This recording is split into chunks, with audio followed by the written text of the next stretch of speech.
This is Audible.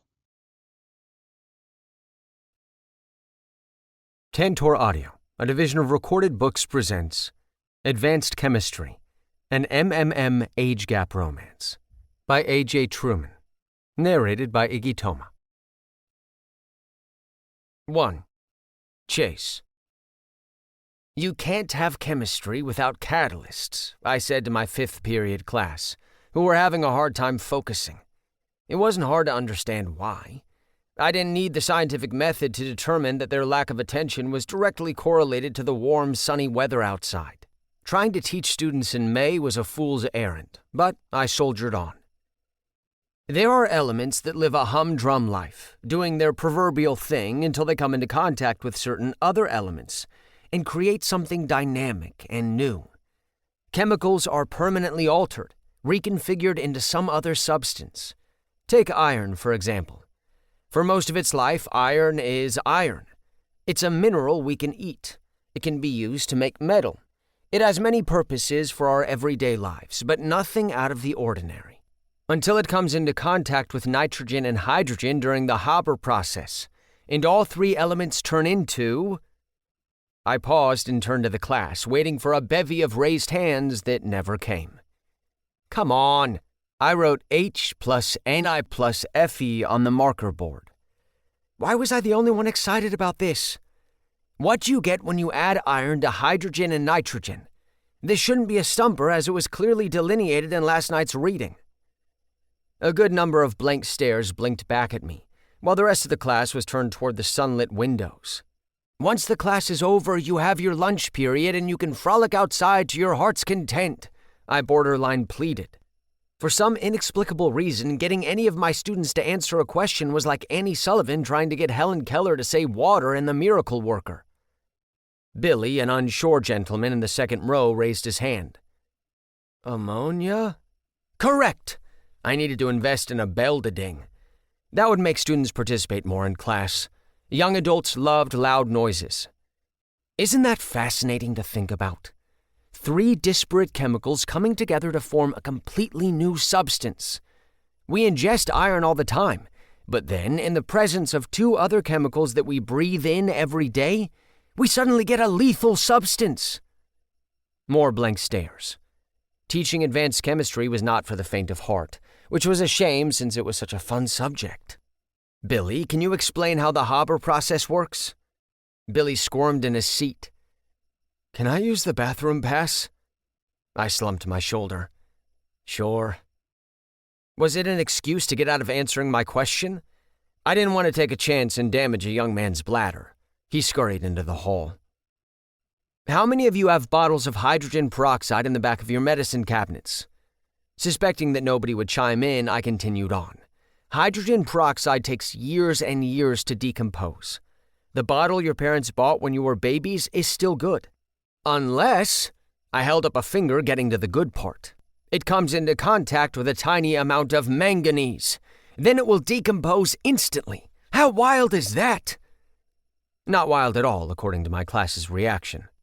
It's analogous to a class of blank stares all period long, and then at the end, the teacher pulls out a giant bag of potato chips. I opened the bottom drawer and reached inside. The drawer was empty, but my students didn't know that. They instantly perked up, moving to the edge of their seats. See? You've all been activated now. Your composition's changed into bright and alert. Unfortunately, that was just a rhetorical example. I don't keep snacks at my desk because using a marker with greasy hands never goes well. Students let out audible sighs and returned to their slumped positions.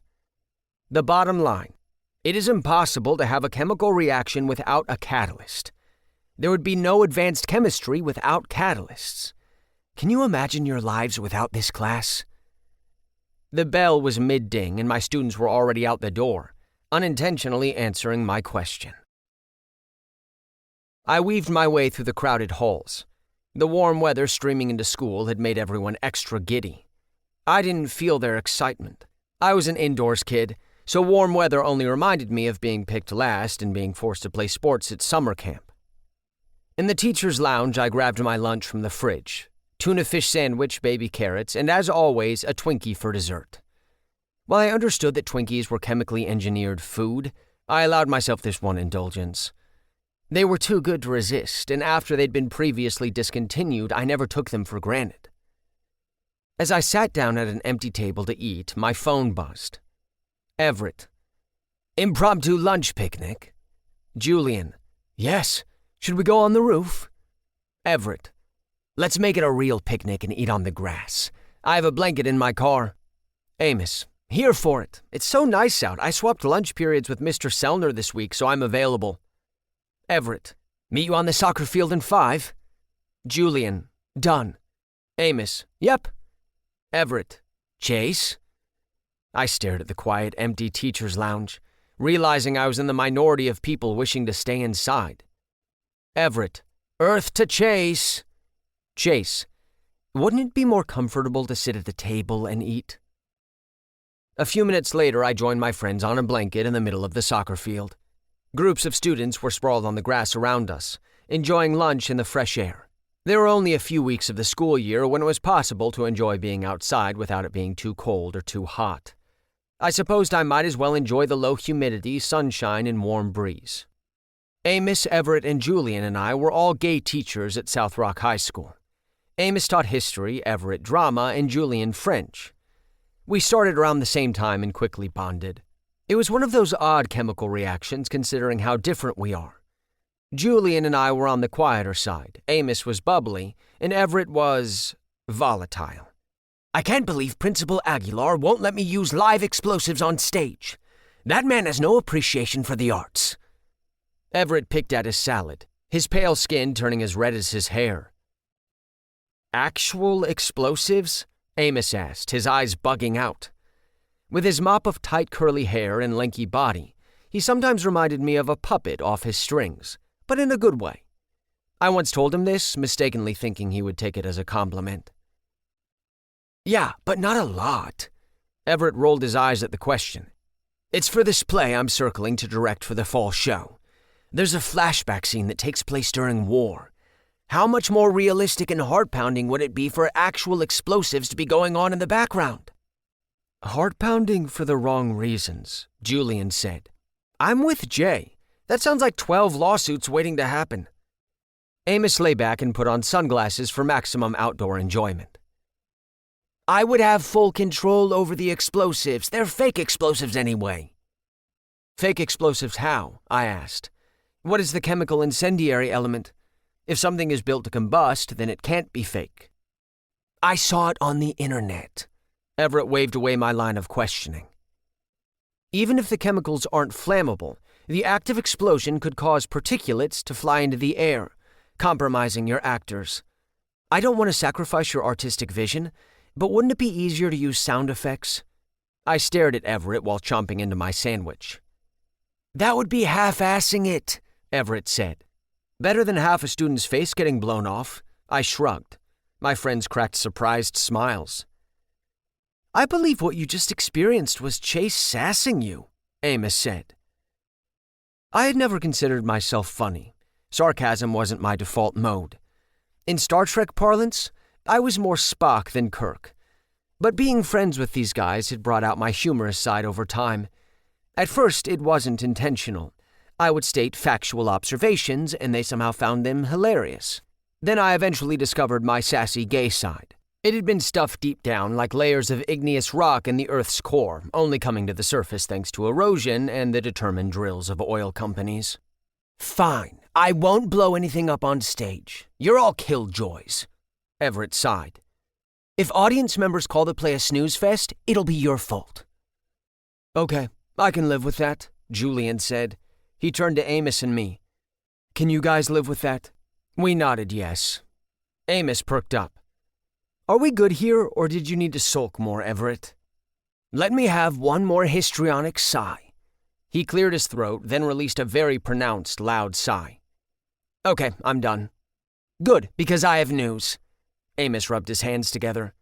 Someone's getting married. Everett jolted up, as did Julian and me. For the past year, Amos had been dating his boyfriend Hutch, who coached the South Rock soccer team on the very field where we were eating. They'd been living together for months. Was this the next logical step? Congratulations, Julian said, hand partially over his mouth. "Holy shit, that's awesome!" Everett squeezed Amos's shoulder. "This does make sense. You and Hutch have been dating and cohabitating for a substantial amount of time. Marriage is the next logical step," I said. So it's not me and Hutch getting married, but I love the support." Amos turned red at his unfortunate misdirection. "Pop is." Pop was Hutch's dad, a very kind man who'd also been dating his girlfriend for about a year. Even though he wasn't our father, he had us call him Pop. Except for Amos, it was likely none of us knew his actual name.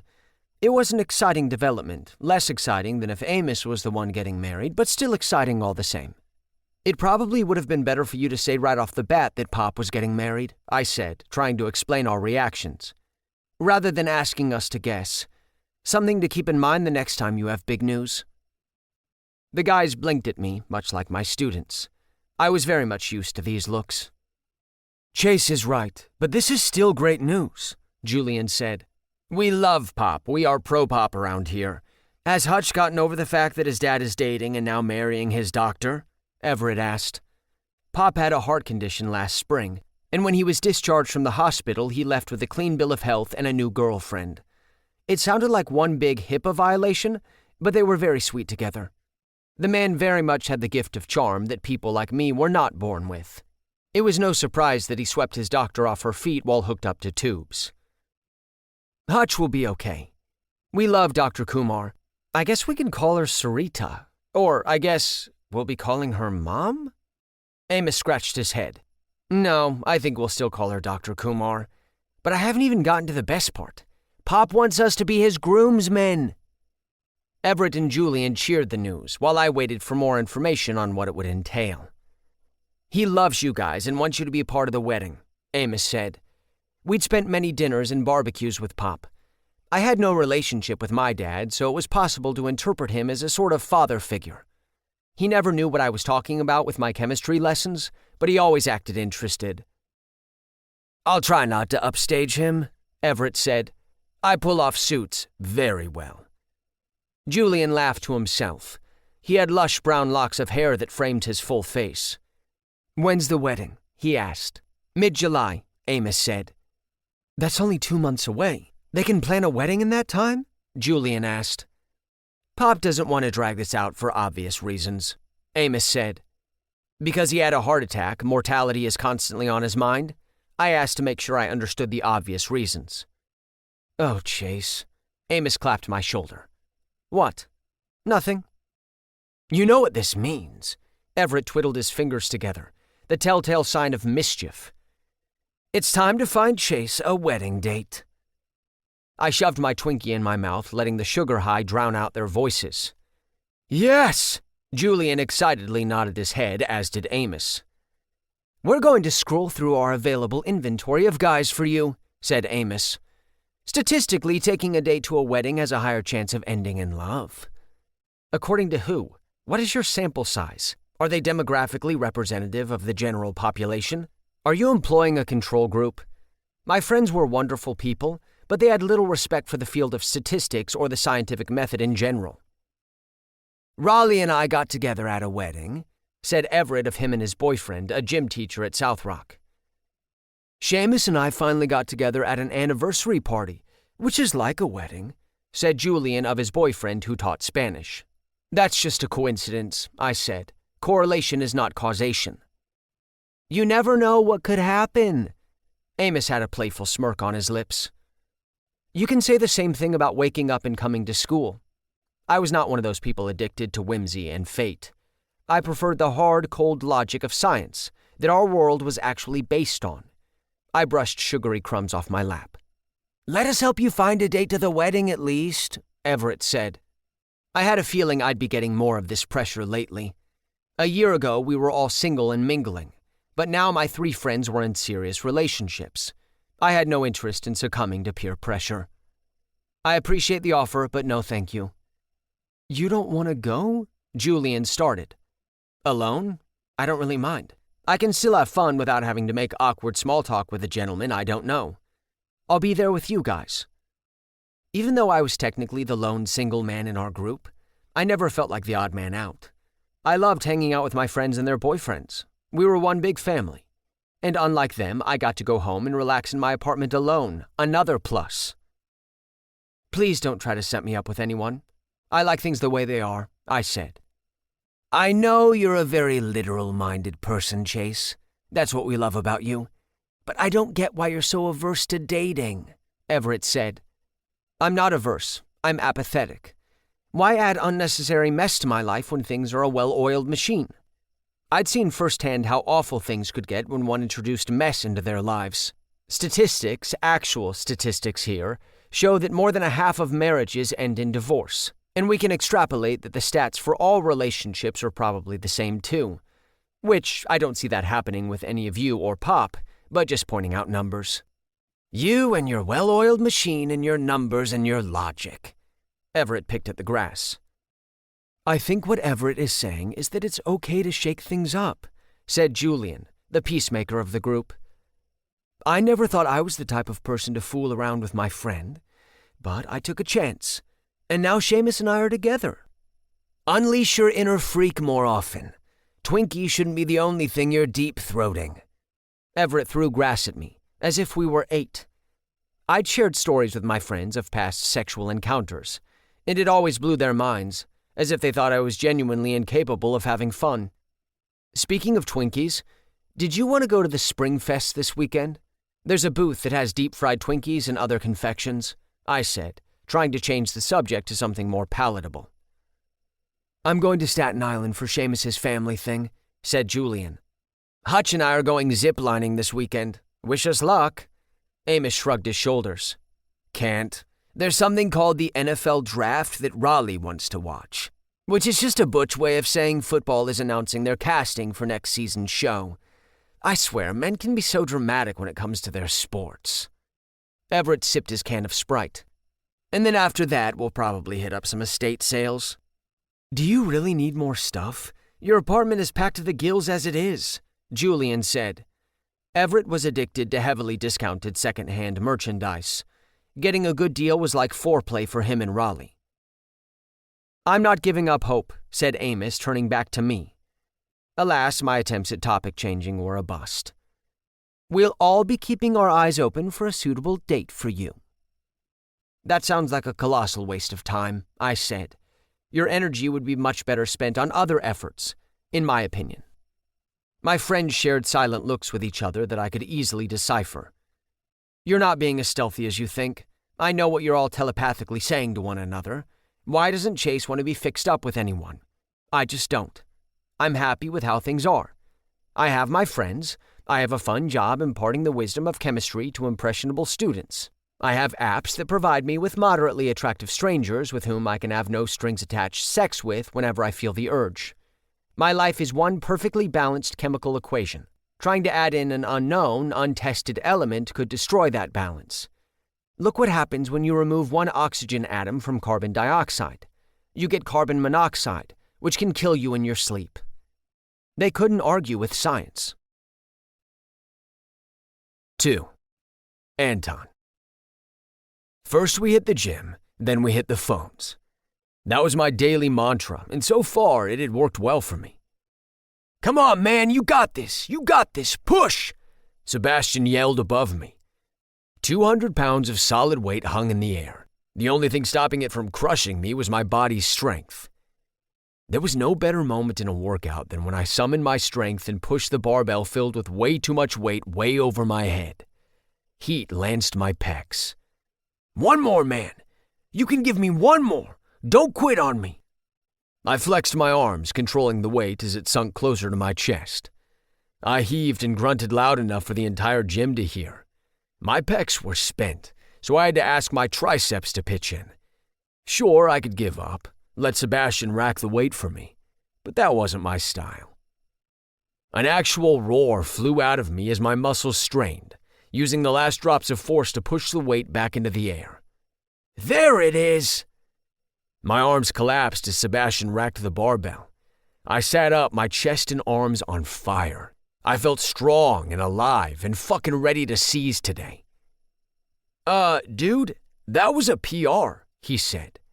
Was it? I wiped my arm across my sweaty forehead. Yeah, you just did 200 for 12 reps. Last time you could only do 5 reps before quitting. I didn't quit. I gave out.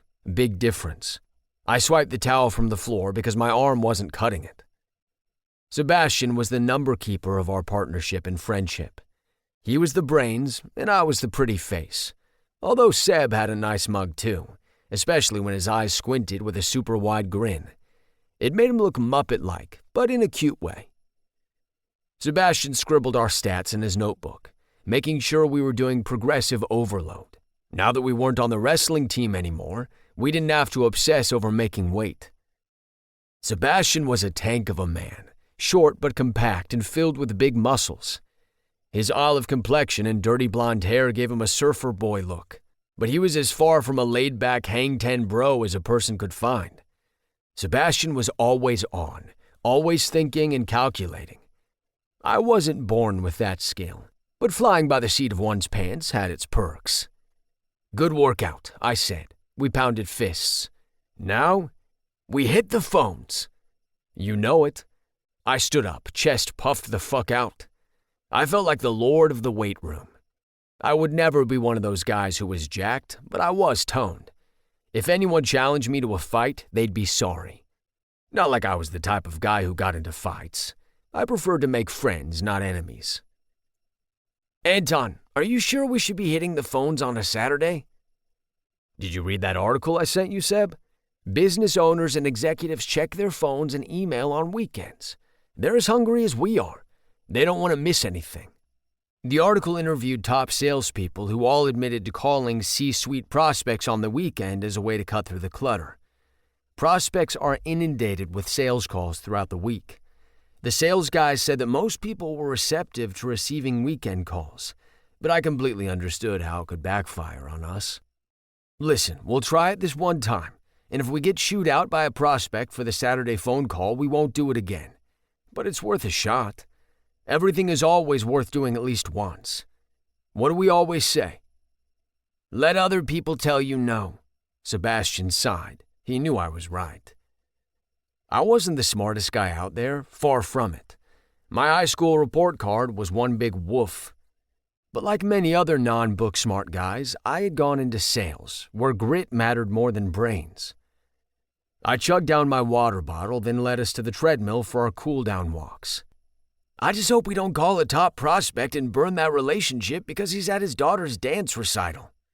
Seb, if the man is answering a work phone call during his daughter's recital, then we are not the asshole in this situation. Look, if people are answering the phone, that means they're open for business. It's all about big moves. I peeked over at Sebastian's treadmill screen. His speed was set at 3.5 miles per hour. I bumped mine up to 3.7. You're great at looking at both sides and being cautious. That's why I love being friends and business partners with you. We balance each other out perfectly. But a dash of my crazy ideas hasn't hurt us yet. Begrudgingly true, he said, his lips creasing into a knowing smile. Don't paint yourself as some Steve Jobs genius and start wearing turtlenecks and shit. I've helped land 60% of our biggest clients. Sebastian upped his speed to 3.9. I love that you know it's 60%. And I bumped mine up to 4.0. I remember the first time I met you freshman year of high school when we had to wrestle each other during our first practice. I said to myself, this guy knows what's what. Did you say that before or after I pinned your ass to the ground? During. Also, for the record, I let you have that victory since you were the new kid in town. Like the free space on the bingo card. Sure, Anton, whatever you say. Have I led us astray yet? I wasn't going to jeopardize our business, especially since I knew how much we'd sacrifice to give it a shot. While we initially bonded over being the two gay guys on the South Rock High wrestling team, our real bond formed around our love of business. We devoured business and sales podcasts on drives to and from school. We read stories about successful startups. After listening to a podcast about how easy it was to start a vending machine business, we purchased our first junior year. We had a nice small business going, but after graduation 3 years ago, we decided to hold off on college and pursue it full time. That was more of a no-brainer for me since school was never my strong suit. Sebastian was smart though, really smart. Watching the gears in his mind turn was like peeking inside a Swiss pocket watch. Sometimes I didn't know what he saw in me as a friend. The last book I read for fun was Goodnight Moon. He had gotten a partial scholarship to a school upstate, which he turned down to operate vending machines with his knuckle-headed friend. I would never forget what Sebastian gave up to pursue our business. I wouldn't have been able to do this on my own. I was eternally grateful for our friendship. And best of all, we never let the fact that we both had hot bodies get in the way of that friendship, even though there were times when I definitely got curious about what he looked like naked. Kids at school always wondered about us, but we were just friends who happened to be gay. Yeah, Seb was hot. I knew it. Anyone with functioning eyes knew it. But we never crossed that line. Seb needed a guy with brains, not just brawn. A guy who could keep up mentally, not just on the treadmill. Even when I hooked up with guys and knew they couldn't measure up to Sebastian, that was their problem for being lacking, not mine. "You must be hungry after that intense workout," Sebastian said. My stomach growled in response. "Yeah, I could go for something." "Here you go. You can eat my dust." Sebastian kicked up his speed to 5.0. His power walk was now a brisk jog. Oh shit, Seb with the throwdown. Two could play that game. I picked up my speed to 5.5. My power walk was now a full-fledged run. Sebastian responded by bumping his speed up to 6.0, which I beat with 6.2. Very soon, our cool-down walks morphed into intense sprints, and we were huffing and heaving to fill our lungs with much-needed air. Who was going to quit first? Were we not out of breath, we would have been shit-talking each other. I decided to take the L this time. I lowered my speed back to a walk, wiped my forehead with my shirt and my towel. Both were needed. "You are a machine," I said. Sebastian shrugged and lowered his speed, yet the thrill of victory flashed on his face. Just in case calling prospects backfired today, I wanted Sebastian to experience at least one victory. But for the record, I totally could have outrun him. After the gym and grabbing omelets to go from Caroline's, we headed to our office to hit the phones. We shared a small office just off the warehouse where we housed our vending machines. For our first year, all it had were 2 desks, 2 chairs, and 1 mini fridge. Our moms came in and forced us to add a picture to the wall and an indoor plant by the window. Sebastian and I pulled up our call lists and got to it. There was nothing quite like the thrill of the cold call.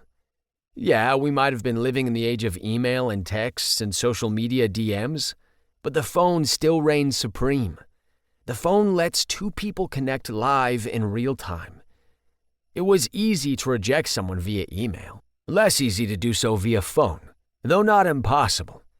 I'd received tons of hang-ups. We were on fire, passion and confidence infusing every call, even if all we got were rejections. "Oof," I said, hanging up the phone after a brutal rejection. "What happened? Looks like you were having a good conversation with him." This guy listened to my entire pitch, asking me questions. It was going well. Then he said not interested. He was just talking with me to pass the time while he was on the can. "Maybe this was a bad idea," Sebastian said, crossing off another prospect on our shared document. "I've been getting voicemails and hang-ups all morning." "Patience, young grasshopper. I'm 2 months older than you." "1 yes erases the failure of 99 no's, I told him, bowing as if I were a wise monk. "A quote from the Book of Anton?" Sebastian raised his eyebrow. "From the latest Top of Sales Mountain podcast ep." I gotta get caught up on that. Remember, sales is a numbers game. We're getting our reps in. Sebastian was the nervous one between us, the thoughtful one. Sure, I was getting a little nervous myself that this was a mistake. A business couldn't survive off no's. We needed more yeses if we were going to grow and make this work long term. "1 name left," Sebastian said. I followed his eyes to our joint spreadsheet. "Craig Wimmer at Hollis."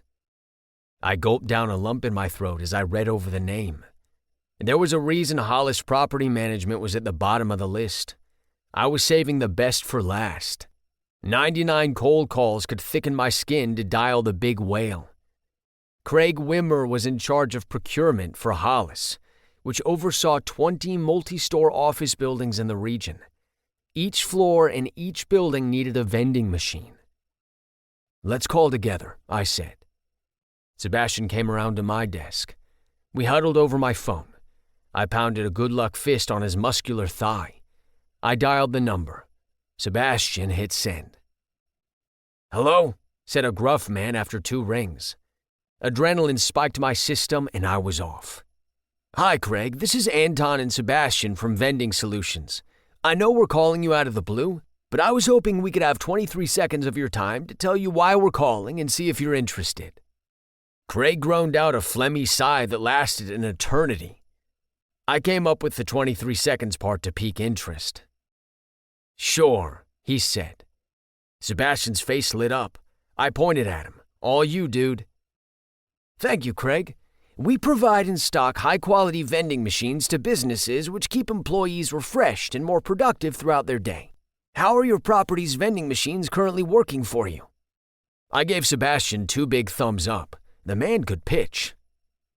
"They're fine," he said unconvincingly. The F word made my ears perk up almost as much as the other F word. "I haven't heard any complaints." "Fine, I flashed Sebastian a smile. "Craig, what's stopping these vending machines from being excellent or outstanding?" "They work. They're a little outdated, but like I said, no complaints from tenants." Sebastian leaned over the phone. "Craig, we've talked with hundreds of building managers. Many of them never hear complaints from tenants, but then are blindsided when a tenant doesn't want to renew their rental agreement. Has that ever happened with Hollis?"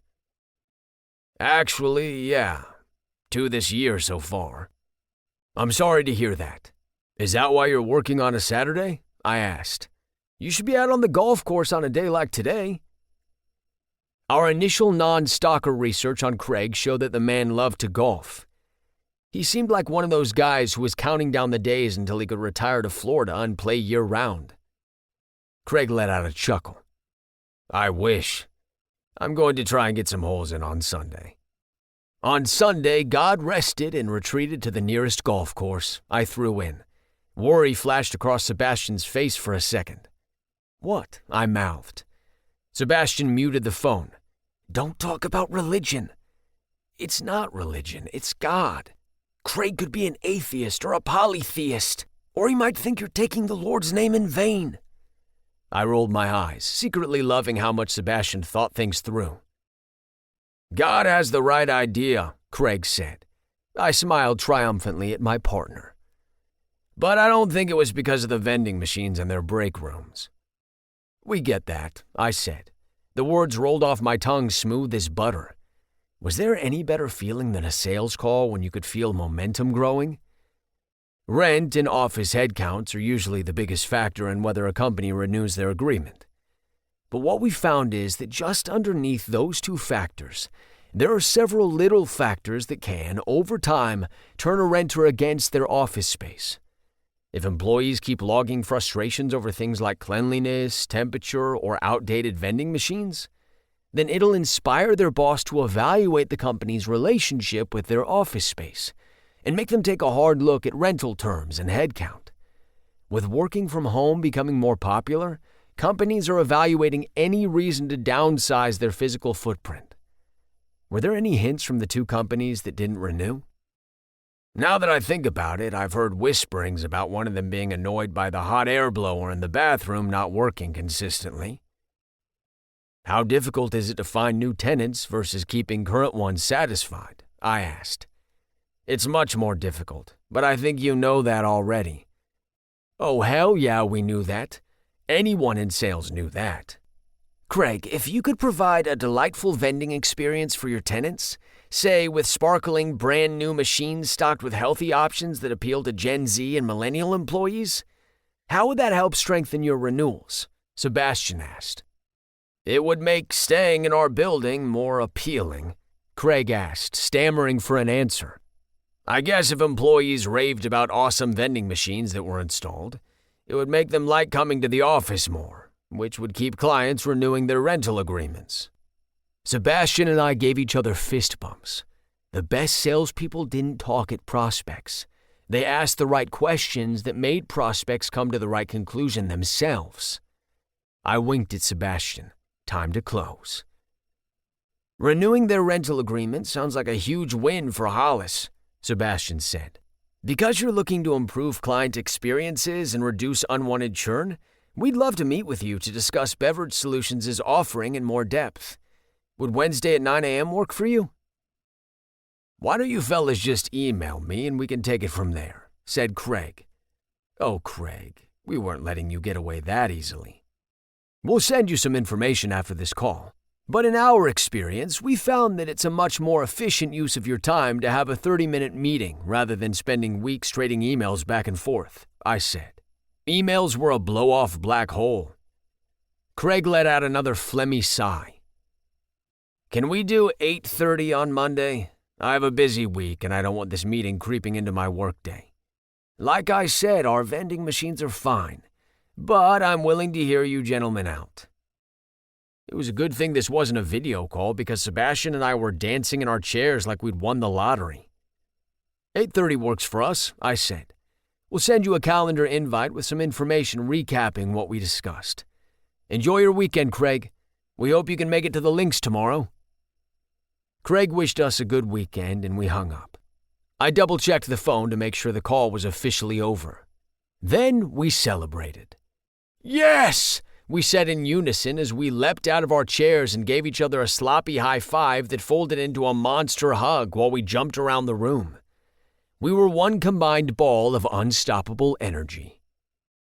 We have a meeting with Hollis this week, Sebastian said, dumbstruck. We have a fucking meeting with Hollis this week. I told you, Seb, all it takes is one yes. We don't have a yes yet. We have a scheduled meeting with a mid-level executive who isn't the decision maker. If we impress Craig, when we impress Craig, then we'll get on the radar of Perry Hollis himself. Perry Hollis, a legend among business owners in the area, was the white whale we were chasing. Wait, were they chasing whales or sharks in Moby Dick? I should have paid more attention in class. Our call whetted my appetite, and there was no going back. Hollis Property Management was within reach. I wasn't going to let it go. We need to celebrate. I knelt on my office chair and spun around like I was a kid. We need to go out. We need to prepare for our meeting in less than 48 hours. Spring Fest is today. Let's check it out. We'll walk around, grab some drinks, listen to the bands. I put my hands on his shoulders, feeling the corded muscle under my fingertips. I leaned my forehead against his for some friendly mind melding. His hazel eyes sparkled back. Seb, let's take one afternoon to bask in our potential success. One afternoon where we allow ourselves to count our chickens before they hatch. Tomorrow, we can go back to business. 3. Sebastian. It was a good rule of thumb not to fall in love with your best friend. An even better rule of thumb was not to give up a wrestling scholarship and start a business with said best friend you were in love with. My whole life, I was so good at following rules, but I failed completely when it came to Anton Akbarian. Was it pathetic that I fell for him the first day we met? Probably. It wasn't so much that he looked good in his wrestling singlet, which he did. His dark Middle Eastern skin, intense eyes, and spiky black hair popping against the red uniform. But then he had the audacity to stretch his thin red lips into an easygoing smile directed squarely at me. He had this confidence that rattled me, a warmth that drew me in, and this sublime trust in the world that things would work out. Unlike me, he never thought about worst-case scenarios, or any other scenario with a less-than-ideal outcome. From our first interaction, we just vibed, as if we were already in the middle of our friendship. I couldn't really explain it, but it was the same instinctual feeling of knowing when two puzzle pieces were a match seconds before putting them together. Anton came out freshman year of high school, and I followed suit in the summer. He was the first person I told, under the fireworks blanketing the sky on the 4th of July. I thought that would be the evening where we would have our first kiss. The setting was perfect. But my coming out didn't change Anton's feelings for me. It didn't inspire him to reveal that he too had a secret crush on me. "My first gay friend," he'd exclaimed that night, genuinely thrilled for me, for us. But a gay friend was still in the friend zone. From then on, I buried my feelings for Anton deep down inside me. He was an amazing friend, loyal, kind, never missing a chance to remind me how awesome I was. I wasn't going to toss that away just because he didn't want to be anything more. We remained the best of friends, our friendship strengthening with each passing year. When he proposed we work on beverage solutions full-time in lieu of college, I locked my feelings away permanently and hoped they suffocated from lack of air. I didn't agree to partner with him because of a crush. I said yes because it was a great opportunity, because I knew what my life would hold if I went to college. This was the road less taken, and I wanted to see where it went. If we flamed out, I was young enough to go back to college. I wasn't going to fuck up a business partnership with feelings. Now that I was an adult, I signed up for apps, I dated, and I hooked up with a few guys, convinced that getting out there would ensure that I didn't fuck up our friendship or partnership. So far, I hadn't met any guy who could remotely stack up to Anton, and those locked-away feelings hadn't suffocated to death yet. But I remained hopeful. And Anton remained Anton. Cheers. He held up his plastic beer cup branded with the Stone's Throw Tavern label, his smile unleashing his two dimples that were weapons of mass attraction. To victory and legally drinking alcohol. We'd both recently turned 21, but thanks to the wild antics of our wrestling teammates, we were no strangers to drinking. There's no victory yet. It's one meeting. We're going to close them. I can feel it. His confidence would be unnerving if we weren't on the same team. I hated how much it turned me on. We stood around a high-top table watching the flurry of activity at Springfest. Harried parents chasing after kids with painted faces. People ducked in and out of local craft vendor tents while snacking on freshly made food from downtown restaurants. I'd lived in Sourwood for 6 years, and there was no other place I wanted to be. Anton downed half his beer in one powerful gulp. "Easy there," I said. "I don't want to take it easy, Seb. I want to celebrate. We'll rock out with the live band later. Maybe the mayor will even play some guitar. We're going to ride Springfest hard. Don't forget that we have work to do tomorrow."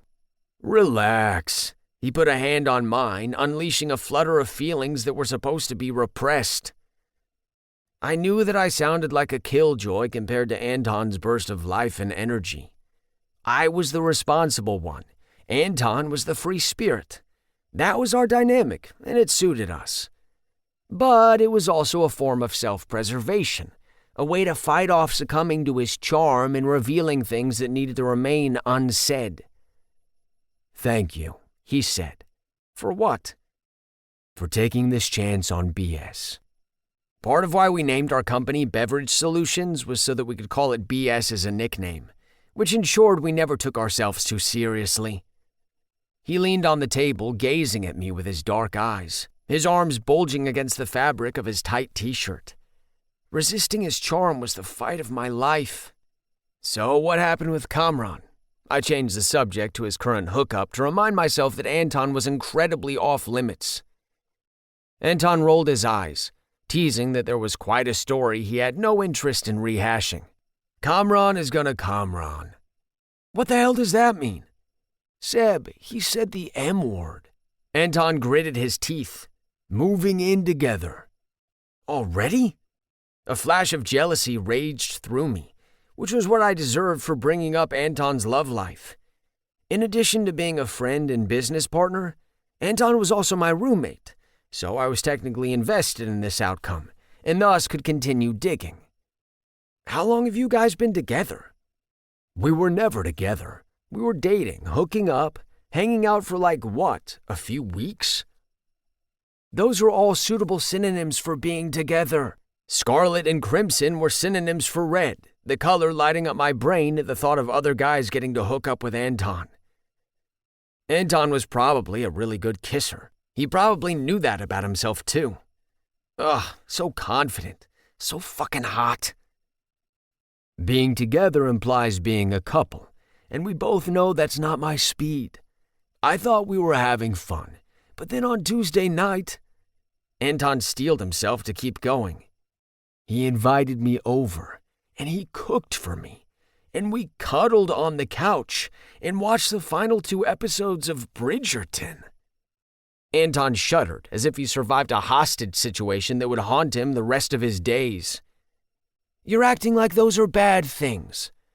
It was so normal and boring and coupley. He shuddered, as if those adjectives were fates worse than death. Like we were some old married husband squared. It sounded sweet. What I wouldn't give for a good cuddle. I was a wolf in the boardroom and a cuddle slut in the bedroom. Seb, you know me. I nodded. The only thing that Anton liked sweet was candy. This was a common occurrence with him. We'd had this conversation many times before.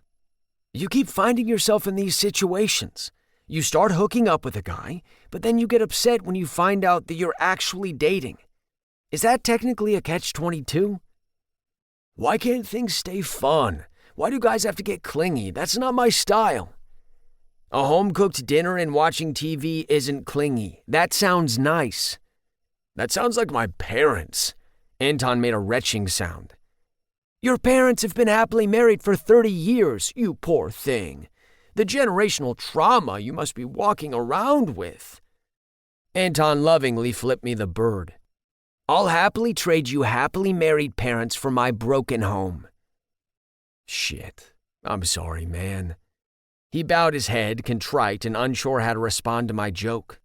Dark humor was what helped me survive watching my dad walk out, but it would never resonate with people from happy families. It's okay. I'm used to you sticking your foot in your mouth. Even his boneheaded statement came out suave. I still don't understand why you're so against getting serious with a guy. Are you really that scared by your parents' happy marriage? Anton shifted in his seat slightly. To anyone else, it wouldn't register. But I knew my friend well enough that it signaled internal discomfort, like we were treading close to a sensitive topic. Relationships either turn toxic or boring. I don't want either.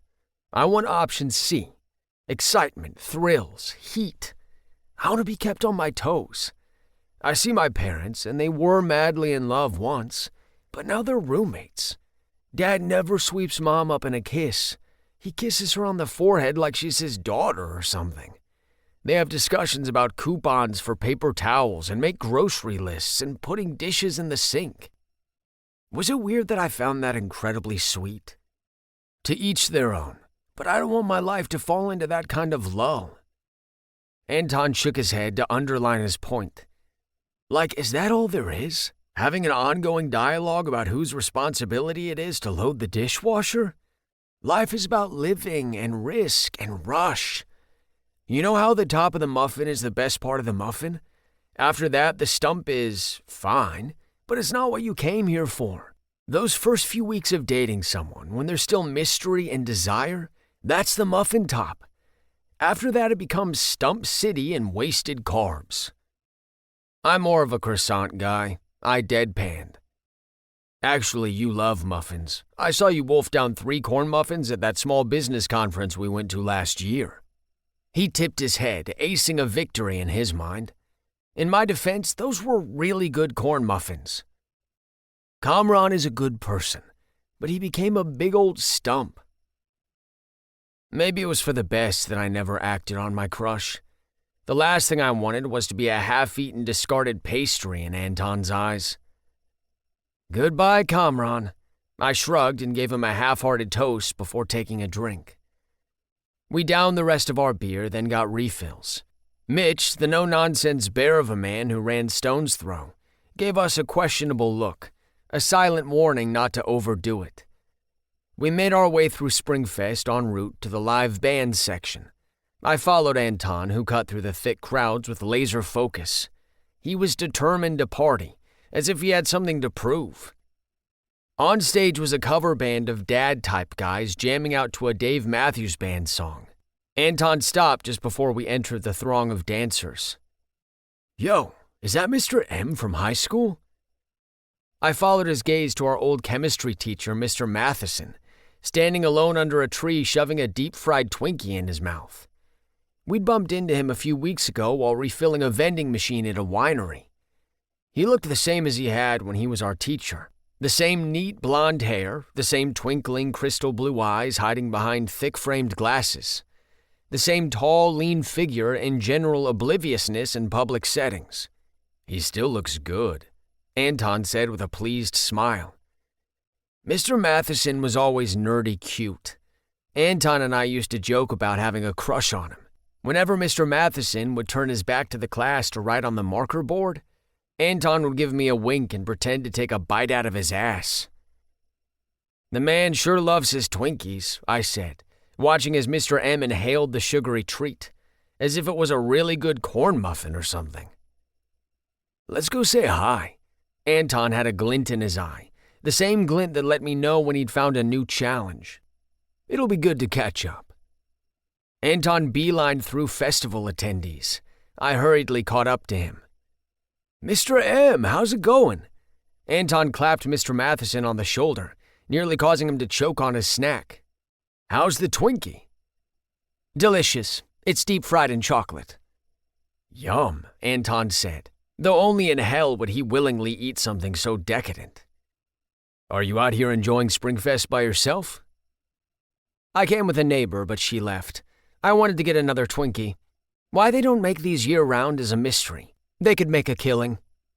"Speaking of, I know I said this when we saw you at the winery, but you still look good, Mr. M." Anton gave Mr. Matheson a thorough once-over. He had the uncanny ability to make blatant flirting come off as charming. Or maybe I was so pathetically in the bag for him that I found anything he did charming. When it came to Mr. Matheson, Anton's assessment was on point for the most part. The dark, thick glasses made his eyes and pink lips extra vibrant. His t-shirt that read "I tell jokes periodically" with jokes broken up into element symbols clung to his chest. I doubted the man hit the weight room, but he seemed to at least know the benefits of daily push-ups. "Thank you," Mr. Matheson said bashfully at Anton's compliment. "You both still look like you're in top physical form." "We love hitting the gym regularly." Anton shrugged, getting in a subtle arm flex. His muscles were more subdued than mine, which was just how our genetics shook out since we work out equally. "What are you two doing now? Home from college, I presume?" "No college for us.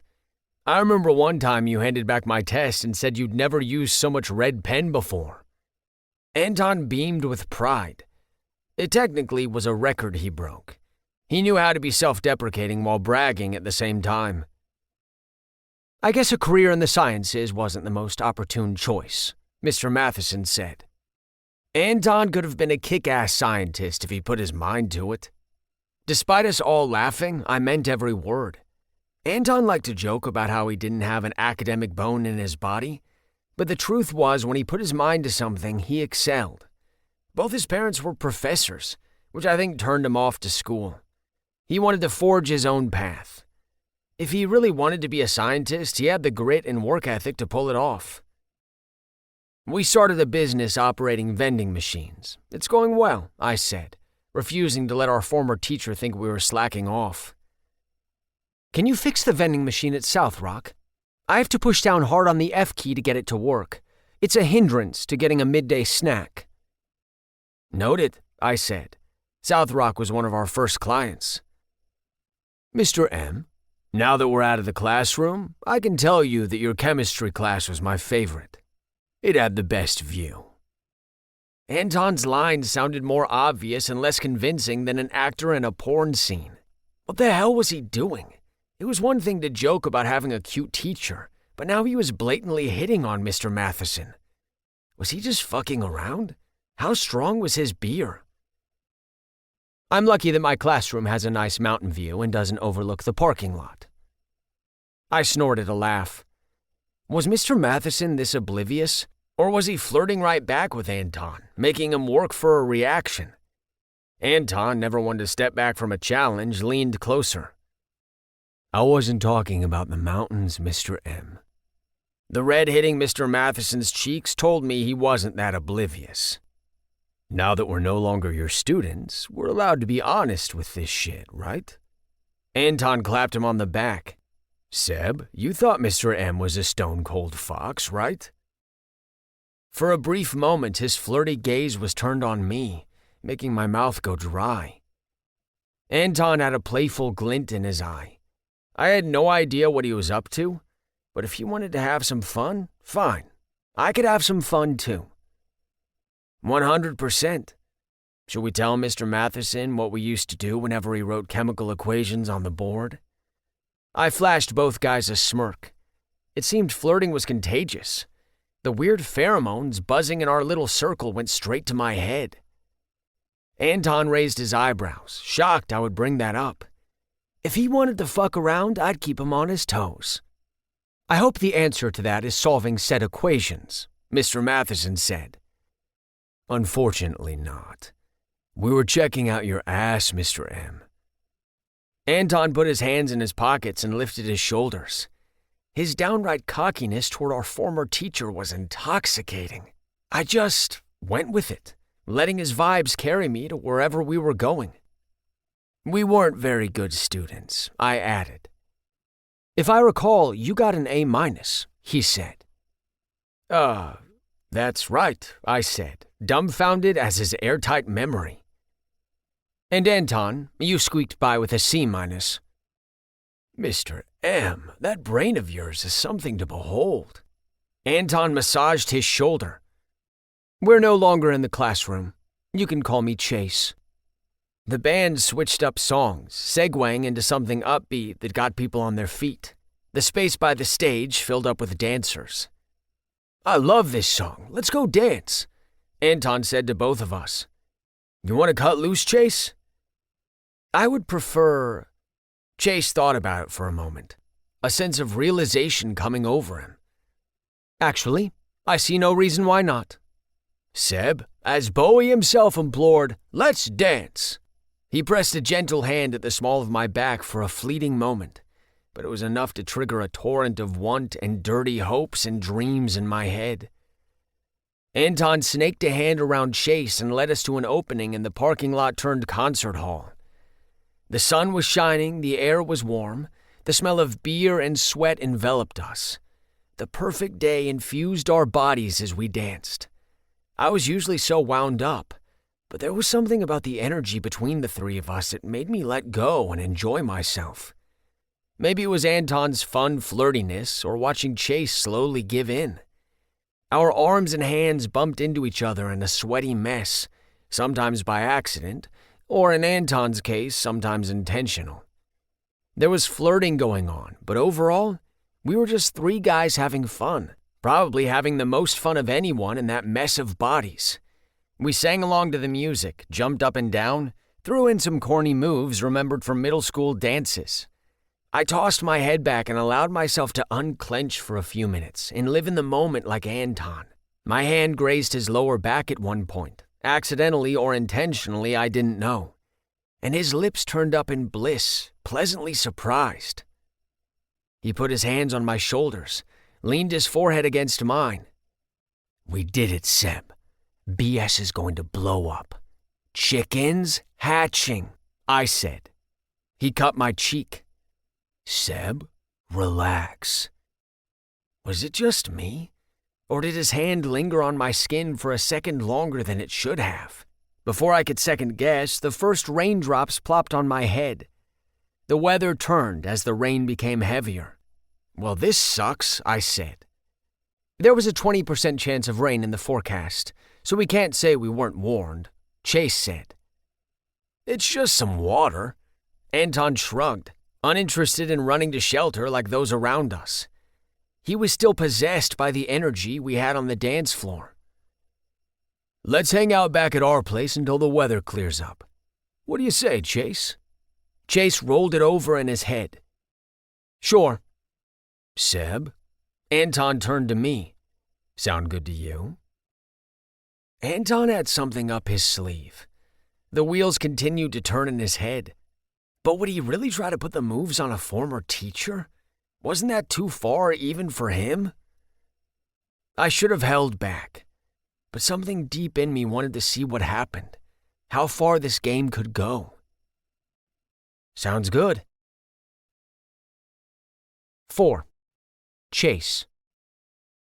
As we made the trek back to Anton and Sebastian's apartment, I kept thinking about how my friends teased me when we initially bumped into them at the winery a few weeks ago.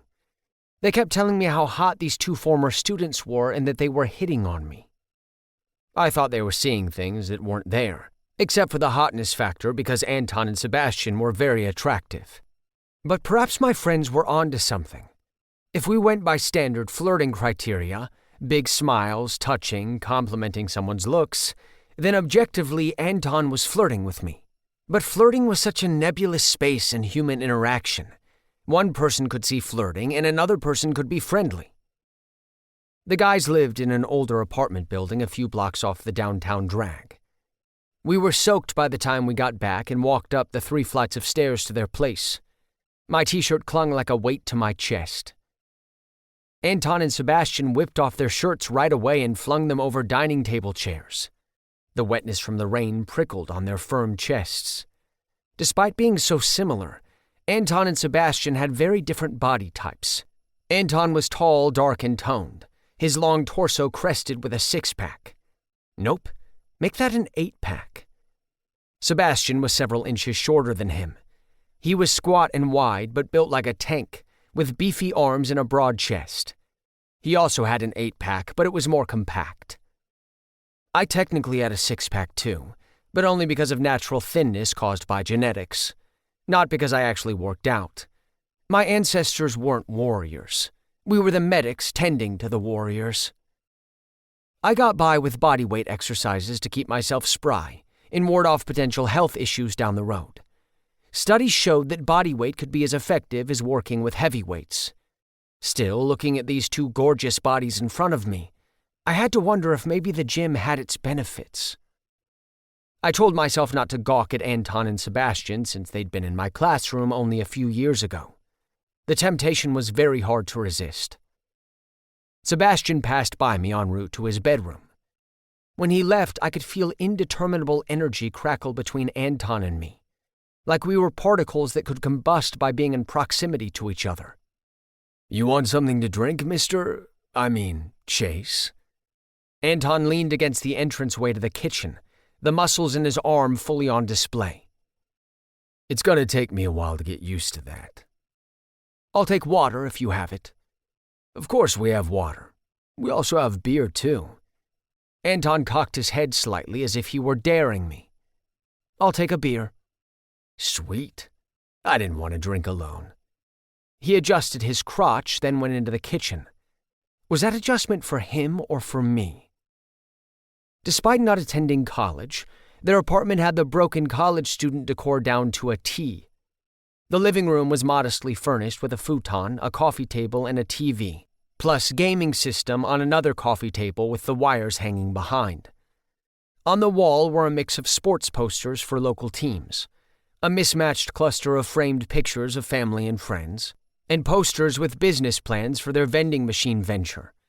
They were doing a lot of manifesting, and I admired their motivation. Sebastian came back wearing a dry South Rock wrestling t-shirt. His dirty blonde hair was rumpled, presumably from being rubbed with a towel. How's the business going? I asked. Good. We're continuing to grow, and we have potentially big things on the horizon. Not potential, actually happening, Anton yelled from the kitchen. Sebastian signaled me to ignore his friend. Is it tough being in business for yourself? I wanted to sit down but remembered my shirt was wet. We like to hustle. Yeah, it can be scary, but the upside is unlimited. It's not just about vending machines. We're building something from scratch, you know?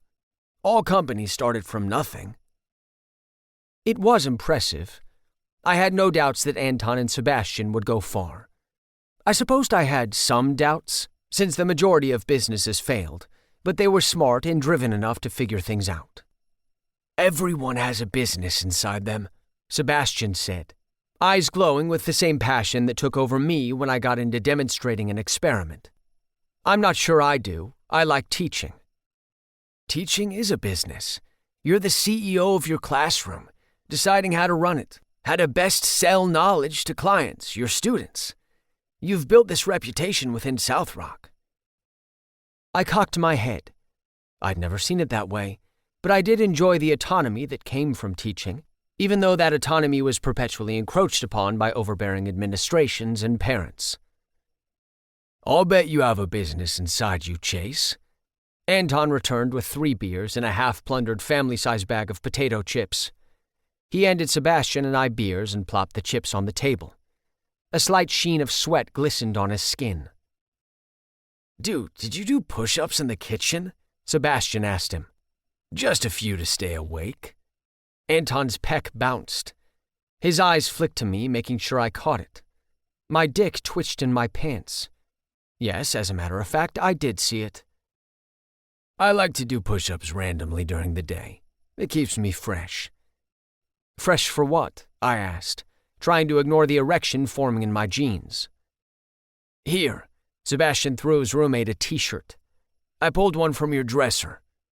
"I'm good. I'll air dry." Sebastian rolled his eyes. "Fine." "Did you want a dry shirt, Chase?" Anton pulled at my sopping wet t-shirt. "You're soaked. You're going to catch a cold." I doubted that.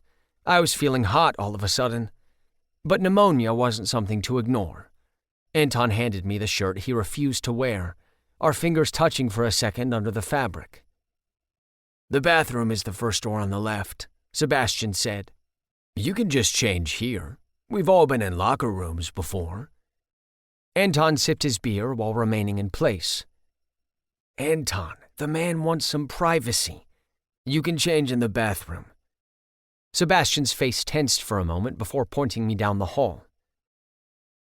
I had to smile at the fluffy blue toilet seat cover in the bathroom. That had to come from a mother or concerned aunt. I whipped off my wet shirt and toweled myself dry. Unfortunately, all the friction from the towel only made my erection more prominent. There was something sexy about being shirtless in someone's apartment when they were also shirtless.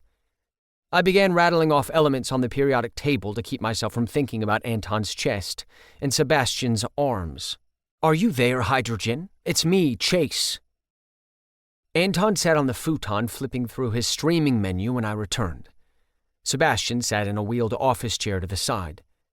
The rain came down in sheets outside, which inexplicably made me more aroused.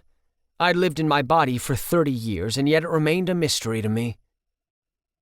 "Chase, pop a squat. I was looking for something to watch." Anton patted the empty area next to him, setting off a lash of desire within me. For a moment, I forgot I was in the company of former students, and could only focus on being in the middle of 2 muscular, very attractive men. Nothing about this afternoon had gone according to my schedule, and all the unpredictability was causing me to have very dirty thoughts. I plopped down beside him, leaving an ample but not insulting amount of space between us. He had a magnetic pull to him that couldn't keep me far. "Anything here look good to you?" Anton asked. "I don't watch a ton of TV." A familiar foursome of faces popped up on screen. "Have you ever watched Schitt's Creek?" I asked. He and Sebastian shook their heads no. "I've heard of it," Sebastian said. "It's funny. You'll want to start on season 2. The first season's a little slow. The characters and humor need some time to come into their own." "Is that the mom from Home Alone?" Anton asked. "Correct." "Works for me. Seb?" "Yeah.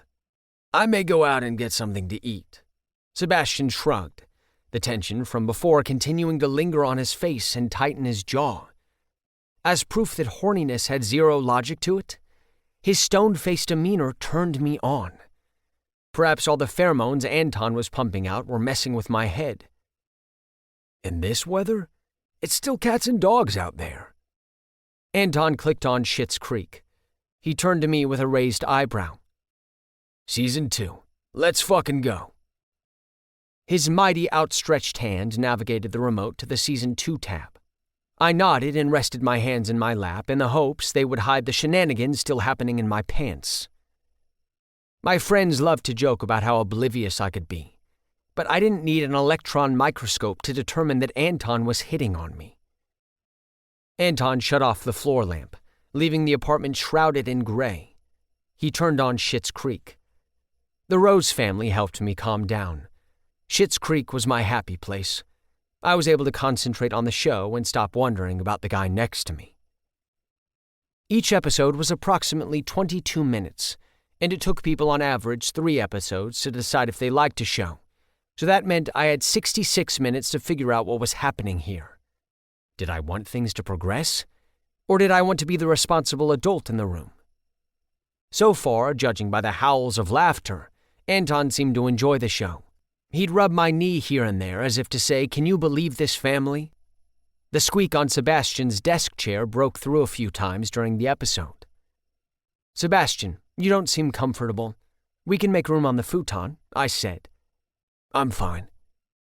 "You don't seem fine," Anton said. "I'll scoot down." I shuffled closer to Anton. He wrapped his arm around my back and pulled me flush against him, which I did not mind at all. My objections against getting too close to a former student became weaker and weaker. More dirty thoughts played in my mind. My pants got even tighter. "Seb, come on," Anton coaxed. "Watch some TV with us." Sebastian blew out a resigned breath and squeezed in next to me. 3 grown men on one futon was a challenge, but we made it work. "There we go. You good, Chase?" Anton asked, his thumb massaging circles on my shoulder. Was I good?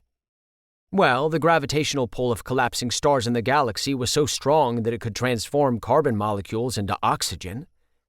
But collapsing stars had nothing on the pull of being sandwiched between Anton and Sebastian. Anton was looking at me, waiting for my answer. Was I good? I gave him a thumbs up. Awesome. Anton turned the episode back on. I was in a testosterone sandwich, the pheromones and hormones circling around me, impacting my brain chemistry. The darkness and rain and Anton's glimmer and Sebastian's steely frame all combined into a powerful concoction. In other words, holy fuck was all this close proximity making me horny.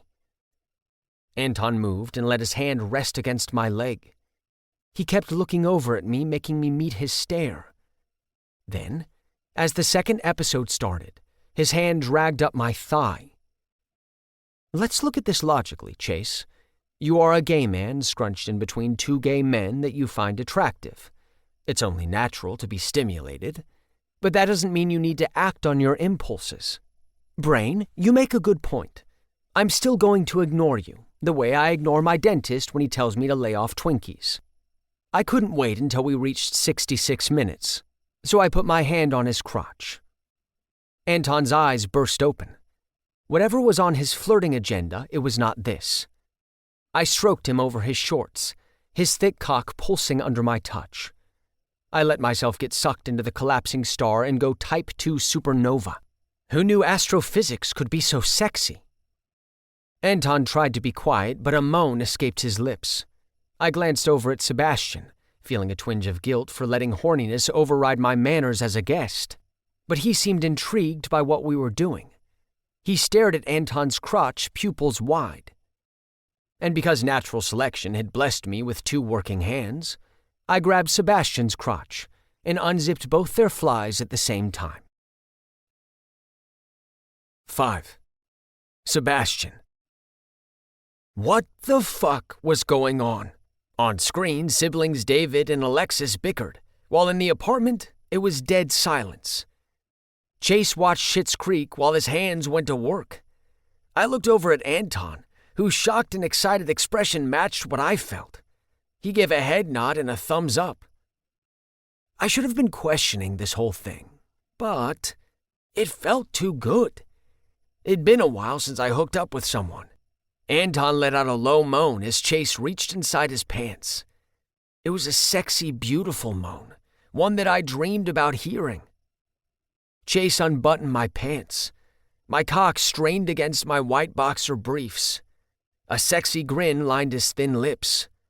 Was there anything hotter than a nerd with a wild side? I peeked over to see what was happening on the other side of the futon. Anton yanked open his shorts so fast the top button almost came off. He shoved them down to the floor. And there it was. Despite sharing a locker room with him all through high school, I never sneaked a peek. That would be a breach of friendship. But in this case, this was new terrain. Holy hell, what a beautiful dick. Long and thick, standing all tall and eager, a trimmed bush around the base. It was better than what I dreamed about, capped off with his lips puckering into a transcendent moan. Fuck, Mr. M, yeah. Anton pulled Chase to him for a quick kiss, a kiss that I found incredibly hot while gashing my heart. Chase spat into each of his palms and went back to work. His slick hand glided up and down my cock. I arched my back to meet his strokes. This was all so unexpected and strange, more so because of the background noise of the Home Alone mom's weird accent. But damn was it hot.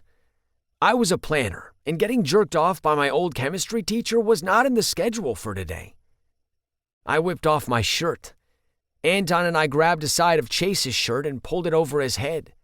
We each palmed his milky smooth skin, fingers sliding over the modest grooves of his chest and flat stomach. Chase stroked us harder. My cock strained for release, yet I didn't want to come before Anton and have him see me as a premature ejaculator. Stand up, Chase said, voice husky. He fell to his knees between us, hungry for us, his eyes blazing with heat. He took me in his mouth, and I nearly melted on the spot. His tongue rolled around my cockhead, waves of pleasure hitting me, made even sexier as I watched him stroke Anton. Anton's incredible body was on display for me, his cock ragingly hard and thick. He checked out my body and my dick too. I hoped he liked what he saw. His eyes widened at me, as if to say, "Can you fucking believe this?" No, I couldn't. Chase moaned against my cock. I threw my head back and all the pressure of life faded away. Yes, I eked out in a whisper. Suck me. Chase looked up at me, my dick on his tongue, his thick glasses fogged up, a sneaky smile on his lips. Teach was thoroughly enjoying himself. He moved over to Anton, taking him down to the base. In an inverse of our body types, Anton's dick was thicker, but mine was longer. I saved it to my internal memory. It was better than I'd imagined. Suck that cock, Mr. M. Just like that. Feels so good. Anton threaded his fingers through Chase's hair and pulled him closer. Chase's free hand remained wrapped around my dick, giving me light strokes that managed to bring me closer to the edge. I thought I'd heard all of Anton's sounds by now, but the grunt he emitted was different from the ones uttered during wrestling matches, different from the ones he uttered while eating a delicious burger, different from the ones let out during a heavy bench press. These grunts filling the apartment now were hungry and primal and vulnerable, and they made my dick swell. If this was as close to having sex with Anton as I'd get, I wasn't complaining. Anton pulled out of Chase's mouth and smacked his dick on his tongue. Rather than letting this happen to him, Anton was taking control in the sexiest way. He held Chase's head and let his cock slide in and out of his mouth. Lick my balls, he commanded. Don't stop stroking. He put Chase's hand back around his shaft. Chase looked up at him with obedient eyes. Now back to Seb, he said. Chase nodded and turned my way. Anton guided his head to my crotch. My balls ached for release as he took me back in his warm mouth, moaning against my shaft. My fun, hot-for-teacher crush was now a full-on fantasy. Take him all, Mr. M. Anton firmly pushed Chase's head forward, making him deep-throat me, sending me to the next level. My knees buckled with the crushing load of impending orgasm. Holy fuck, I cried out, unable to resist the ecstasy flooding my veins. Chase took me with ease and eagerness. His red lips spit-shined. My eyes flickered open and closed, trying to focus. They settled on Anton watching us, watching me with an intensity I'd never felt from him before. "So fucking hot," Anton said. "Take that thick cock again." Anton pushed Chase forward, giving me another rush of heat as Teach deep-throated me. Anton pulled his head back, my cock drenched in Chase's saliva. Anton turned him back to his own cock, where Chase didn't need any command to take him to the base. "Yes, that's it, just like that." Anton let out another grunt, his voice cracking as he reached new levels of pleasure. I didn't think things could get hotter, but then Chase brought back our dicks together in his mouth. The heat of Anton's cockhead pulsed against mine. A streak of my pre-cum landed on my shaft before Chase licked both our cocks clean. "Chase, I'm gonna come. Holy shit, I'm gonna come," Anton cried out. I wanted to savor the victory of not coming first, but it didn't matter in the moment. It didn't matter because I got to watch Anton lose control, his cocky veneer vanishing as his body shook with orgasm. His dark eyes fixed on me, making us experience this moment together. "Fill his mouth with your cum, Anton," I commanded. He pulled me to him and quieted me with a heat-filled kiss that turned into crying against my lips as he emptied himself in Chase's mouth. Anton and I were kissing. Anton was kissing me. His taste was on my tongue. His breath filled my lungs. Years of longing for my best friend. So much for pushing down my feelings. I held him upright as the orgasm pummeled his body, my hands pressing against his slick chest. I inhaled his sweaty scent before he pulled away. "Damn," he said, returning to his cool self. Was he talking about the blowjob or the kiss? Before I could get an answer, Chase took me back in his mouth, where I exploded in record time, unleashing waves of release that mixed with Anton's. Chase looked up at us, a pleased grin on his face and a drop of cum on his right lens. He got to his feet and grabbed a dry shirt from the futon. Anton and I watched him, both completely naked, shorts at our ankles, dazed looks on our faces. "Always fun catching up with former students," he said, before calmly exiting our apartment. 6. Chase. I got to school early Monday morning to set up for an experiment I was having my classes run. I loved the quiet in the building before the rush of students. It gave me time to think and relax. Hey, science man. How was your weekend?" Everett popped his head into my classroom, his arms full of wigs. So much for quiet reflection. "It was good. You're here early," I said. "Principal Aguilar is making me do an inventory of all props and costumes, because the storage closet can't hold all of them." That sounded like a metaphor for Everett himself, unrestrained by a closet exploding with drama. Maybe if I do a good job with it, he'll reconsider his position on using live explosives on stage. Everett looked down at his full arms. "Why did I make us buy all these wigs?" "Character authenticity," I suggested. He shrugged. That answer was probably better than the real one. "Did you wind up making it to Springfest?" he asked. "I did make it to Springfest," I said. "Did you get your Twinkie?" As a matter of fact, I got 2. I couldn't stop the smile from curling on my lips, not only because of my witty wordplay, but because my mind returned to that apartment on Saturday. What a time. Everett narrowed his eyes at me.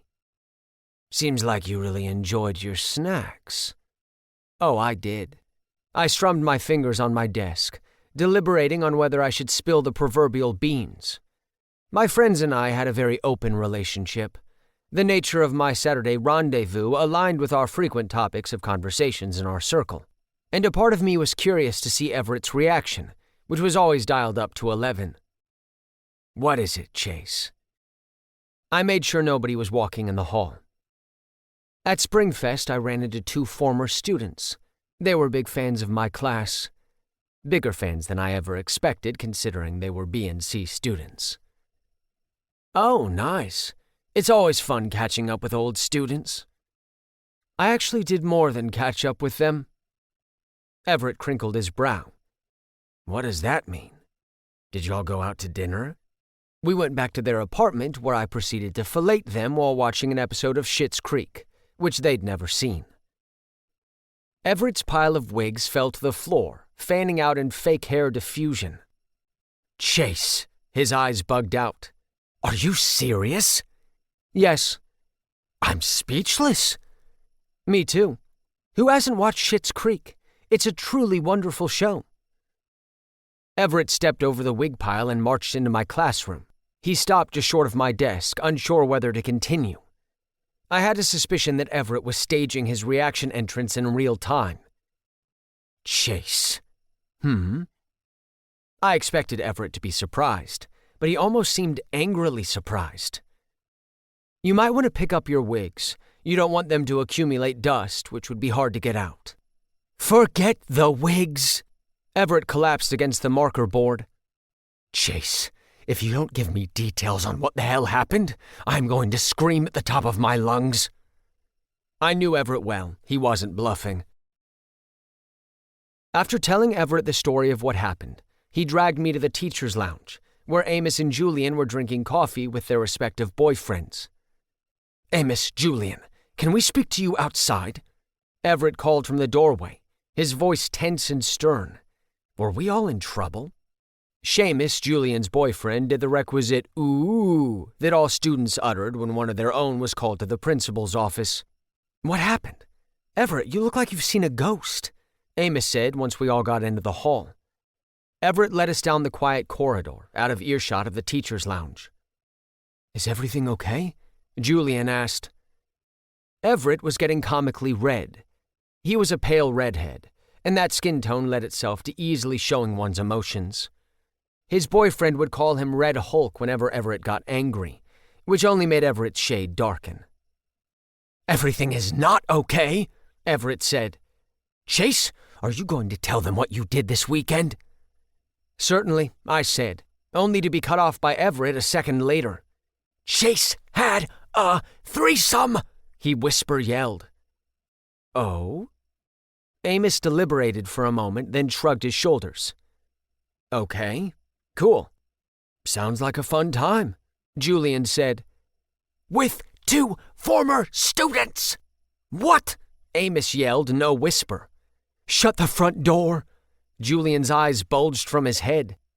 Usually I'm good at reading your reactions, but I must say I'm confused at the moment. I tipped my head, trying to make sense of the mix of emotions crisscrossing my friends' faces. Is this a bad thing? No, not bad. We're not mad. We're just taken aback, said Amos. We're in shock. We've fallen through the ice on a frozen lake, and we're in hypothermic motherfucking shock, Everett said. What Everett means to say is that we're excited to hear more.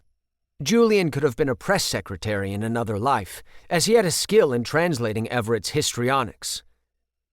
We bumped into each other at Springfest. We talked, we danced, it started to rain, we went back to their apartment. I'm loath to use cliches, but one thing really did lead to another. We paused my interrogation as our kindly old-school librarian, Mrs. Peterson, passed our huddle. Hello, Mrs. Peterson, we all said as pleasantly as could be. Hello, boys. Happy Monday. We watched her go until she turned the corner. Then the inquisition continued. There's a gap in there. How did it go from getting dry at their apartment to getting it on? Amos asked. Yeah, who initiated it? Everett crossed his arms. Well, I did.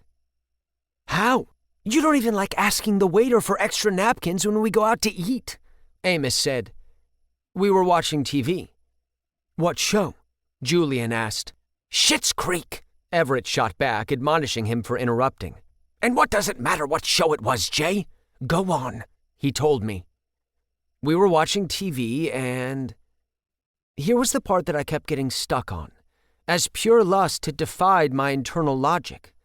Usually I could keep myself in check, but the combination of Anton and Sebastian proved too much to resist. I made the first move.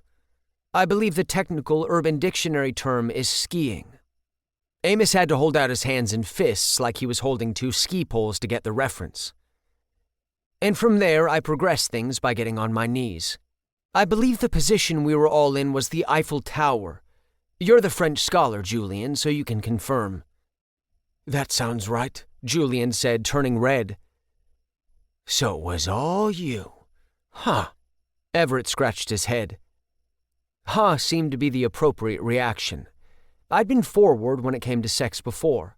I wasn't shy about my urges when I was with a guy. But in those instances, I had been on dates or had arranged to hook up.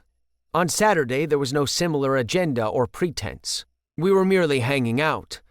Yet there was this nebulous buzz in the air that hung between all three of us, something I didn't know if I could put into words for my friends. It was like the electrostatic activity that created the adhesive forces that pulled molecules of different substances together. I definitely couldn't put that into words for my friends. Essentially, I didn't out of nowhere decide to initiate a threesome. Invisible tracks had been laid, even if we couldn't see them. Who were the guys? I wonder if I had them, Julian asked. You met them at the winery for your birthday. They were restocking their vending machine. Shut up! Those two hot jocks who were obviously hitting on you? Amos said. Now this all makes more sense. I stand by my previous protestation that they were being friendly, not flirtatious. Sebastian and Anton were happy to see me a few months ago. But perhaps Amos was right. I could feel the mess of uncertainty creeping into my life. I know it's not ideal. It was a pleasurable time for all, but there won't be a repeat. I nodded my head to confirm my stance and continued walking down the hall into the breezeway that connected the new addition to South Rock that was added on in the late 90s. My friends caught up to me. Fresh morning sun blasted through the windows of the breezeway. Why not? Everett asked. If the three of you had a good time, why not do it again? They're students. Former students, he said. I shouldn't.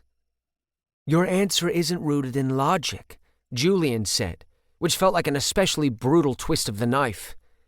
He was the reasonable friend in our life, and he was on board with this? Jay is right. Look at this logically. The three of you are sexually attracted to each other. You're all consenting adults. Humans are wired to seek out pleasurable experiences. If you don't see them again, you're bitch-slapping Mother Nature. Even Everett's logic had a flair for drama, though unfortunately he wasn't completely wrong. I could feel the mess boarding the train and riding on those aforementioned invisible tracks, headed straight for my orderly life. I'll take your sentiment under consideration, I offered. But for now, I'd prefer that it remain a one-off experience. An ad hoc fuck? Amos quipped. Chase, you're kicking a gift horse in the mouth when you should be putting two dicks in there. Everett brushed his fiery red hair out of his eyes. That's a horrible metaphor, not to mention animal abuse, I told him. I appreciated that my friends were blunt and honest and had my well-being at heart, even if for them my sexual well-being was what mattered most. I was meant to be a noble gas, standing alone. No need to link my molecules with others. Hey. A smirk spread across Julian's face as he pointed to the trophy case that happened to be right in front of us. The trophy case commemorated the victories of South Rock's wrestling team. In the center of the case was a photo of the top two wrestlers from the school's most recent regional championship, Anton and Sebastian. I telepathically willed my friends not to say anything. It was a coincidence, that was all. Amos, you forgot your coffee. Hutch joined us holding a lukewarm styrofoam cup out to his boyfriend. Thanks, Amos said while trying to hold back laughter. What's so funny? Hutch asked. He looked at Julian and Everett, who had similar struggles keeping a straight face. Even Sebastian and Anton seemed to be smirking at me through the case. 7. Anton. I woke up Monday morning and stared at my ceiling. The weekend was a blur. Correction, everything that happened after I spooged in my old teacher's mouth was a fucking blur. Everything that happened during Schitt's Creek, crystal clear. I was a hungover zombie for the rest of Saturday and Sunday. Maybe I cleaned my apartment and did laundry. Maybe I made myself some chicken breast on the George Foreman grill. My body was on autopilot. My mind was back on that futon, going over the events of Saturday afternoon. What a day! What a fucking day! I could not get it out of my head, none of it. It was officially the wildest, hottest day of my life. It made me feel alive, a bigger endorphin rush than my best workouts. Watching Chase go from quiet nerdy guy to quiet nerdy guy who was giving 2 blowjobs at once was insanely sexy. Anytime I'd thought of him this weekend, I'd gotten an instant boner. I kept thinking about the sneaky smiles that lit up his face, and how he could suddenly take control, like when he ordered Sebastian and me to stand up so he could blow us. There was a confident calm brewing under his quirky exterior, like a burst of caramel at the center of a chocolate. "Hey," Sebastian knocked at my door. "We have our meeting with Craig Wimmer this morning. We need to leave in 25 minutes. "Cool," I yelled back. There was also Sebastian. We hadn't really spoken post-threesome.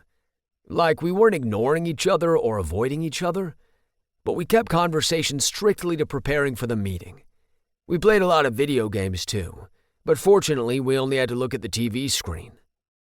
It was a weird gray area for us. We were best buds, forged in the fire of wrestling and running a business. We were always talking about everything. I wasn't sure how to approach this, though. Did I laugh it off as a one-time thing? Did we need to have the conversation about how this shouldn't affect our friendship and/or business? My instinct was the former. The hookup was epic shit after all, but I didn't want it to be a one-time thing.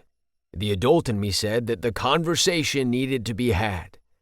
Sebastian could be so damn hard to read at times. His no-nonsense expression was stamped on his face all weekend. Was he upset? Was he focused on the Hollis meeting? Was he confused? I hopped in the shower and let the hot water wake me up. Sebastian had made us buy this nice, quasi-fancy soap at the start of the year. He'd read that it was the same brand used by 5-star hotels. He wanted us to smell like successful rich businessmen so that we could believe our own hype on a visceral level. But this morning, I wasn't thinking about smelling like a rich dude. I kept thinking of the way Sebastian smelled when we kissed.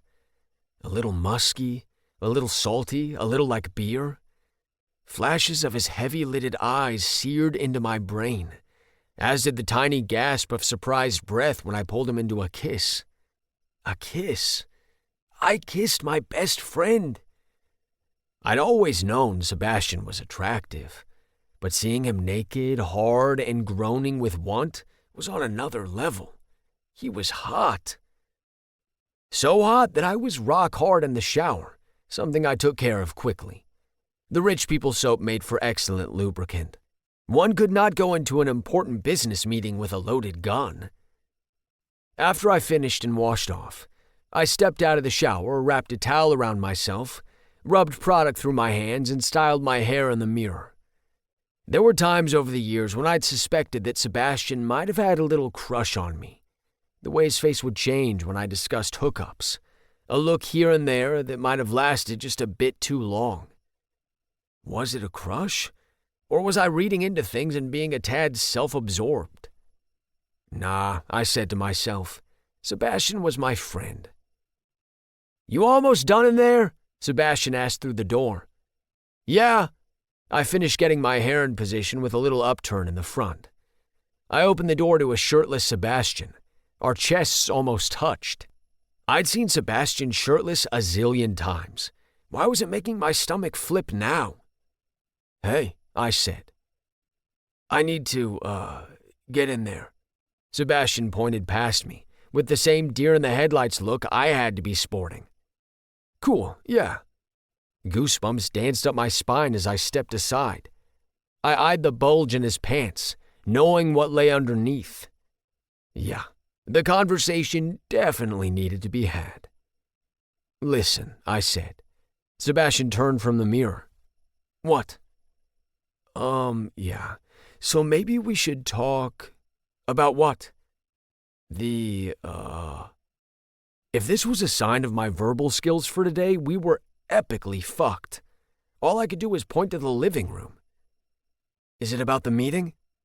No, it was absolutely not, but I took the easy way out. Yeah, are you feeling good? I asked. I usually wasn't this much of a chicken, but this wasn't some guy I was letting down with a standard "it's not you, it's me" speech. This was Sebastian, who was sporting a frustratingly unreadable face at the moment. I'm feeling great, Sebastian said flatly. We're prepared. We have a great business. Craig is going to be blown away. Yeah, totally. Cool. Well, you can't go into Hollis Property Management wearing that. He cracked a smile. I suddenly felt very naked under my towel. I hightailed it to my bedroom before I sprouted wood in front of my friend. I appreciated Sebastian never taking his eyes off the ball. He sacrificed a lot for Beverage Solutions. With his intellect, he could have done anything he wanted. He had unlimited paths to any career, and he chose operating vending machines with me. I wasn't going to fuck things up with weird thoughts and feelings about one wild night. Sebastian didn't have a crush on me. It was the heat of the threesome messing with my head. It was still for the best that we at least acknowledged the elephant in the room, even if just to laugh it off. But we could do that later. This morning, we had a meeting to crush. The Hollis headquarters were located at the end of a cul-de-sac in an office park with a large man-made lake and fountain in front of their parking lot. We'd never tried to sell our services to a company with their own lake and fountain. This was the big leagues. They're a company like all of our other clients. Doesn't matter the size of their building, I said. We got this, Sebastian said. We bumped fists and headed inside. The lobby was buzzing with employees coming to work. They weren't nervous. They were enjoying their coffee and chit-chat. This was a regular day for them. The receptionist gave us passes and instructed us to head to the third floor. Third floor, not the top floor, I noted in the elevator. Makes sense. Craig is head of procurement, but he's likely not the final decision maker. He's the layer before the final C-suite approval, Sebastian said. True. Sebastian was the researcher of the two of us. He probably knew the names of every Hollis VP already. I noticed a hint of shaving cream just under his jaw. You missed a little. I licked my thumb and went to wipe it off when Sebastian smacked my hand away. Hard. He was tightly coiled, but was it just because of the meeting? The elevator doors opened and we walked to Craig's office in silence. His office was small and windowless, made to feel even smaller because of the hefty man behind the desk. He had a bushy beard, a comb-over, and wire-framed glasses perched on his large head. He reminded me of many of my friends' dads, a not uncommon feeling I had on sales calls. Good morning. I knocked on the doorway to get his attention from his computer. Can I help you? He asked. It's Anton and Sebastian from Beverage Solutions. We have a meeting on the books for 8:30, Sebastian said. We do? Craig looked at his computer. Oh, I see we do. He looked up at us again, likely calculating the realization that he couldn't shoo us away as easily as he could hang up. I have a hard stop at 9. I mean it. I can't go a minute over, he said. Not a problem. We only need 20 minutes to blow your mind, I said. Okay, he said, slightly amused. Shut the door, have a seat. As soon as the door shut, I clicked into sales mode. Whatever awkwardness lay between Sebastian and me waited outside of Craig's office. Sebastian pulled out his tablet. While we had a few slides prepared, we knew that the crux of this meeting would live and die on how well we communicated. Sales guys who relied heavily on cookie-cutter slides easily lost their prospects. Nobody liked to be sold to or talked at. The biggest thing I'd learned since starting this business was that more than anything, people wanted to be heard. In the span of 16 minutes, Sebastian and I delivered one of our best presentations in company history. We were on fire. Sebastian hit Craig with data, which I shaded in with some WIIFM, what's in it for me. Seb had this ability to crunch numbers and still make them sound compelling, whereas I went cross-eyed when I stared at an Excel sheet for too long. His brains and my charms worked wonders. Our handoff was seamless, our energy was contagious, and our pitch was compelling as hell. Craig was riveted. Somewhere in the middle of the meeting, our presentation became a conversation, with Craig chiming in with questions and background on Hollis's operations. This was why I could never have a regular boring job. This is why the rough patches of entrepreneurship were worth it. A 9-to-5er couldn't make me feel this alive. I kept looking over at Sebastian as he refuted objections and concerns with ease, his disarming smile and bright eyes brimming with fiery intelligence. My brain cut back to Saturday, and the image of Sebastian throwing his head back in abandon as he came. Sebastian glanced over at me, waiting for me to chime in. Shit, stupid brain. What Anton means to say is that Hollis can provide its tenants with a superior vending machine experience and improve the value of your rentals. It's the little things that people remember. So, Craig, what do we need to do to win your business? I asked, getting back into the groove. I loved asking this question. It was direct and caught people off guard, which was when we usually got the most honest responses. Craig heaved out a surprised breath, then cracked a smile at the audacity. I've never been asked that. Sebastian and I shared a glance. We didn't interrupt or cut in. We let the silence hang in the air, forcing him to fill it. We knew that letting a prospect continue to talk rather than trying to put words in his mouth would be far more powerful. I like your product and your price. The real decision maker is our CEO, Jim Hollis himself. Because of ballooning costs elsewhere, he's now more involved in granular spending, very involved. Look, what we have works well for us. Works well? What happens if your current supplier continues to raise prices on you while the quality of service declines? I asked. We'll have to cross that bridge if and when we come to it. You could score points with Jim by showing initiative on ways to reduce spend, Sebastian added. Craig seesawed his head. That is true. It's best that we bring in Jim for a conversation. He's a straight shooter, an interesting character. I'm game to make this change. If you can win over Jim, then you'll have a deal. As Craig pulled up his calendar, I tried not to have pure joy burst across my face like I was a toddler getting the lollipop he so desperately wanted. He has a busy schedule, let me see. Craig clicked his tongue as he scanned his computer. He can do this day and time on the 11th of June. June? That's next month, I said. The longer the gap between meetings, the quicker interest cooled. He's a busy man. That's the soonest he has open. Sebastian and I traded glances, knowing neither we nor Craig had the ability to reshape Jim Hollis's calendar. Works for us, I said, determined to keep momentum alive for the next month. Sebastian and I shook his hand and thanked him for his time. We pretended to be adults all the way down the elevator and all the way through the lobby. We waited until we got into my car to scream at the top of our lungs. Holy shit, I yelled. We have a meeting with the CEO, Sebastian yelled back. Adrenaline had guided me through our meeting, and I was just now coming back to earth. You were amazing in there. The way you swatted away his objections, brilliant, he said. I'm not the sharpest crayon in the box, but I have my moments. Oh, shut up. Sebastian gave me a playful shove. Shit, I can't believe this. I was so overcome that when Sebastian turned to me with watery eyes, I threaded my fingers through his hair and pulled him close, our foreheads touching. We'd done this many a time in the past. Before championship wrestling meets, after we graduated, it was like our version of a mind meld. It all felt different now, more intimate. Our hearts were melding as much as our minds. We were post whatever Saturday was. Our dicks had rubbed against each other. Sebastian pulled back, always the sensible one. We have to start prepping. We need to pull out all the stops, he said. But I wasn't ready to return to business, though. There was no way I could continue with life as usual until the conversation was had. "Seb," I said, a nervous lump in my throat. "We need to talk." 8.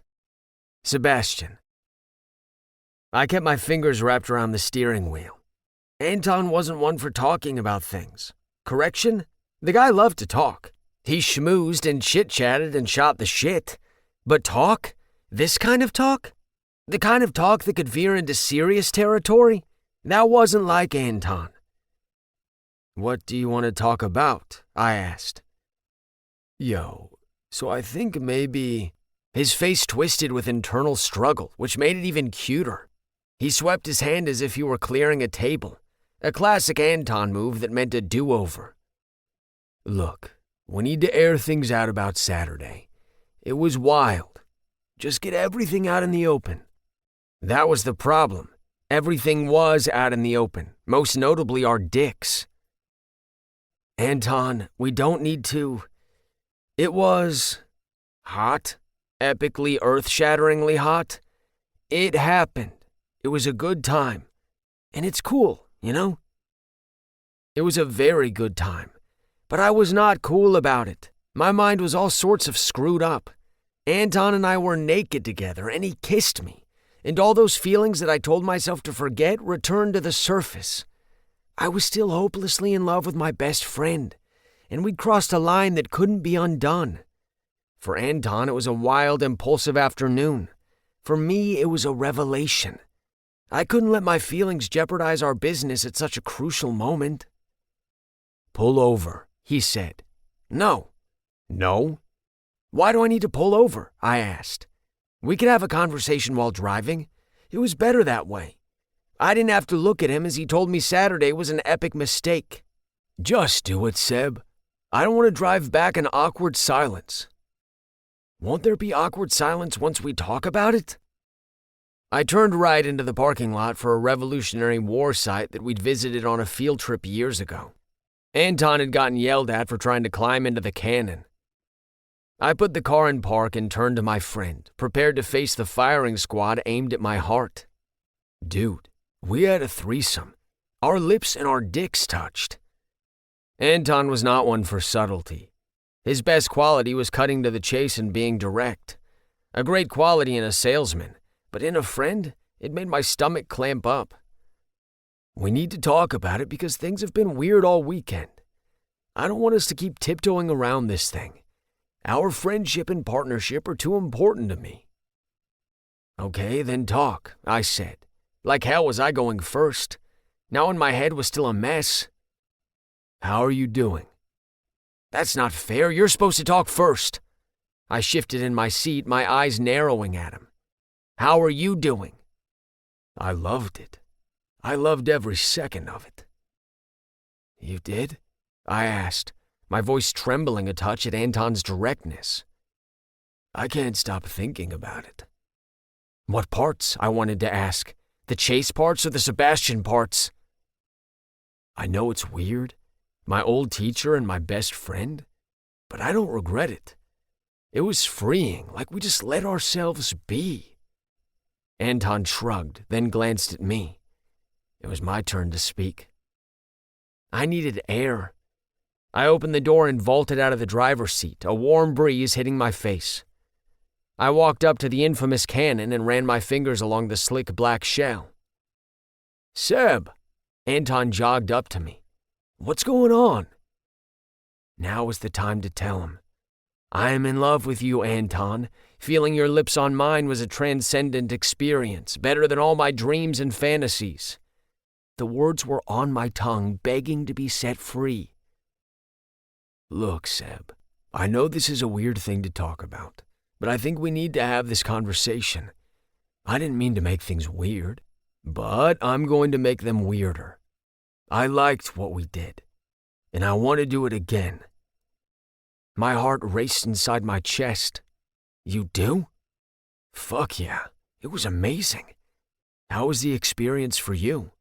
"Incredible," I said with a sigh as I released the word from my chest. "Really incredible." "Do you feel weird?" "Yeah, a little." or a lot, but not in a bad, regretful way. I couldn't get over how Anton was staring at me, his dark eyes staring into me like I'd always wanted. Again, far better than my dreams. I want to do it again. And again. Who knew our nerdy chemistry teacher was such a freak? Not me.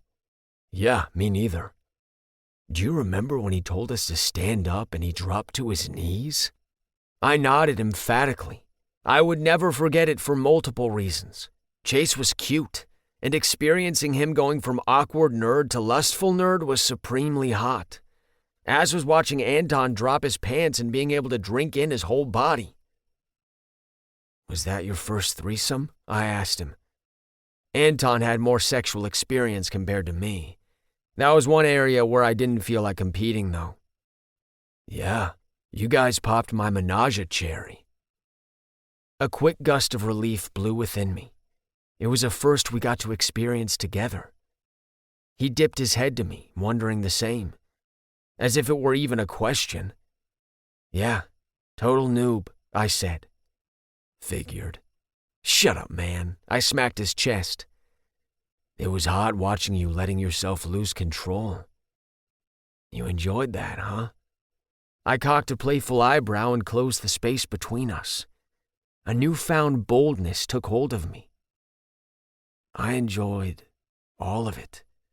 I hate to inflate your ego, but you have a very nice body. And the way you made Chase deep-throat me was something I'll never forget. Hell, I'd never forget a second of that afternoon, including the exact episode of Schitt's Creek that was on when Chase made his move. Anton let a finger slink down my arm. We'll have to do it again. See if lightning can strike twice. You, me, and Chase. Record fucking scratch. This wasn't about us. This wasn't about two friends coming together finally. It was about having another threesome. There was something about the three of us that just clicked. We'll have to see if Chase is up for it. He zipped out of our apartment like he was a fugitive. Is it cool if I talk to him about maybe hanging out again? Hanging out. Ugh. Was there a worse expression that a hopelessly in love friend had to hear? Anton studied my eyes. Damn him for knowing all the telltale signs of my shifting thoughts. Seb, how does that sound to you? Be honest with me, please. If you don't want to do it again, I totally understand. I couldn't be honest with him after getting his hopes up. I was used to being the rational friend, but I didn't want to be the killjoy. Seriously, Seb, I don't want to do anything if you're not feeling it. Our friendship is too important. Maybe over the course of another hangout, with Chase, we could get closer. Although it seemed obvious he wasn't in love with me, so I'd keep my hopes low and enjoy the orgasm. Why wouldn't it be okay? I'm game. We'll have to see if Chase is too, I said.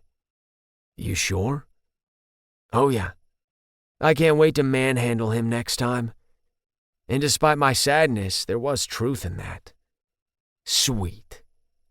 You think he'll want to, though? You leave that to me, Anton said with a smile as if looking at another potential sale. 9. Chase. The routine of school kept my mind clear of thinking about my sexual escapades. One student complained to me that there was no point in studying chemistry, since he'd never use it in his adult life. I asked him how the rubber soles on his sneakers were constructed, and that stifled his dissent. Don't mess with science. After 4 straight periods teaching, I left my classroom for lunch. I had a sandwich and Twinkie in the fridge with my name on it. Well, my name was on a tag affixed to my lunch bag. But those who ignored that were just being cruel. Raleigh stopped me in the hall and clapped me on the shoulder. Congrats, man. I'm rooting for you. Thanks, I said, completely confused by his non sequitur. Do you mean in a general sense? In that case, I suppose I'm rooting for you too. You're funny. No wonder you got nominated. Nominated? Raleigh crossed his fingers and held them up. Good luck. He continued on his merry way, leaving me scratching my head. My confusion didn't subside as I made my way through the halls. Students gave me thumbs up and approving smiles. I wasn't used to any of this. I wasn't the kind of teacher who bonded with his students in the traditional sense. I never sat on my desk and shot the proverbial breeze, or pulled out a guitar and sang a lesson to them. Relative to other teachers at South Rock, I received few requests to sign a student's yearbook. I stumbled into the teacher's lounge where Julian and Amos immediately looked up from their coffees. "I'm confused," I stated. "Congratulations," Julian said. "People keep congratulating me, yet I don't know what I did." "I forgot that you don't check your phone when you're teaching. Chase, you were nominated for Teacher of the Year." Amos handed over his phone so I could read the social media post listing the 3 nominated teachers. I was nominated? Teacher of the Year was a special award voted on by the student body. The winner received a plaque and got to make a speech at graduation. The award usually went to the same handful of fun, cool teachers who shot the proverbial breeze and played guitar. "Is this a joke?" I asked. Amos and Julian exchanged a look that told me my rhetorical question was rooted in truth. "I heard some rumors," Amos said. "What kind of rumors?" I asked for clarification. "Well," Amos inhaled a breath. "Alfred Rover is poised to be valedictorian. He's out ahead by a mile, but apparently you gave him a B+ in the last marking period." "I didn't give him that grade. He earned it himself with a substandard lab write-up." "Anyway, he complained to the rest of the AP crowd about how you ruined his perfect A average, but that it didn't matter because he's still going to Princeton. Well, it's an open secret that none of the smart kids like him, for obvious reasons. So, to piss him off, a few of his classmates came up with the idea to vote for you as Teacher of the Year, so that you two would have to share the stage at graduation. The idea spread through school. Lots of kids don't like Alfred, and lots of kids thought it would be a fun lark, I guess. Enough kids voted for you that you are now in the running to be Teacher of the Year," Amos said, winded from the explanation. It sounded to me like a bunch of kids had too much time on their hands, and that democratic systems of government were inherently flawed. But still, I couldn't help feeling a flush of pride as I stared at my name on Amos's phone. "I doubt I'll win. Students love Mr. Simpkins and Mrs. Gonzalez. They've won before. They taught music and art, respectively. Kids loved music and art. They didn't love chemistry." "You never know," Julian shrugged. "It's pretty cool, though." "Chase, we're getting you that award." Everett barged into the lounge, eyes loaded with determination. "There's a pathway to victory. Students have been buzzing about your out-of-the-box nomination." As a joke, I said, "History will reveal that this is no joke. I have 2 words for you. Marissa Tomei. When she won an Oscar for My Cousin Vinny, she became a joke. How dare a comedic performance win an award? But over time, we've all now realized that she deserved the fuck out of that award. Her performance is legendary. Chase, we're going to turn you into the ingenue of South Rock and make students remember why they fell in love with you in the first place." "I'm not following the metaphor here, Everett," I said. I made a mental note to add My Cousin Vinny to my ever-expanding and sadly neglected watch list. "Chase, no matter what kids say, they care about the name they write on that ballot. Voting is important to them. This might have started as a revenge scheme, but if these kids really didn't like you, none of them would have written down your name," Everett said. Another flush of pride hit me. I wasn't the fun teacher. I didn't have that gene. But perhaps I had been doing something right.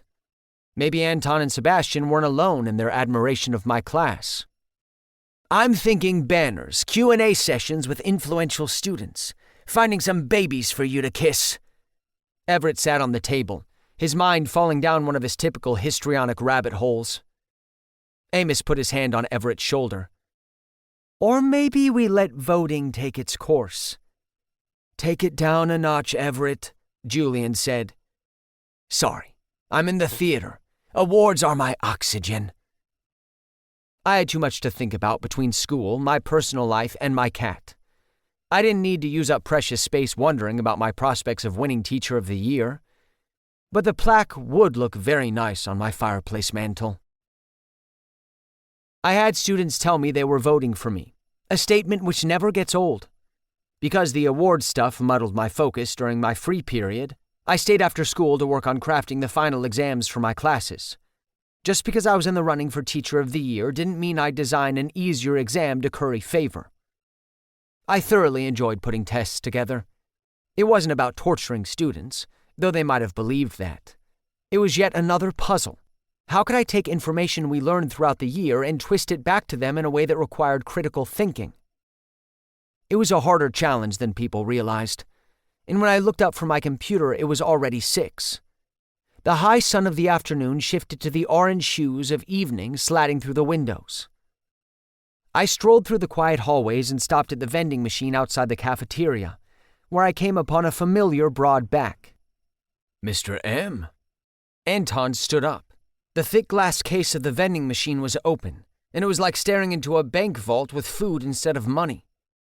At his side were boxes of candy and chips. He wore a tight polo stretched over his arms and slim pants that showed off his long legs. He was more dressed up than half the teachers at South Rock. "You can call me Chase." "We're at school, though." His lips turned into a lazy smile that sent a funny surge of warmth up my spine. "Yes, but you are not a student. What are you doing here?" "I heard that the Snickers bar kept getting stuck in the teacher's lounge machine, so I fixed it and thought I'd do a restock while I was here." He grabbed a fistful of Twix and stocked them in their rightful place. He took care to make sure none of the wrappers crinkled, and that all the candy bars were facing the same direction. "You don't have staff that does this for you?" "We have a guy who does it, but South Rock was our first client. I like to give their vending machines extra TLC, and it's always fun coming back." It was odd to hear a former student say he enjoyed returning to high school. Most kids were itching to get out of this place and never come back. "The real question is, what are you doing here so late?" Anton cocked his head at me, the spotlight of his gaze sending a jolt of heat up my spine. "It's only 6. "You're the first person I've seen in these halls in a while." Our voices echoed in the emptiness. "I was preparing for finals," I said. "Shouldn't your students be the ones doing that?" Anton bent down to stock the packs of chewing gum. Perhaps I was reading into things, but I thought he was pushing his butt out more than he had to. Not that there was anything wrong with that. Anton rested his arm on the open glass case, showing off his long torso. It was a similar position he took in his apartment, and I wondered if he had the same intentions here. "You're looking good, Mr. M. I like this shirt." His fingers danced down the edge of my collar. "Thank you." Heat raced up my neck. It was merely an uncontrollable response to stimuli, right? "Of course, I'd like it much better if you weren't wearing it." I choked out a laugh, amazed that Anton could say statements like that and still remain charming. He had social acumen I could only dream about. Although currently I was dreaming of something else, a scenario in which our shirts were both not being worn. "Saturday was a one-time thing," I said, clearing my throat. "It's a shame, because there are so many things I wanted to do to you, Mr. M." He sauntered up to me, disregarding any respect for personal space. "What kind of things?" I asked, only to make sure we were on the same page when it came to things that we shouldn't do. "Only one way to find out." He shrugged, refusing to go into further, dirtier detail. It was for the best. There had to be something in the teacher handbook about avoiding erections on school property. Anton carefully placed bags of chips into the machine, straightening their corners. "Come grab a drink with me and Sebastian this week." "It wouldn't be a good idea." "Why?" Anton's directness was unnerving, as was his unblinking stare with his lips pouted just so. "Saturday was a fluke, Anton, in every sense. Usually I spend my Saturdays writing lesson plans or doing laundry. Going to Springfest was already an anomaly for me. Our actions were extremely out of the ordinary, and shouldn't be interpreted as normal, repeatable behavior from me. Was there a problem with the thermostat in South Rock? Surely there was no scientific proof that Anton's smoldering gaze could raise the temperature. It had to be in my head, but getting out of my head was a perpetual challenge. See, that's where you're wrong. His hand drifted down my chest. I don't think our actions were as out of the ordinary for you as you think. I think I have a better handle on my life than you do. I think you have a wild side, Chase. Correction. I know you have a wild side. It's dying to get out of you. And I'm not just talking about what you did on my futon. His last sentence caught me off guard, partially snapping me out of my horny brain fog. Anton seemed to sense my confusion. You present yourself as this buttoned-up nerd, but I can tell you're so much more. Buttoned-up nerd is a pretty accurate description of me. My life is built around structure and routine by design. Unless I had a secret Dr. Hyde alter ego that only came out at night, which would mean going through a rigorous psychological evaluation to determine if I had schizophrenia, then there was no wild side to speak of. Respectfully disagree. You're wild and exciting. Underneath there is a Chase that is bursting to be free. Anton spoke with as much confidence about my inner life as he did about my physical self. He wasn't Wikipedia, though. He didn't know everything. I see a Chase who is impulsive and creative and bold. I see a Chase who laughs so hard he can barely catch his breath. I see a Chase who throws his head back in a convertible and lets the wind whip through his hair. Anton's gaze changed, the glimmer in his eye shifting from lust to something sweeter, which seemed to surprise him as much as it did me. You are endlessly fascinating, Chase. Disregarding the fact that I had zero interest in driving in a convertible, there was something about Anton's description that hit home for me unexpectedly. I didn't know who that Chase was, but I wanted to meet him. I wanted to spend time with someone who saw that Chase. All my life, I had allowed people to label me as weird or quirky. Nobody had ever said I was fascinating, that I was a mystery worth solving. You really think I'm fascinating? I'm not bullshitting you. I had an urge to hold his hand, but I resisted. Somehow that seemed more inappropriate than sprouting an erection on school grounds. How can you make this bold of an assessment after one day with me? You have a scarcity of data. But it hasn't been one day. I spent a whole year in your classroom. I watched you get excited when talking through chemical equations, and how you kept pushing us to do more complicated experiments. You were getting us to live on the edge in a way. That's a generous reading. You are unlike any person I've met, and I've met a lot of people. I talk to people all day with my business. I'm used to sizing someone up quickly. Anton leaned against the vending machine. I'm able to put people into buckets and tailor my talk track. There are introverts, extroverts, East Coast directness and Midwestern niceness, people who love to small talk and people who love to observe. But you, Chase Matheson, deserve your own box. I always saw it as a curse. I never really fit in anywhere. It was easy to open up to Anton. Was there a better feeling than a person taking interest in you? I was sure psychologists and specialists in human behavior could provide a better explanation. But for now, I let myself feel a glow building inside me. Fitting in is overrated. You seem to do a good job of it. From what I observed in the halls, you seemed to be popular in high school. Teachers like to claim they were above following the social dynamics of our students, but it wasn't hard to see the stratifications of popularity.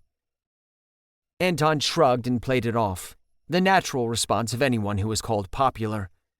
He twinged with discomfort at the label, as much as I did at being called weird. You were trying to fit in. It probably wasn't easy being an out gay athlete in high school.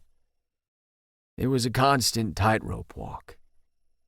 It wasn't easy being a gay nerd either. I could talk all I wanted about how much I loved Star Trek, but I could never say that I found Chris Pine attractive. People made the incorrect assumption that so-called nerds were more accepting. To the contrary, they could be just as hostile and exclusionary as our jock nemeses. I laughed off homophobic jokes and comments in the locker room. I had to. I didn't want to be labeled as sensitive. You never wanted to make things uncomfortable for them. I said, because no matter what, it was always about them. A quiet moment of understanding simmered between us. I knew there was a reason why you were my favorite teacher.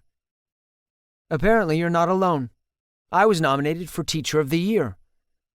Even though it was a nomination predicated on revenge, and nothing that I could put on a resume, I couldn't help sharing. Congratulations! It's about time someone other than Simpkins or Gonzalez won. If you could make chemistry interesting to an idiot like me, then you definitely deserve an award. Anton, you're not an idiot. I was offended on behalf of him. You're a very intelligent, smart young man. He scrunched his eyebrows together as if I were crazy. Okay. It's true. I was a C- student. I was once a C student too. No shit, really? I bowed my head in confirmation. I struggled in school, but I worked hard to improve my grades as I got older. People think that being smart is an inherent and unchanging quality within us. But really, it's like any other muscle. The more you train it, the smarter you get. Albert Einstein wasn't a great student either. The hair guy? Seriously? He struggled too. When you were engaged in class, you did well. You would ask good questions. Some kids have natural smarts, which only gets them so far. But you're smart, and you have grit and curiosity, which will take you farther than they could ever dream.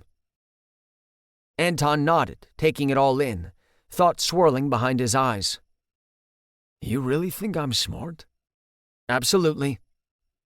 He opened his mouth to respond, but there was no sly comeback, no smooth line, not even a flirty smile. He did something I didn't expect at all. He blushed. Then he did another thing I certainly didn't expect. He palmed my crotch, sending a sizzle of lust up my body. His dark eyes bore into me with heat, but I detected a trace of fear in his pupils, like I'd hit on a dirty little secret he was desperate to cover up.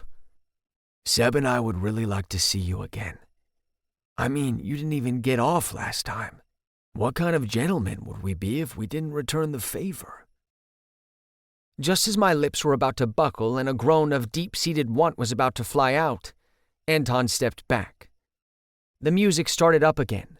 The lights turned back on. Reality was upon us. It was good bumping into you, Chase. Always fun catching up with former teachers.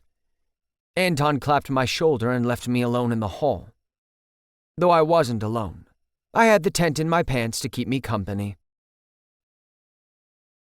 10. Anton. The only time you'd find me on a college campus was because I was visiting my mom or dad. They were professors at this super crunchy liberal arts college where students seemed to spend more time protesting than studying. Dad taught macroeconomic theory, and Mom taught comparative literature. Were there two subjects that I could have less interest in? They'd met as grad students years ago, and left each other secret notes in each other's cubbies when they first started dating. Nowadays, they interacted more like colleagues than a couple. After stocking the vending machines at South Rock, I hightailed it over to their house for a family dinner. As collateral for loaning me some money to get beverage solutions off the ground, I had to agree to dinner at home once a week.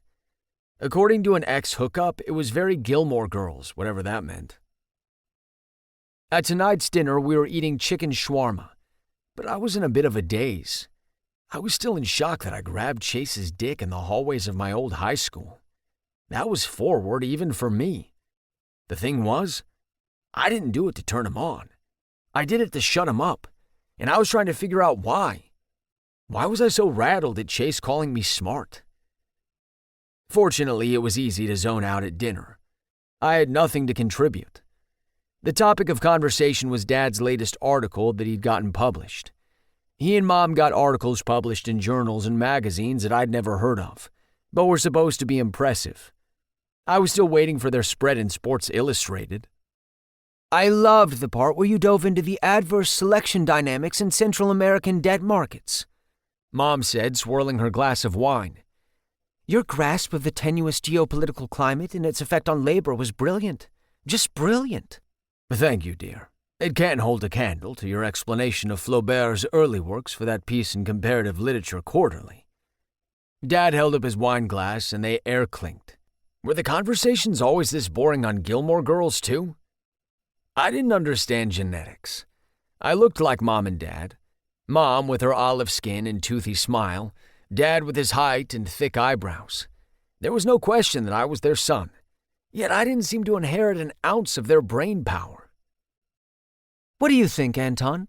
Mom asked. I think this is awesome shawarma." I pointed at the platter and gave her a thumbs up. A+. "Your dad marinated the meat." A+, Dad. I knew my parents loved me, and I loved them to death. But I couldn't help feeling like an idiot around them. Did the smart genes skip a generation? Would my kids be geniuses? Sebastian thought my folks were a cute couple, a pair of brainiacs. But was this really what he wanted from a relationship? Talking to your soulmate about economics articles and watching passion curdle into a stagnant friendship? My parents were rarely affectionate with each other, though they seemed generally happy.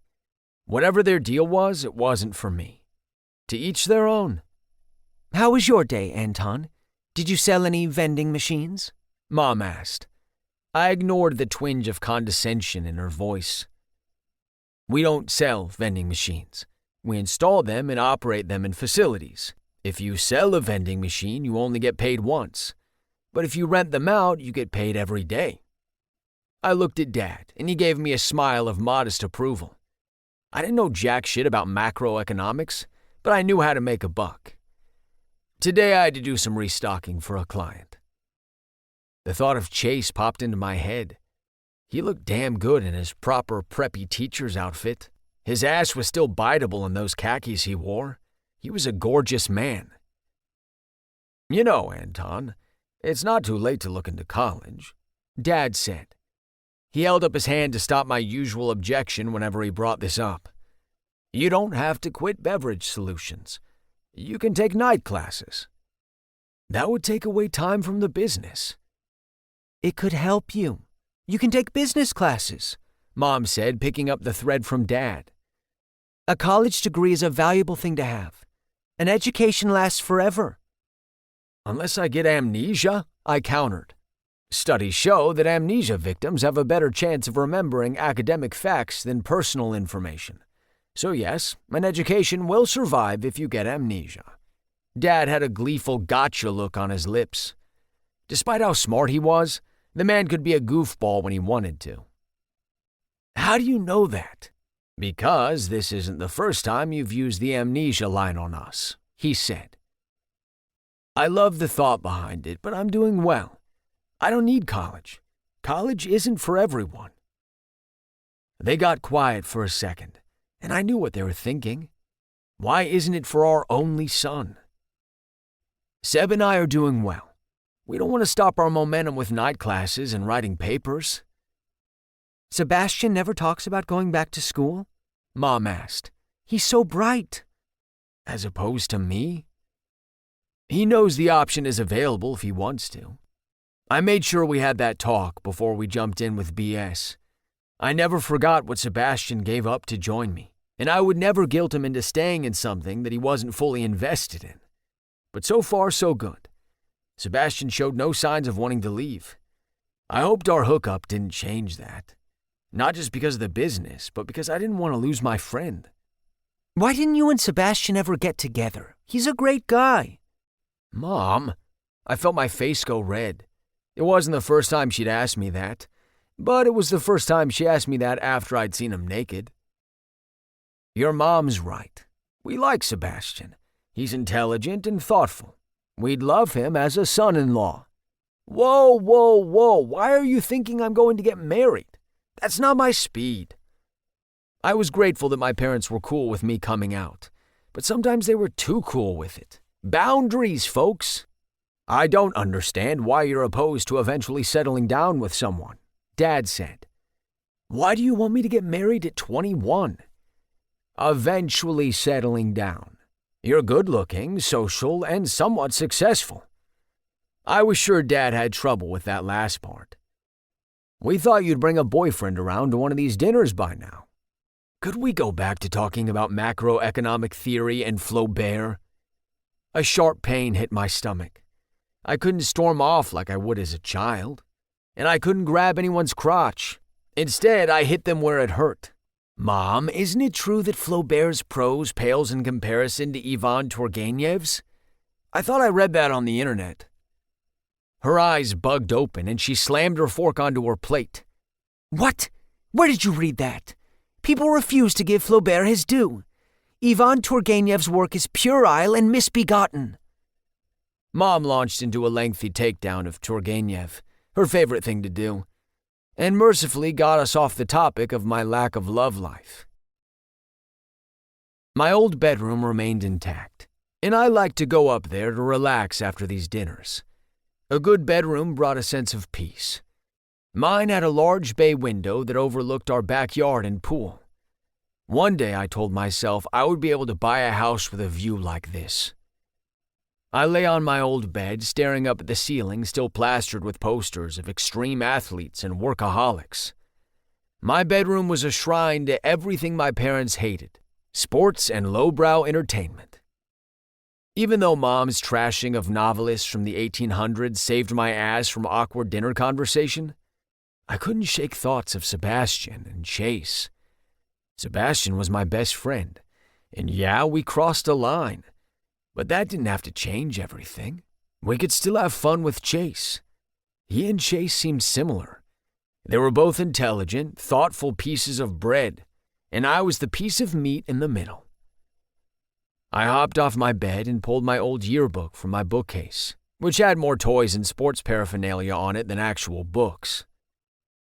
Seb and I might as well have been conjoined twins because we were always in pictures together. I flipped to the wrestling team's page where we posed, arms around each other's shoulders after a meet. A few pages later, I found a candid shot of us at our cafeteria table. A warm feeling lit up my chest. I turned to the section with the teachers' pictures and smiled at Chase's neat, put-together pose. Apparently, there was a whole page dedicated to something called Science Olympiad, which he ran. There he was prepping a table of nerdy students at some kind of quiz bowl-looking competition, thick glasses framing his face perfectly. On the other side of the page was a group shot of the math club. Sebastian stood in the back, smiling proudly, easily the most attractive person in the club. I'd forgotten he participated in math competitions during the wrestling off-season. My parents thought it would be a no-brainer for me and Sebastian to wind up together. The truth was, I'd had that thought before. How could I not? My best friend was sexy, sweet, and we had our rhythms down. Of course I'd wondered about life with Sebastian as my boyfriend. And even though I told Sebastian and the whole world that I didn't want to be in a boring relationship, that wasn't the full truth. Here was the truth in all its ugly glory. I wasn't smart enough to date Sebastian, or any worthwhile guy. Sure, I could wow them with my charm and good looks, and then I could wow them even more once we got in the bedroom. But once the initial high wore off, what else could I offer them? I couldn't have intellectually stimulating conversations like my parents, unless sports or beer were considered intellectual topics. I was a master at the sales small talk that enabled me to close deals, but I stumbled at anything deeper. What if I let myself fall for a guy, but I only wound up boring him? How humiliating would that be, to be rejected for being an uninteresting person? People stayed together because they found their significant other interesting. They could spend time with them for the rest of their lives. 99% of my friends were surface-level hangs. We did shots at parties. We liked each other's posts. We played a pickup game of basketball. But when the fun times were over, we didn't have anything to talk about except recalling crazy stories of past fun times. Sebastian was my only friend who I had something real with. And he was smart, really smart. College scholarship smart. Whatever feelings were bubbling up inside me from our night together with Chase couldn't be acted upon. It didn't matter that Chase thought I was smart. Or did it? Did he actually mean what he said? Or was he trying to reverse psychology his way into my pants? I stared at his picture in the yearbook, and I could have sworn he was staring back at me, nodding at me like he meant it. I looked up and caught the dopey smile on my lips. Chase was certifiably smart, and he thought I was smart. He thought I had the chops to be a chemist. Maybe I had a nerdy side dying to get out? I snorted a laugh at the thought. Fat chance, but it was nice to dream. I reshelved the yearbook, leaving said dream in the past. What if Sebastian thought I was a fun friend, but not serious boyfriend material? It was better to be a player than to face that kind of defeat. At least I was smart enough to know that. 11. Sebastian. Sometimes I thought about the path I was supposed to travel. In an alternate world, I was finishing up my third year of college. There was an alternate version of me hanging on the quad with friends, wrestling at the collegiate level, maybe rushing a fraternity. It all seemed ideal. Until I met up with Savannah. Why the fuck do I want to be a doctor? Savannah slammed her head onto her thick textbook, which was open on top of 4 other open textbooks, which were next to a laptop, a notebook, and a half-drunken can of Monster Energy drink. Because you want to save lives? I asked. Ugh. Savannah was one of my closest friends from South Rock High. I had taken the train up to Ithaca to visit her at Cornell. Her curly brown hair was wrestled into a messy bun. Her gold necklace spelling Savannah in gilded cursive, found on a field trip to New York City, hung down and touched the textbook. She and I were on the yearbook committee, where we spent most of our time snarking about the supremely anal editor-in-chief Rana Rogalski, who shot down any idea that wasn't hers with her trademark, "I'm just not feeling it." Savannah was pre-med and hating it, while also loving it in some twisted way. She and her uber-challenging coursework were in a toxic relationship. It was finals week, so I was meeting up with her at her college's library, where she told me she almost had to fight some girl for the private study room we were in. As with any girl she didn't like, she threatened to punch her in the tit. I was very curious how her personality would translate to bedside manner. Threatening to punch patients in the tit for not listening to her advice seemed not to jive with the Hippocratic Oath. How the fuck does he expect us to remember all of this? Maybe if I wear a low-cut top to the exam, she said. I'm kidding. Of course you are, I said with a smirk. I leaned back and kicked my feet onto the table in the meager space not subsumed with books. You sure you don't miss this? Savannah's voice was laced with sarcasm, but I detected a hint of genuine curiosity too. She was as shocked as my parents when I turned down my scholarship. Would I rather be chained to a library desk for 4 years or hustling in the world? I chose the latter. Business is booming, I said. Anton and I are in the process of closing our biggest client ever. We had a great initial meeting and things look very positive. Aw, that's wonderful. I'm proud of you guys. I mean, I think you're kind of weird for wanting to sell vending machines, but you're making it work. Savannah came from a family of doctors. There was one path that had been laid out for her since birth, and she couldn't fathom anyone who diverged from the college pipeline. I think you're kind of weird for holding up in a library for weeks at a time studying. I peered over at her textbook, but I didn't know what half the words meant. Science. It's organic chemistry. You took chemistry in high school, right? Yeah. I gulped back a lump. Did you have Mr. Matheson? Great teacher, but super odd. Yeah, I think I had him. Oh, I had him all right. Savannah cracked open another can of Monster Energy. I didn't have to be a med student to know how bad that shit was for her. How late are you planning to stay up to study? It's only 3 p.m, I said. I didn't sleep last night. I was here.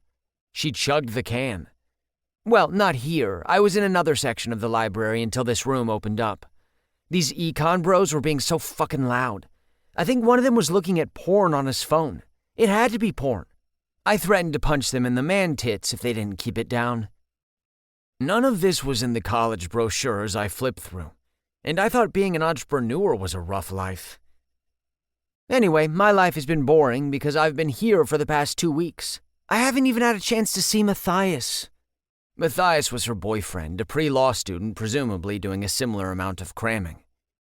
He texted me a dick pic a few days ago, but I've been so busy I haven't had a chance to look at it. She tossed me her phone. Can you open it and respond back? The phone landed in my hands like a live grenade. Write back something complimentary about his dick, like OMG, so big, and add some emoji, eggplant, winky face. Make it flirty, but not so flirty that he thinks we're going to be having sex this week. I'm gonna let you handle that one. I slid back the phone, preferring not to Cyrano with her boyfriend's junk. Thanks, friend, she deadpanned. Sebastian, I think you need to enroll in college, if only because it'll help you shed your prudishness. I am not a prude. She cocked her head to the side, a sharp rebuke of my claim. Even the characters in a Jane Austen novel think you're too prudish. I've had sex. People who have had sex can still be prudes, she shot back. Sex is the most prudish sexual act there is. That doesn't make any sense. Super religious people have sex. They don't eat ass. I think your energy drink is messing with your head. Come on. Tell me the most exciting thing that's happened in your life lately. I need to feel alive. Look at me, Sebastian. I'm surrounded by books. The only penetration I've gotten this week has been a paper cut. Fortunately for her, I did have interesting news to share on the sex front. I wasn't going to say anything because it was a sensitive subject for me, but when she held up her poor index finger wrapped in a Band-Aid, it was too pathetic to ignore. If I tell you this, it has to stay between us. I am absolutely serious. I picked up her organic chemistry textbook and made her swear on it. What is it? She leaned forward in her seat, her eyes aflame with anticipation and high on the mysterious chemicals of energy drinks. I had a threesome. Ha ha, funny. Really, what happened? I gave her a slow nod, letting her know I wasn't fucking around. Her big eyes got even bigger. You're serious? Shut up. Or, no, wait. Don't shut up. Keep talking. Who with? I strummed my fingers on the library table. Like I said, you can't tell a soul. I won't. I mean it. You can trust me. I didn't tell anyone you were gay in high school. I came out my freshman year. Well, I still didn't tell anyone. She grabbed my hand in both of hers, her eyes basically pleading with me. Sebastian, I will not tell a soul, I promise. Please, I need this gossip or else I don't know if I can go on. Melodramatic much? I inhaled a calming breath. I couldn't believe I was about to say this sentence aloud. It was with Anton and Mr. Matheson, our old chemistry teacher. Savannah stared at me unblinking. You okay? I think I just had 10 strokes at once. I gave her a very brief rundown of what happened last weekend. As scared as I was about spilling the beans, it was a relief to share it with an objective third party. Yet it wasn't the sex part that Savannah got stuck on. Her face dissolved from giddy shock to something more heartfelt. So you and Anton finally hooked up? I'd never heard her sound so sweet. Anyone who was close friends with me long enough usually found out about my crush on Anton, either by obvious context clues or me confessing my hidden feelings outright. Savannah had known about the crush for a few years, but to her credit, she never pushed me to act on it. She understood the complicated tightrope I walked. It was just the heat of the moment, I said. Are you sure about that? We talked about it. Anton was just having fun.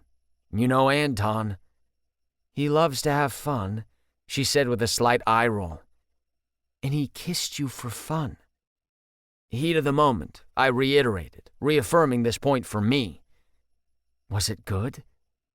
I gave an exaggerated nod. There was no word that could describe how good it felt to taste Anton's lips. Only noises not appropriate for the library. Savannah studied me as if I were on her final. Sebastian had a fucking threesome. What was it like getting with Mr. Matheson? That was actually very good. Despite my feelings swirling for Anton, I wouldn't forget how drop-dead sexy Chase was on Saturday. He was adorably awkward at Springfest, and then ravenous back at our apartment, then adorably awkward when he scrambled out the door. It was a thrilling kind of whiplash. I always appreciated the guy who could keep me on my toes. I'm debating whether or not I want details on that. I'll keep you posted. Savannah's face softened as it looked like a pang of pity flashed across her eyes. How are you feeling about everything? I shrugged. Good. Sebastian, you hooked up with the guy you've been pining over for years. You are not good. That was the problem with friends. They had the power to read you. I told him I was cool with everything. But you're not. She slammed her head into her pile of books. Yes, I am. How do you know? Because you're not the cool girl. I'm not a girl, period. Trying to stay on Savannah's wavelength tonight was impossible. Med school was definitely breaking her brain. The cool girl is what every guy wants. She's a hot chick who can bang for fun and not get attached. Have you really never read or watched Gone Girl? Ben Affleck goes full frontal. I'll add it to the list. Savannah had recommended oodles of films to see over the years. I never watched one. I wasn't a movie person. My attention would go to my to-do lists or ways I could be more productive. The point is, you're not a cool girl, Seb. I mean, are you cool with everything? I shrugged again, with less confidence this time. I want to be. I wished I could be as impulsive as Anton. Wished I could be comfortable flying by the seat of my pants and believing things would work out. I wasn't built that way. Anton might have loathed his parents' boring relationship, but he didn't realize how much stability and security that kind of upbringing gave him. Some of us didn't have that luxury. Damn it, Savannah was right. I wasn't a cool girl. I was seriously uncool. I have an idea, Savannah said.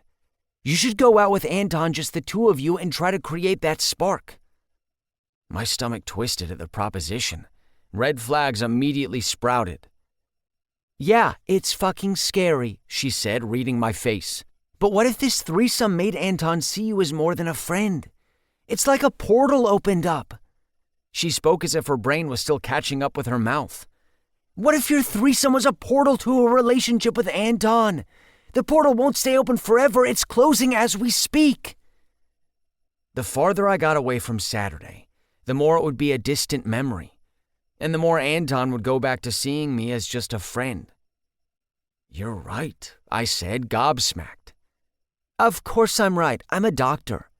Savannah tipped her head back and poured the final drops of her energy drink into her waiting mouth. You're going to text Anton and invite him out for a drink tonight. Tonight, right? Tonight hasn't happened yet? Is it still afternoon? I'm so tired. It's still afternoon. I pointed out the window at the shining sunny day. I trained myself not to look out the window. Too distracting and depressing. Anyway, invite him out for a drink. And when you're there, flirt with him. See if he responds. And then when you get back to your place, pounce.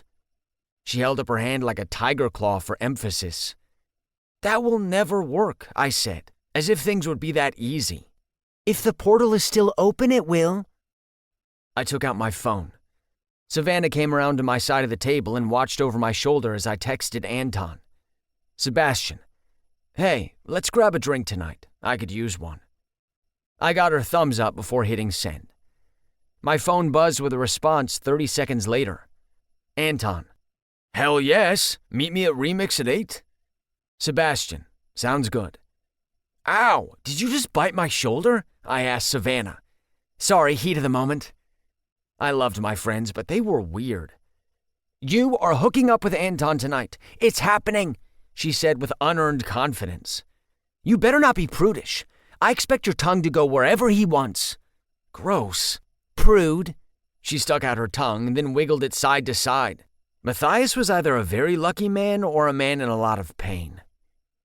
We're just meeting for a drink, like we've done lots of times before. I wanted to brush off her idea, but I couldn't help thinking she might be right about the portal. This could be my last chance before I was relegated to the permanent friend zone. Sebastian, one of us will be feeling the touch of another human being tonight, and sadly, it won't be me. Because I couldn't help but get excited, I bought a new shirt for tonight, black and fitted. I couldn't go back to the apartment and change into something nicer, or else Anton would suspect something. My heart pounded in my chest as I drove to Remix. We had already kissed, and Anton seemed to like it. Usually, I wasn't one for risk-taking, but I took a leap with Anton once before. Maybe we'd both take one tonight. Remix was a gay bar located at the end of an unassuming strip mall. On weekend nights, the place was packed, throngs of guys dancing to club music. On a Thursday evening, it was much calmer. One could actually walk around in there. I took a deep breath before I opened the door. The place was sparsely populated, a few guys dotting a few tables. In the corner by the back bar was Anton, his familiar face smiling at me. And next to him was Chase, who gave me his signature awkward wave. 12. Anton. When Sebastian suggested we go out for a drink tonight, my mind instantly thought of including Chase. Dare we try to recreate the magic of last weekend? I was game to try, even though Chase threw me for a fucking loop the other day with all his smart talk. His words stuck in my head throughout the week. I wasn't used to feeling exposed like that. I didn't like it, but I also did? What the actual fuck? Fortunately, I got Chase to come out tonight. I was the guy who loved to have fun after all. If all went well, we would all fool around, and I would forget about how this science nerd got my heart all fizzy for a moment, like it was plopped into a can of LaCroix. My dick was half hard just watching Sebastian approach. Some very dirty fantasies began to play in my head, as did some scenes that made my heart go fizzy again. My heart really needed to take a chill pill. Hey, Sebastian gave me a half wave. He stood just out of reach of our table for a few seconds. What's up, dude? I clapped him on the shoulder and brought him into a quick hug. How's it going? How's Savannah? Under a lot of academic pressure. To each their own. I took a swig from my beer bottle. I sure as hell dodged a bullet on the college stuff. I was dealing with a ticked-off customer, Sourwood Fitness. Sebastian nodded in understanding. Is Maurice still complaining about the sounds coming from the machine? I told him that's the hum of the motor keeping the drinks cool. He has very sensitive hearing. I had a suspicion that Maurice loved to complain because in some ways, it was his way of getting his money's worth. I'll deal with him tomorrow. First, I'm going to order a drink. Sebastian turned to make a beeline to the bar. I blocked him with a firm hand on the chest. You remember Chase, right? I pointed at Chase, who waved hello. Maybe it was just me, but I didn't think Sebastian had acknowledged him yet. Good to see you, Sebastian said, as if it were the lowest mandated form of conversation available. I'm going to get a drink. And he was off, not to be stopped. You good, Chase? I nodded at his mixed drink. Yes, it should take me about 20 to 25 minutes to finish my drink. I'm timing you. Once we hit minute 26, I'm taking it for myself. I winked at him, then caught up to Sebastian. Remix was fairly empty at the moment, making it easy for me to break into a light jog to meet up with Sebastian. Things didn't get going till Fridays, when this place became the center of gay Hudson Valley life. Guys liked to party, but most of them also had work in the morning. I checked out his ass as he leaned over the bar to get the bartender's attention, something I'd never done before in all our years sharing locker rooms and bathrooms. There was something about the three of us being in the same room together that got my mind surging with dirty thoughts. And it was a really nice ass, one meant for quarter bouncing. Hey, I'll cover this round.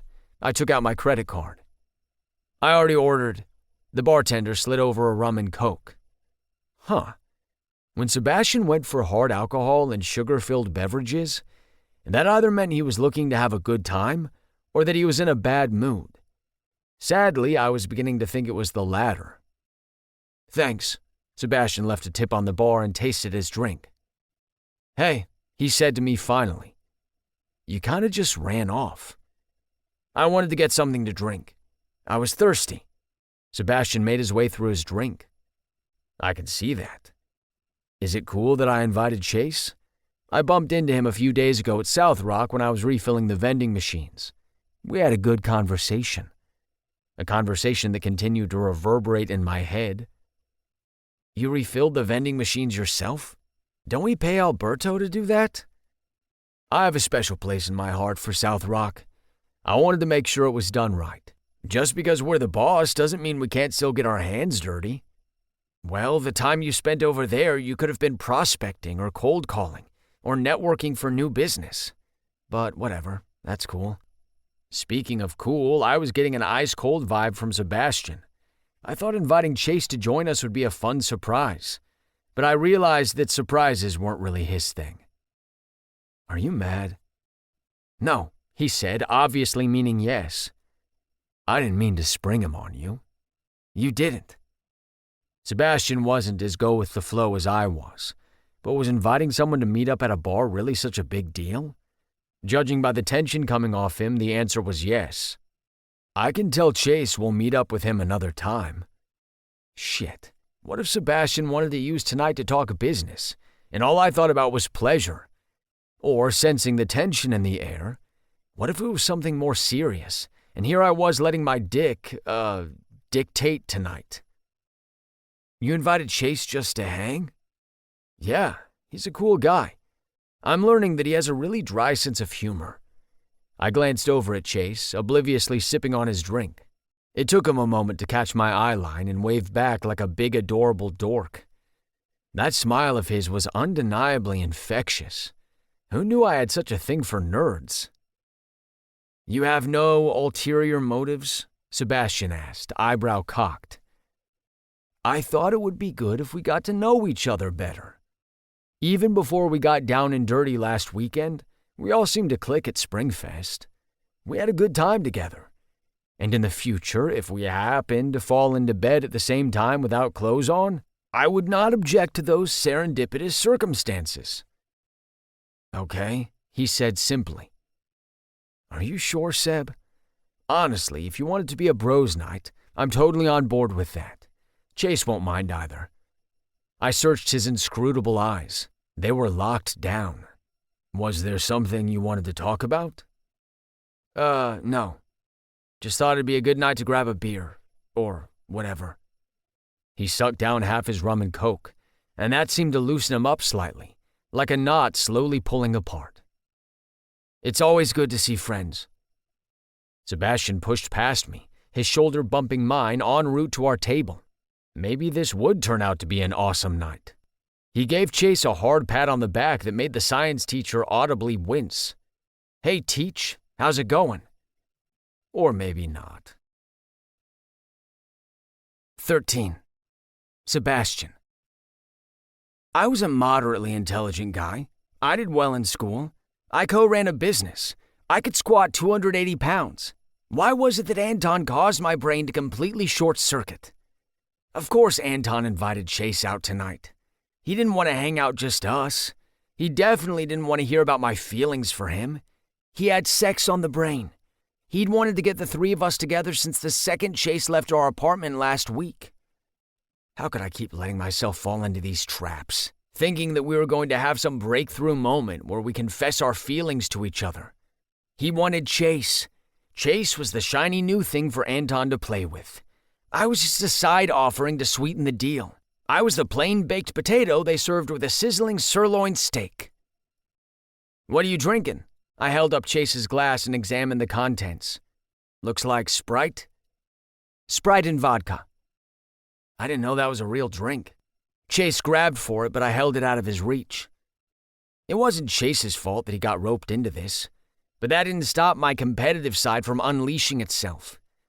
Unfortunately, my pathetic crush on Anton couldn't let me take it out on him. I took a sip of Chase's drink and watched him recoil. All you do is combine Sprite and vodka. It's not rocket science, Anton said, taking the glass and handing it back to Chase. Technically, the alchemy of these two substances does share vague similarities with the combustants utilized to power rocket ships. Chase pushed his glasses up the bridge of his nose. So it is a little like rocket science. How cool is that? Anton softly rubbed his back, his hand getting dangerously close to ass territory. How many years had I longed for Anton to casually drift a hand down my back? I slammed my drink on the table. Chase, I have a question for you. Why does South Rock make students take science classes all 4 years of high school? I never understood that. Most of us will never use what we learned in your class in the real world. Seems kind of a waste, right? It's not a waste, dude, Anton said. Knowledge is power. Says the C- student, I shot back. Anton was always the first one to make fun of his lackluster grades, but he froze up at my comment, a wounded puppy look flashing across his face for a second. Chase's eyes bugged out, reading the room. Just as I was about to apologize, Anton burst out laughing. I earned that C- fair and square, dude. He toasted my drink, squashing at least some of the awkwardness around the table. His hand remained on Chase's back, refueling my anger. Chase, what do you think of the saying, those who can't do, teach? I asked. I would disagree, Chase said. I snorted a laugh. What is your glass made of? He asked. This? I held up my drink. Glass? I don't fucking know. We've established that you are holding a glass. And again, we come to my original question. What is your glass made of? A cunning smile curled onto Chase's lips. I don't know. You mix together sand or silicon dioxide, soda ash, and limestone, and heat them at a very high temperature to form a thick liquid. The soda ash lowers the sand's melting point, but if we left it at that, then the liquid would dissolve in water. We can't have glass dissolving when it hits water, or else your rum and coke would dribble down your arm. That's where the limestone comes in. The calcium carbonate keeps the melted sand from dissolving, allowing it to harden from a liquid. There are multiple chemical reactions going on, raw materials working together in a tightly coordinated effort. Also, you can enjoy a happy hour cocktail. Now, don't you think it's important for students to be taught the basic tenets of a discipline that's responsible for every single physical item in their world? Chase rested his face against his hand as he stared me down, bringing that Willy Wonka meme to life. It seemed I'd found the one nerd who knew how to push back. I wanted to squash him. Isn't it possible that team sports like wrestling are a bigger waste of time, since the overwhelming majority of students don't go on to play those sports at a professional or Olympic level? Hey now, don't go dissing wrestling, Anton said, but he was becoming less of a factor in this discussion. Sports teaches kids discipline and teamwork, as well as builds their confidence. And those skills seem more important than knowing what calcium carbonate is, I said with a dark chuckle. But that's just my opinion. And opinions aren't facts, said Chase, with a backbone in his tone that I didn't expect from him. Two things can be true at once. You guys want to play darts? Anton pointed his thumb at the dartboard on the wall. There's only 2 sets of darts, though, Chase said. We can improvise, take turns.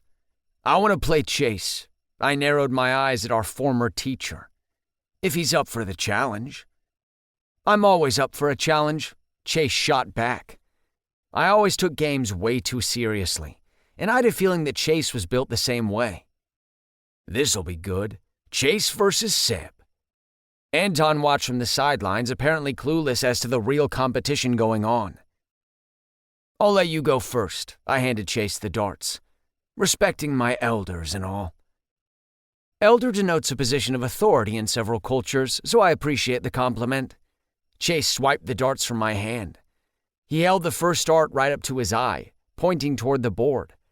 Back and forth his arm went, practicing his shot but not taking it. Sometime this year, I said. I'm sizing up the spatial obstacles of the game to better calibrate the velocity required to hit the board, Chase said. Was all his technical speak a way to mentally fuck with me? I'd faced all sorts of opponents on the wrestling mat. He wasn't going to psych me out. I'm going to give each of you 10 seconds to shoot. How's that? Anton squeezed the dip between Chase's shoulder blades and let his hand drift down his back. I cut between them. You're distracting him, Anton. Anton is invoking Pareto's principle. The task will be completed and the time frame one is given, said Chase. What the hell does that mean? I asked. It means I'm going right now. Chase sent his darts into the air, where all 3 hit 2 rungs above the bullseye. Not bad, but not great. Chase seemed to have the same opinion. Seb, you're up. Anton gave me a light pat on the ass. I blocked out my reaction to his touch and focused on the game. Usually I was meticulous like Chase, but here I used the element of surprise to psych him out. I fired off 3 darts in quick succession. Where Chase's darts all clustered together, mine were all over the place. One hit just above the bullseye, one far above that, and the third hit the edge of the board. Fuck, I muttered under my breath.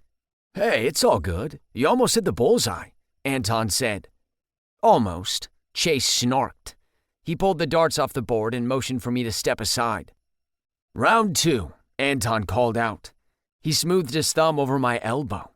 I tensed under his touch and stayed laser-focused on the game. I refused to lose to Chase, not at darts, nor with Anton.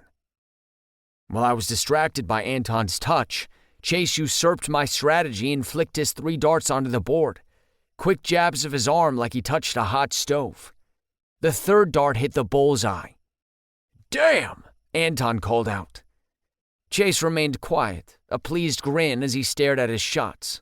Your turn, Sebastian. You got this, Seb. Anton went to pat my ass again, which really pissed me off. Was he really trying to stay neutral, like a horny Switzerland? I threw his hand off me with lots of unnecessary force. If I hadn't already ruined the mood tonight, seeing Anton slowly back away from me with his hands up did the trick. Chase pulled the darts from the board and handed them over. But instead of taking them, I bailed out of Remix altogether. What the fuck was wrong with me? 14. Chase. Admittedly, I wasn't the sharpest when it came to understanding people. Molecular equations were a cinch. Human emotions were head-scratchers. I had expected tonight to go differently. Anton, Sebastian, and I would enjoy laughs, good conversation, and drinks. They were good guys. I found myself surprisingly comfortable with them. But instead, I felt like one of those idiot children with neglectful parents who fell into the lion pit at zoos. A warm gust of air hit me when I stepped out of Remix. I hadn't realized just how cold it was inside. The air conditioner likely set high to anticipate a swell of sweaty bodies later tonight. The exterior of Remix was remarkably unassuming. Save for a small rainbow flag hanging outside the door and a beer sign in the window, the cars on the highway could rightfully assume the place was abandoned. I found Sebastian around the corner, back against the wall, squatting a few inches off the ground. He looked remarkably sullen considering it was a friendly game with no money on the table. The stakes could not have been lower. Hi. I told Anton I forfeited, so you won. I tentatively approached. I think I forfeited first, technically. Sebastian leaned his head back and exhaled a lengthy sigh. The outdoor light silhouetted him and showed off his cut jawline, something I shouldn't be focusing on at the moment, but my brain had other ideas. What are you doing out here? I wanted to apologize. Our social interactions seemed off tonight. I didn't mean for things to get antagonistic and competitive. Things weren't competitive. It was a friendly game. Sometimes I have trouble understanding sarcasm. Your comment definitely falls into sarcasm, but it sounds like you're being serious. As my friends would say, Sebastian had a bug up his ass from the second he walked into Remix. From the second he saw me. I wasn't always the best at reading the room, but the vibes going on tonight would throw off even astute social observers. Fine, things got a little competitive. Sebastian cracked a hairline grin, giving me the tiniest peek of his white teeth. He had a really nice smile. It was a shame he was kind of uptight and didn't smile more, because he was obviously beautiful when he did. I can be a competitive person. It's the athlete in me. I can be too, though I don't have an athletic bone in my body. I saw that. His forehead crinkled in confusion. It was another shame that he was always so self-possessed, because confusion was another attractive look on him. You were shit-talking me. Just a little.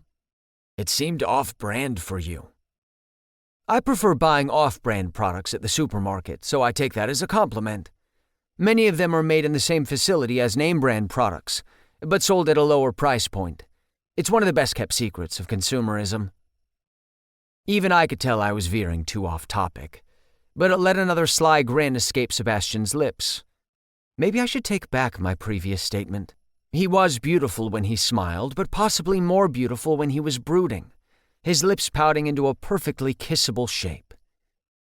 I sat down next to him, kicking aside the stray cigarette butts on the gravel.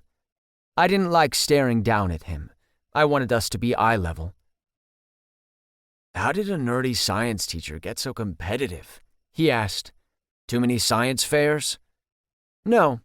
Actually, can I share something with you?" "Go for it." "I think it stems from my dad walking out." Sebastian jerked his head to face me, light cracking through his brick exterior. I remembered seeing his mom on back-to-school nights, the annual event where parents would visit their kids' teachers. For most kids, both of their parents showed up, but not Sebastian's. It was only his mother, and I'd gotten the sense that it wasn't because his dad worked late. I could tell. It happened when I was 8. He secretly started a family with another woman, and he decided to live with them. Before he left, he sat me down and tried to explain his rationale, which in retrospect was a pretty awful thing to explain to an 8-year-old. Deep down, I felt like I was in constant competition with this other family. Like maybe if you were the best son possible, he'd come back. Sebastian stared into the night sky. He didn't phrase it as a question. I signed up for soccer in the hopes of being a dynamic enough player to convince Dad to come back. He never came to one of my games, I said, the memory of an empty space in the bleachers haunting me as if it happened yesterday. Which was probably for the best since my athletic skills were subpar, as previously mentioned. "You probably weren't as terrible as you think." I kicked and missed the ball more times than I'd like to admit. And sometimes I would hop to a ball like a bunny rabbit. I was born to be a weird kid. "There's nothing you could have done to convince your dad to return. Guys like that are selfish. It's only about them." Sebastian kicked at the gravel. His hand squeezed my knee in support. "I'm sorry that happened to you." Things got messy, but they're better now. I have my life and my routine. It keeps me sane. I've learned to live without the mess. "I try to stay away from the mess too," Sebastian said, unclenched for the first time tonight. "It's difficult, though. It's so easy to get tangled up in feelings and crushes and shit." Life is much better when you focus on facts and avoid gray areas. But anyway, sometimes that competitive side of me rears its ugly head, like with playing darts, or when fighting for someone's attention. Was that what was happening inside? I didn't think Anton invited me tonight to compete with Sebastian, but why did it turn into that? "I didn't mean to make things uncomfortable between you and Anton," I said. Sebastian heaved out a sigh. "You didn't. That one was all me." "You know why he invited me, right?" "He wanted us all to hang out," Sebastian said. "He wants us to have another threesome." Sebastian's eyes went wide, surprised that I said the quiet part out loud. Was I not supposed to be blunt? Are threesomes one of those things that can't be talked about, only experienced? He burst out laughing, his face breaking into a humongous smile. "That's what Anton is thinking, isn't it? He brings us to a bar, gets us to loosen up with alcohol, and then eventually has us make our way back to your apartment all through the not-too-subtle power of persuasion and flirting." "You're ruining the magic, Chase." "Doesn't the magic happen once we get back to your apartment?" Sebastian doubled over laughing. I never understood why sexual matters couldn't be talked about. Wouldn't it make things easier if we were all on the same page? "Frankly, I was blindsided when I came into Remix. I thought Anton and I were grabbing a happy hour drink," he said. "He invited me to join. If I'd known... But now I get why you weren't happy to see me from the get-go." "I wasn't unhappy to see you. I was surprised. I'm not the best with surprises." "Same. Surprises are more for the surpriser than the surprised, which makes them inherently selfish acts." "I've actually had that same thought. Great minds think alike." Sebastian's stormy eyes bore into me, sending a delightful chill up my back. Can I ask you an honest question? As opposed to a dishonest one? True. Did you want to repeat last weekend? Have another threesome. Yes, I would. He reeled back in amused shock. You don't mince words. I really enjoyed it. I liked being transgressive and wild. My life is usually none of those things. I kept thinking about what Anton said to me in school. Maybe I did have a wild side worth exploring. What happened to enjoying routine? It's fun to step outside my routine now and then. I spend my weekends ordering pizza and putting together puzzles with Einstein. Well, I put together the puzzle, and Einstein squeezes herself into the empty box. I'm assuming Einstein is a cat. A bossy one at that. I traced my finger in the gravel as a bit of nerves got stuck in my throat. And to be frank, I liked spending time with you and Anton, even before the sexual stuff. It was hard to describe and sounded implausible. We'd barely spent time together, one long afternoon. But I kept thinking back on it fondly, cherishing the easy chemistry we had. Anton's cockiness and Sebastian's seriousness and my quirkiness all combined in a dazzling feat of alchemy. It was rare for me to find people I clicked with. I wasn't someone with a million friends. Most people got sick of me pretty quickly. I was an acquired taste. Sebastian was indecipherable at the moment. Conflicting thoughts seemed to be churning in his head. Seb, you're still here. Anton found us outside. He sat down in front of us, completing our circle. Is everything okay? It was cute how much concern washed over Anton's face for his friend. Yeah, I just needed some air. That was a competitive game. You guys got really into it. Sebastian and I shared a look of mutual understanding.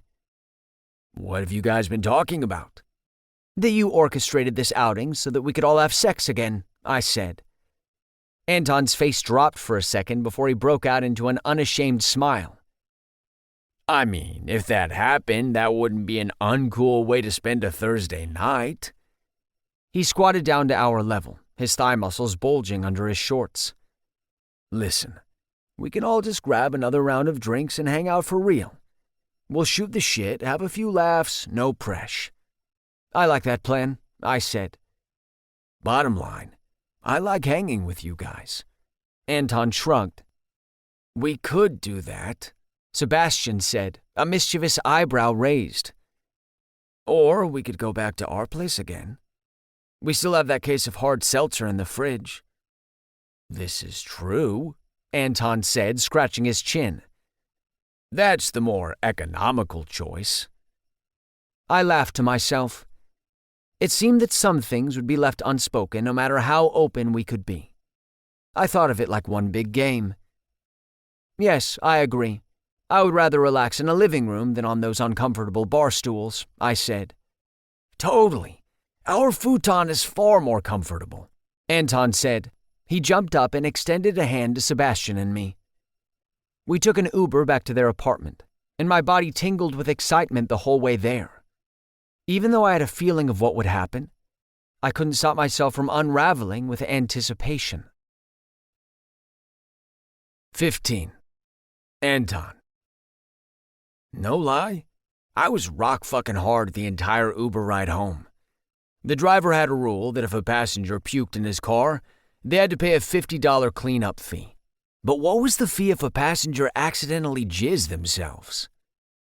I was in between two sexy, sweet guys, and I was on the verge of potentially getting laid tonight. Sebastian, though, was still focused on work, judging by his phone screen.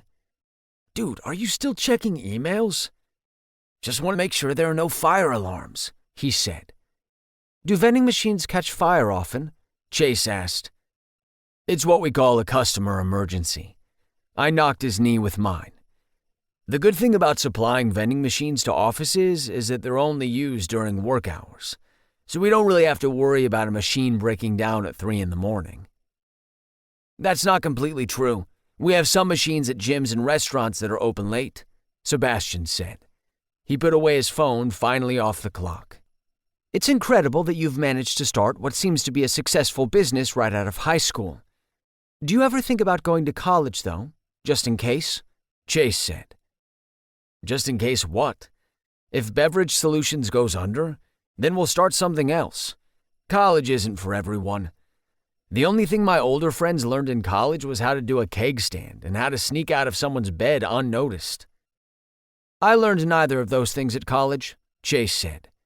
He turned to Sebastian. What about you? Sebastian hesitated a moment. The uncertainty wafting off him threw me for a bit. You know, I like what we're building here with Beverage Solutions.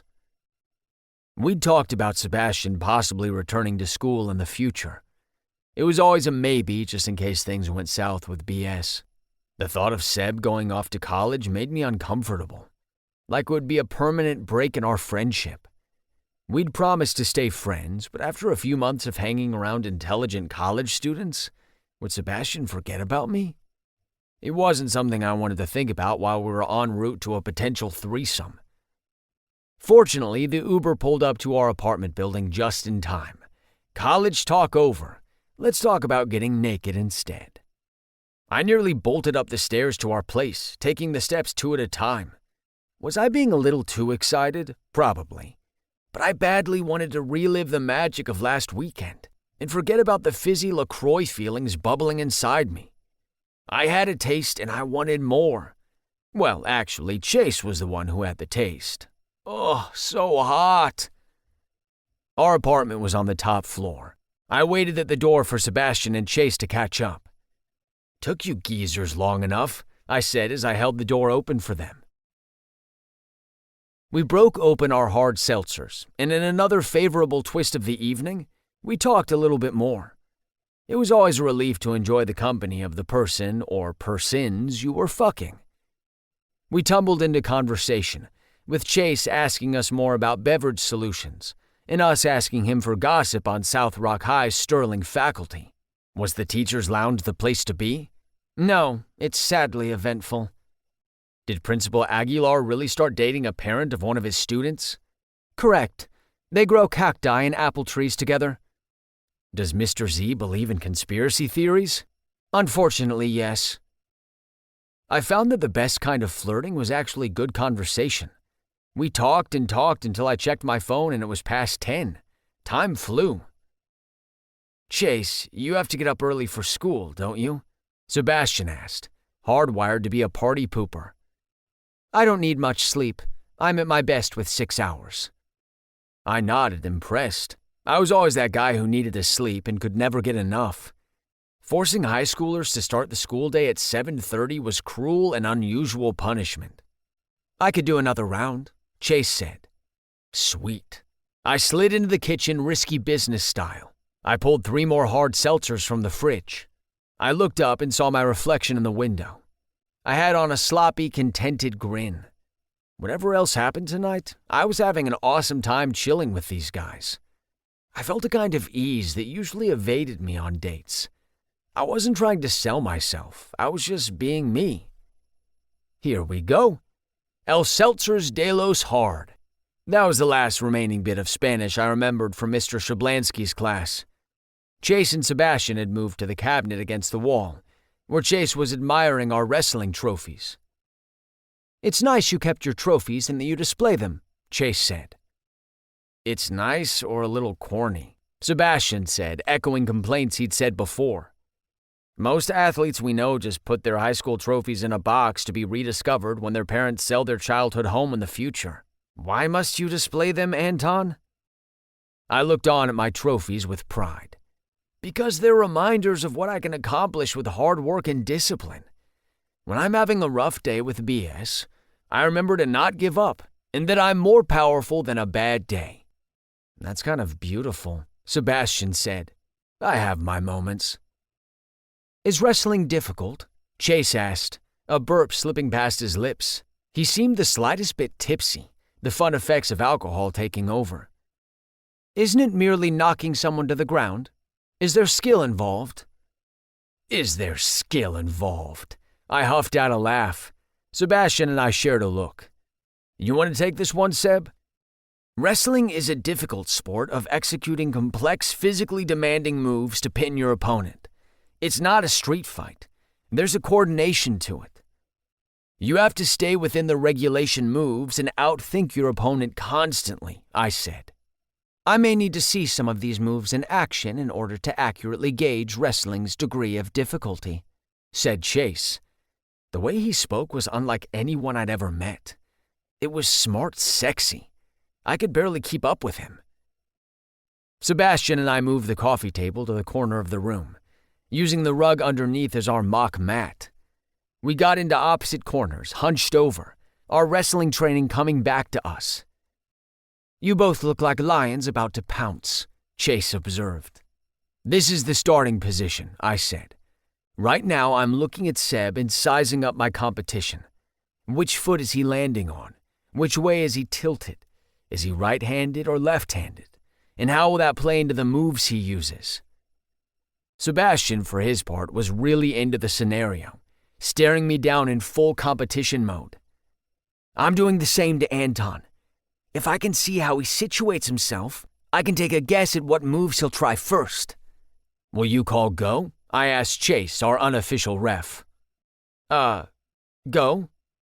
And we were off.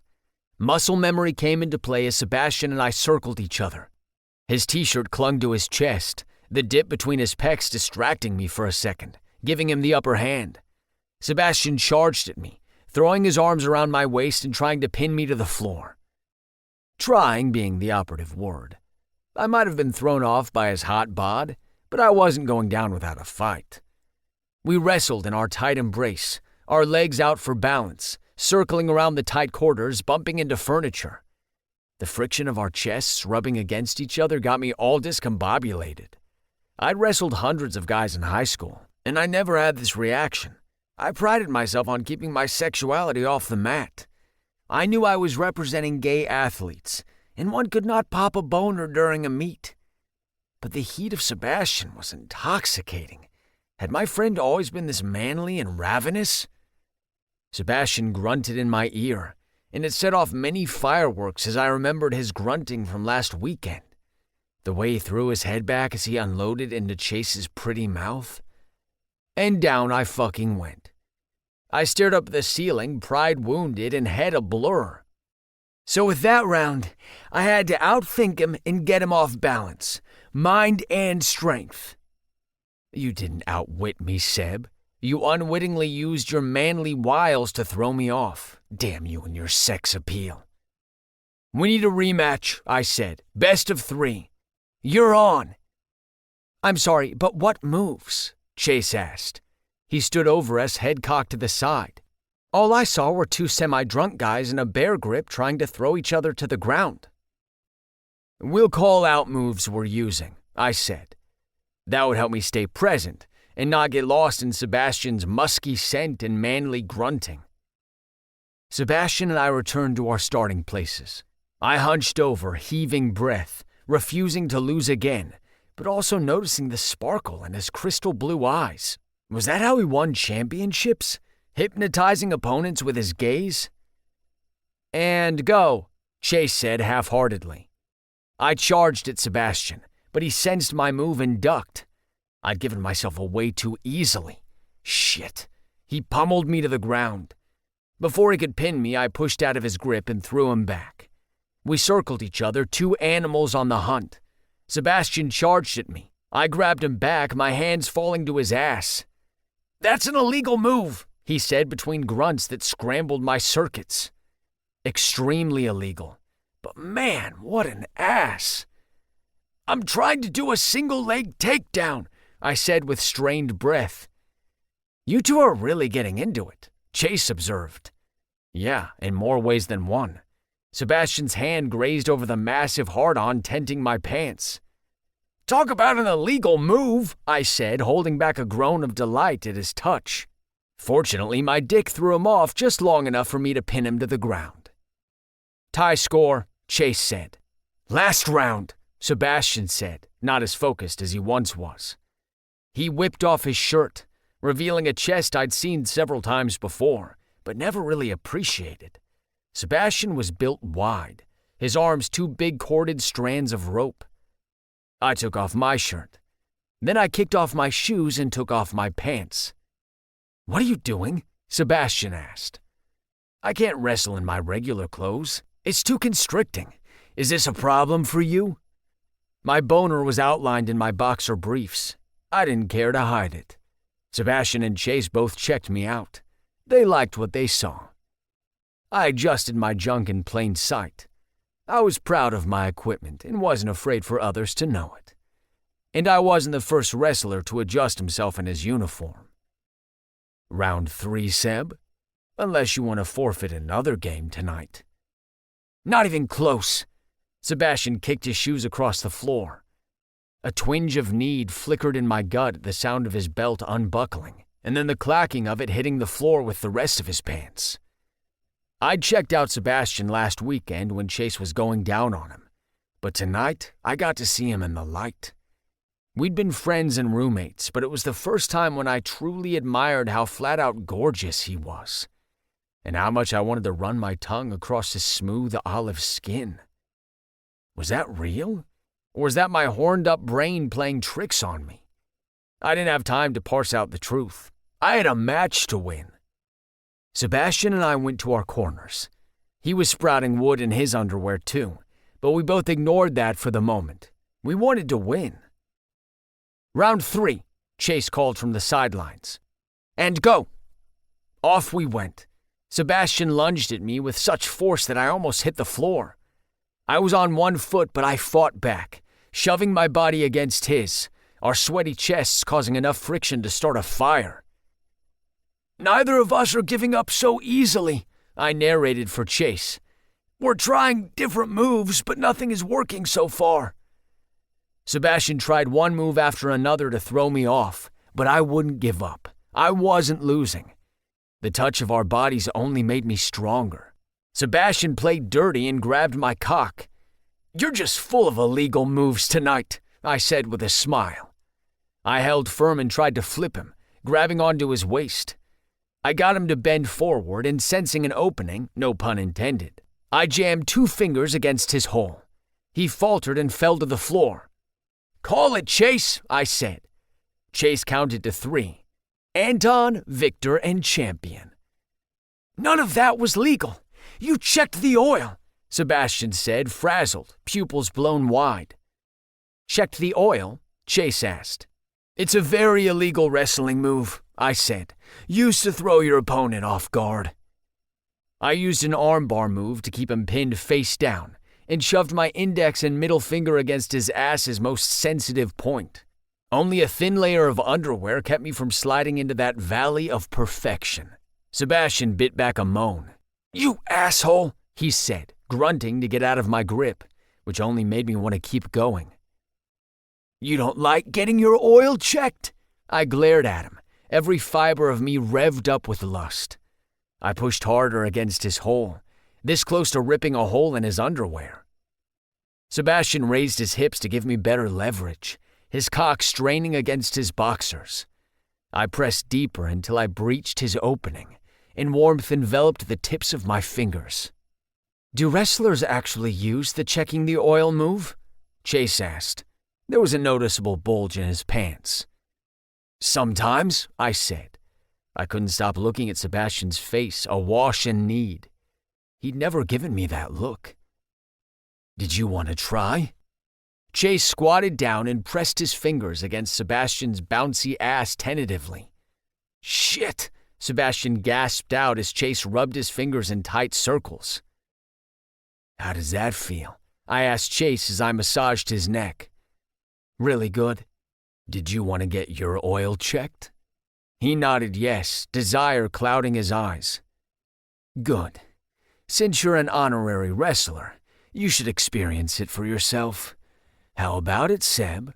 I slapped Sebastian's ass to bring him out of his haze. "Uh-huh." "Stand up," I ordered. Chase looked down at us, so innocent in his button-down plaid shirt and pants, a touch of fear behind his thick glasses. Sebastian and I stood up, our muscular bodies easily dwarfing his lithe frame. I undid his shirt and slid it off. Sebastian unbuckled Chase's belt, then pushed his pants to the floor. Chase rolled his head back and a sweet moan escaped his lips. I kissed along his shoulders. Sebastian met up and kissed Chase's back. Our lips got close but didn't touch. All wrestlers do this after each meet, to promote good sportsmanship, I said, my voice teasing. I reached behind Chase and stroked my fingers down Sebastian's side, savoring the curves of his abs. It's also a good way to stretch, said Sebastian. He reached forward and pinched my nipple, sending a jolt of lust up my chest. My mouth skimmed Chase's neck, over his soft, stubbled chin, up to his pink, fat bottom lip. I pushed past his teeth, my tongue conquering him. Chase giving into our heat. My hands grabbed at his back, then fell down Sebastian's chest. It was an abundance of riches. Chase let out a hard gasp, his eyes bolting open. He looked over his shoulder. "And that's checking the oil," said Sebastian. His fingers were pressed against Chase's sensitive area, perhaps a little too firmly. "It's very alerting," Chase said, catching his breath. His head fell back on Sebastian's shoulder as Sebastian continued to dig his fingers in. He pushed his ass into those greedy fingers. Why were we still wearing underwear? I pushed Chase's to the floor. He was naked, pale, soft, all for us. He was prey ready to be attacked by two wrestling animals. Sebastian gripped his arms around Chase's waist and threw him to the floor. I lifted Chase's legs over his head. He was very foldable, his knees coming to his chest. His hard cock dripped pre-cum onto his stomach. His pink hole was up in the air. I held out my middle and index fingers and slid them into Sebastian's mouth. Slicked up, I entered them into Chase's hole. "Checking the oil," I whispered. Chase croaked out a delicious moan. His composed demeanor fell in an instant. I slid my fingers in and out, while Sebastian dipped down and sucked his dick. We attacked him from both ends. He'd given us pleasure last weekend. It was our turn to return the favor. An indecipherable string of pants and moans were falling from Chase's mouth. I lifted his hips for better leverage. He was practically upside down, ass and cock high in the air. I flicked my tongue over his opening, circling the pink rim and slipping inside while Sebastian disappeared his cock inside his hot mouth. Chase was warm, pulsing under my touch. "I really like wrestling," he said. "It's much more homoerotic than I thought." "Mr. M, you ain't seen nothing yet." I held out my fingers to Sebastian, silently commanding him to wet them. He took them in his mouth, coating them with fresh saliva. I re-entered Chase, stretching his tight hole. "Does Teach like getting double-teamed by his students?" Sebastian uttered in a husky tone, his throat tight. "Yes," Chase whispered. "More." I fucked him with my tongue. His moans and his scent intoxicated me, as did watching Sebastian take him to his base.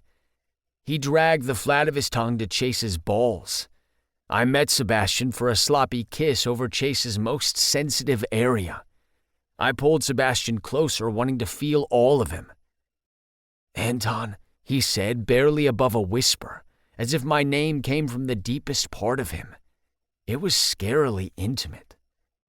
Sebastian dipped his fingers inside Chase. I reached over and took Chase's cock in my mouth, pre-cum hitting my tongue. Sharing was caring. We took turns fingering him, opening him up. Chase's body was tense and coiled. I could feel him tighten with need. Chase hit his hand against the rug, the wrestler's signal that he was down for the count. "Chase, you okay?" I asked. Sebastian and I let him go. His body flopped to the ground. He heaved in deep breaths. "That was intense," he said. "Oh my God."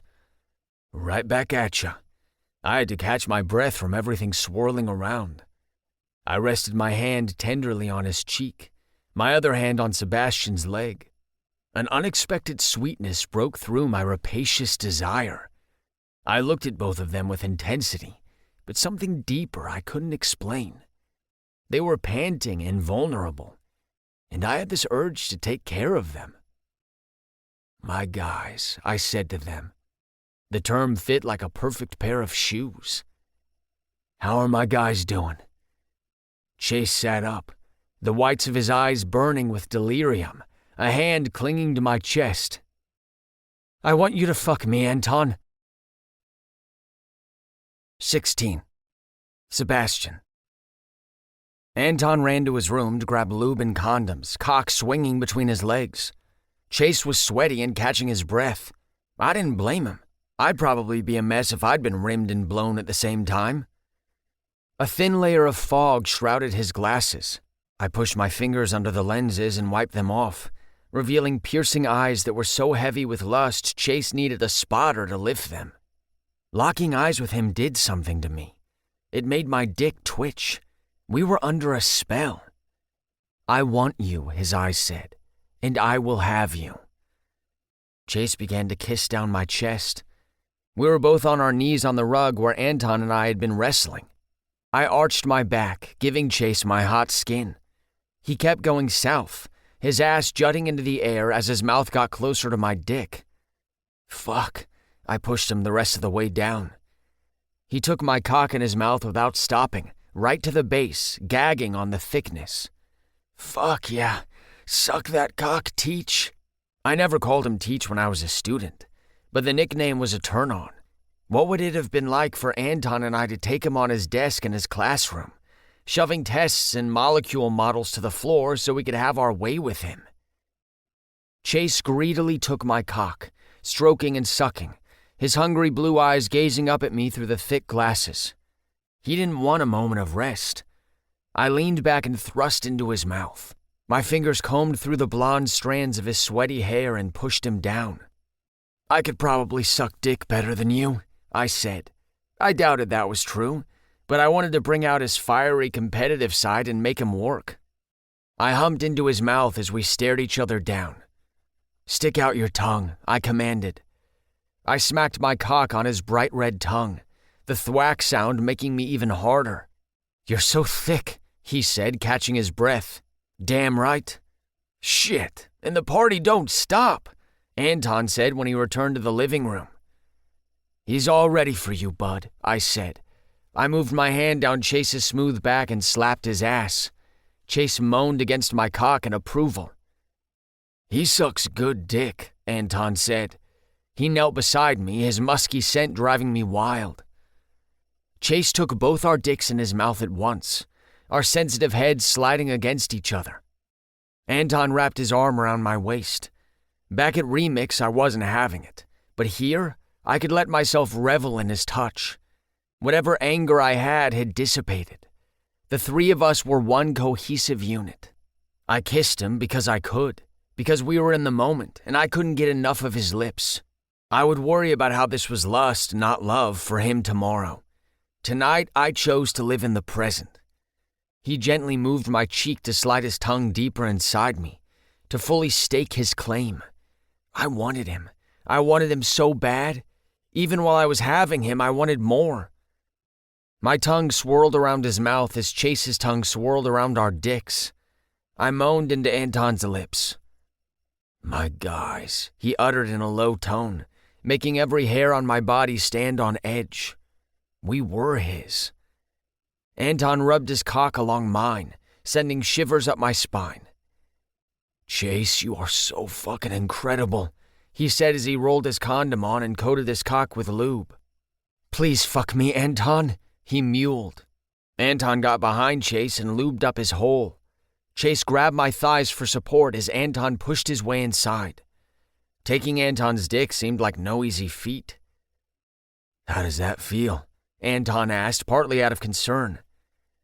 You're bigger than most guys I've been with. I'm adjusting, Chase said, his technical voice back for a second. Tell me what you need. I don't want to hurt you. Anton kissed along his back and nuzzled into his neck, so tenderly, so caring. A twinge of jealousy hit me. Chase hugged me tighter, clenching, his glasses digging into my abs. You okay? I asked Chase, smoothing a hand over his hair. I'm good. He looked up at me with needy eyes, trepidation on his face as Anton slid deeper inside him. "It's going to feel good. We'll make sure of it," I promised him. Tonight, here, we were on the same team. "Don't stop, Anton. Please don't stop." "You feel so fucking good, Chase," Anton said, his voice a low grumble. Chase's pain quickly turned to pleasure as that hungry look returned to his eyes. I fed him my dick, which he gladly took. It disappeared into his mouth, his moans making me rock hard and pushing me toward the edge. Anton looked at me in bliss and disbelief. He couldn't believe this was happening, but he was enjoying the hell out of it. All that worrying and wondering about whether this was a good idea seemed so dumb in retrospect. This was easily the greatest sex either of us had had. "Fuck yeah," he said. We bumped fists. I loved the view. I got to stare at his chest and abs and the peak of his pubic hair as he pumped into Chase. And it seemed he was doing the same, drinking me in with delight. "Hey, my eyes are up here," I said to him playfully. "Yeah, I know," he answered with a smirk that drove me wild. I leaned forward, being respectful not to mess up Chase's flow, and planted a soft kiss on Anton's lips. I'd never get bored kissing Anton. He met me hungrily, a heated kiss back. "Shit," I gasped out. Chase took me to the base again. His mouth was fucking magic. Between Anton's sexiness and Chase's blowjob prowess, I wasn't going to last long. Anton pushed Chase's head down on my dick as he fucked him harder. "Take him. Yeah, just like that," he commanded. Chase sprung up, his lips pink and swollen, face flushed. He'd been working hard tonight. Chase was competition, but he was also a good guy. We'd been through the same struggles. There was a connection there. Anton pulled Chase to his chest and fucked him fast and hard. Chase groaned with agonizing delight. I grabbed his cock in mine and stroked them together. Chase's pre-cum slicking us up. Chase made unintelligible sounds, the kind of noises one made when words wouldn't suffice. His body was a firecracker of need, sizzling and crackling and bursting with color. "Come for us, Chase," Anton said. "We want to make you feel good." Chase was possessed, lolling his head around, his legs wobbling, chest shaking. Anton pretty much had to hold him up at this point. "Oh my God! Oh my God!" Chase kept muttering. I stroked us harder, wanting desperately to bring us to climax. Chase and I locked eyes, the heat and vulnerability spinning around like shapes in a kaleidoscope. My orgasm exploded out, pouring over my fist in unrelenting waves. "Fuck!" I cried out. Chase rested his head on Anton's chest. His dick was red and hard, begging for release. "You're so beautiful, Chase.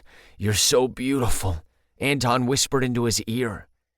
As I came back down to earth, the only person in the room post-orgasm, I couldn't help but feel another twinge of jealousy. Chase cracked out a moan as he came, hot release hitting my thighs.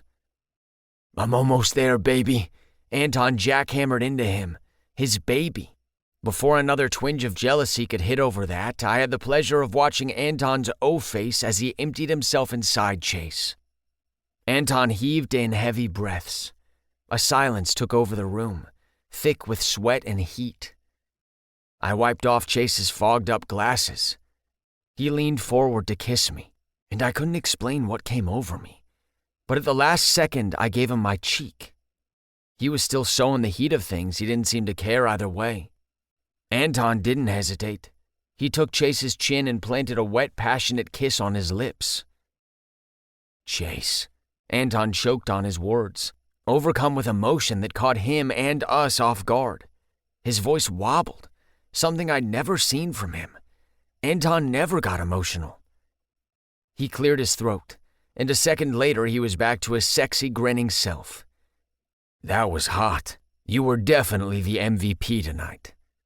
Chase blushed.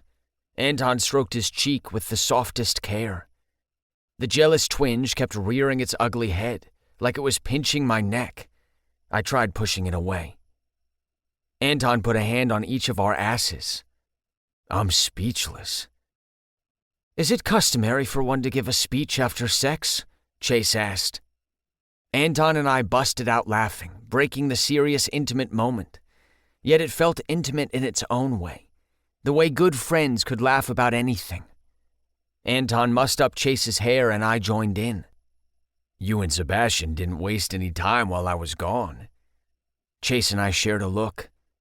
There was something guarded there, like maybe he did notice that I wouldn't kiss him. We're very efficient, Chase said. Let's hit the showers, Anton said, silencing the chaos in my head, at least for now. I woke up the next morning to a phone call from Craig. My hangover from hard seltzer and hot sex would have to wait. I immediately sprung into business mode when his number popped up on my phone. It was 7 a.m., but it didn't matter. Business never waited. Craig, what's up? I sat up in bed, wiping my eyes and at least acting like I'd had my morning coffee. I have some potentially good news for you.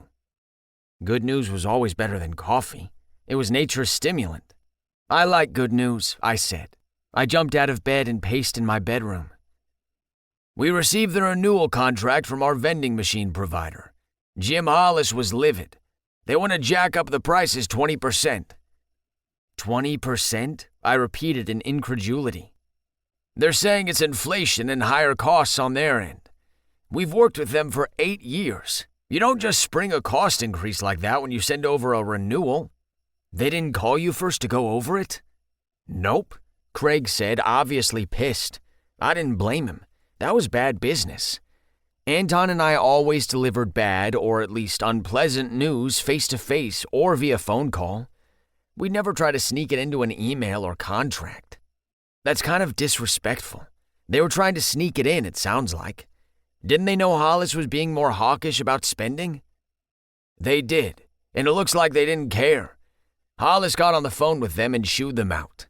We understand that costs go up, that's business, but they should have talked with us first. The owner apologized and agreed to come down on the increase, but it got Hollis spooked. He's having me vet and set up meetings with a few vendors that could be a viable alternative. I'd like to include beverage solutions on the list. And here I thought my orgasm last night was the highlight of the week. I was wrong. I know our follow-up call isn't until June, but we have to let our current vendor know if we're renewing by the end of the month.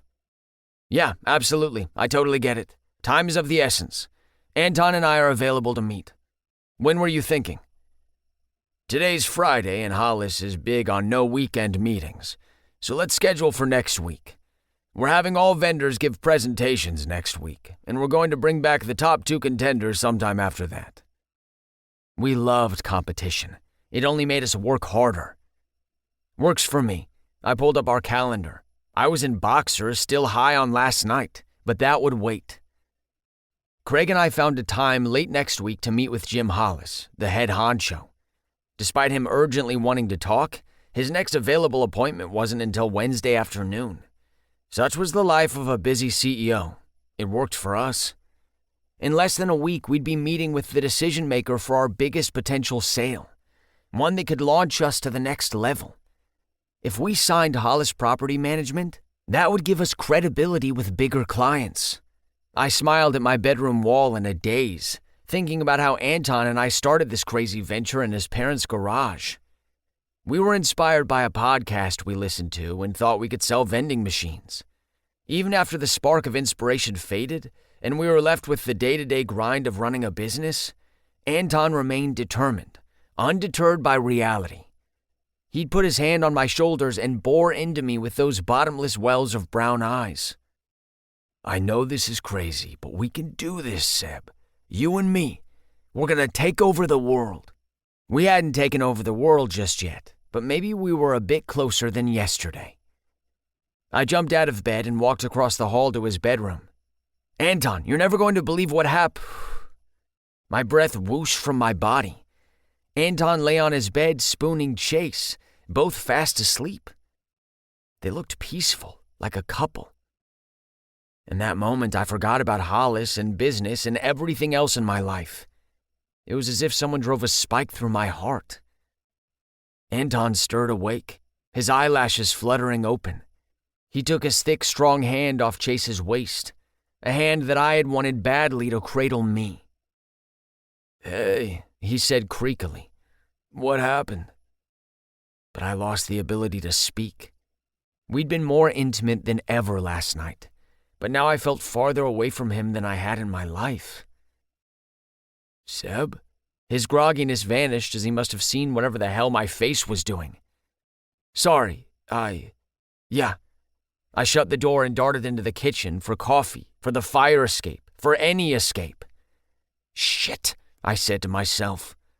I opened the fridge door, not sure what I was looking for, but it was another wall to hide behind. Maybe reciprocal love could never be in the cards for me. I didn't have it with my dad, and I didn't have it here. I pulled out a container of Greek yogurt.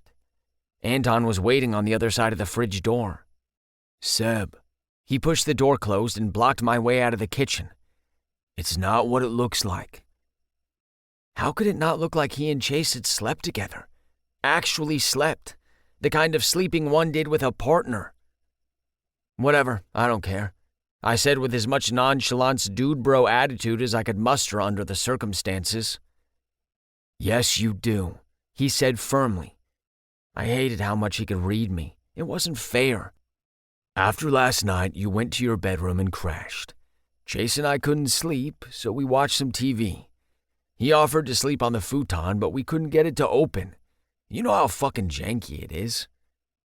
We'd gotten it free off Craigslist. It wasn't until after we walked it 8 blocks, then up 3 flights of stairs to our apartment, that we realized it had trouble opening into a bed. We'd gotten what we paid for. He's too tall to lay on the futon as is. He tried, but I could tell he was very uncomfortable. So I invited him to crash on my bed. I don't need a play-by-play, Anton. I thought about going to get you, but you were fast asleep. You've always had the gift of being a deep sleeper, Seb. I said it was cool. He came closer and rubbed a hand on my arm. I flinched reactively, even though I wanted him to keep going. I don't want you to feel left out. This wasn't a move against you. I know that. I gripped the counter to steady myself. Stop falling in love with him. There was only one ending with Anton, a broken heart. Seriously, Seb, I wished you were in bed with us. I'm sorry for not waking you and having you join. I wanted to keep telling him it was fine, but he knew.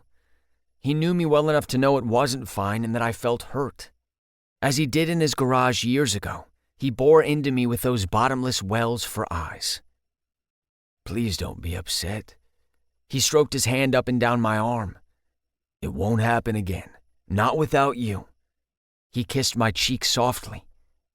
We're a trio, the 3 amigos, but with sex. I looked up at him and wanted to believe. God, you were so fucking hot last night, Seb. I'd never seen you like that. I want more. Just when I thought he was going to lean forward and kiss me for real, out of the corner of my eye, I spotted Chase in the doorway. And the moment came to a halting crash of a stop. Morning, I said, pushing past Anton. We have coffee, yogurt, toast. Help yourself. Thanks. I think it's best that I get going. I have school, Chase said. You sure you don't have time for a quick breakfast? Anton asked. The hopeful note in his voice crushed me. I hated that my jealousy was like a cloak I could never take off. I hated that I was forever waiting for the moment when I would be ditched.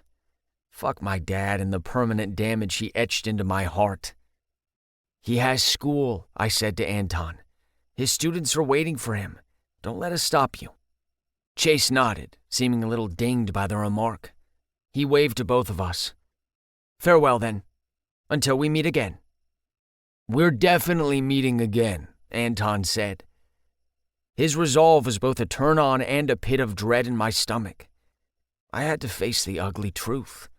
I wasn't built to be in a relationship, and definitely not a threesome. When the afterglow faded, jealousy would inevitably remain. 17. Chase. It's in your best interest as my friends to know that I had another threesome. I said this to my friends 3 days after the aforementioned sexual encounter, while standing on an alteration platform with a seamstress measuring my inseam. She didn't flinch. She was Italian and 90 years old. She had likely heard worse. Everett bolted from his dressing room and put his hand over his chest. "What are you doing?" I asked. "I'm silently giving you the Pledge of Allegiance." "That isn't patriotic." We were getting fitted for suits for Pop's big day. Usually I wasn't one for the pomp and circumstance of weddings, but I did look good in this suit.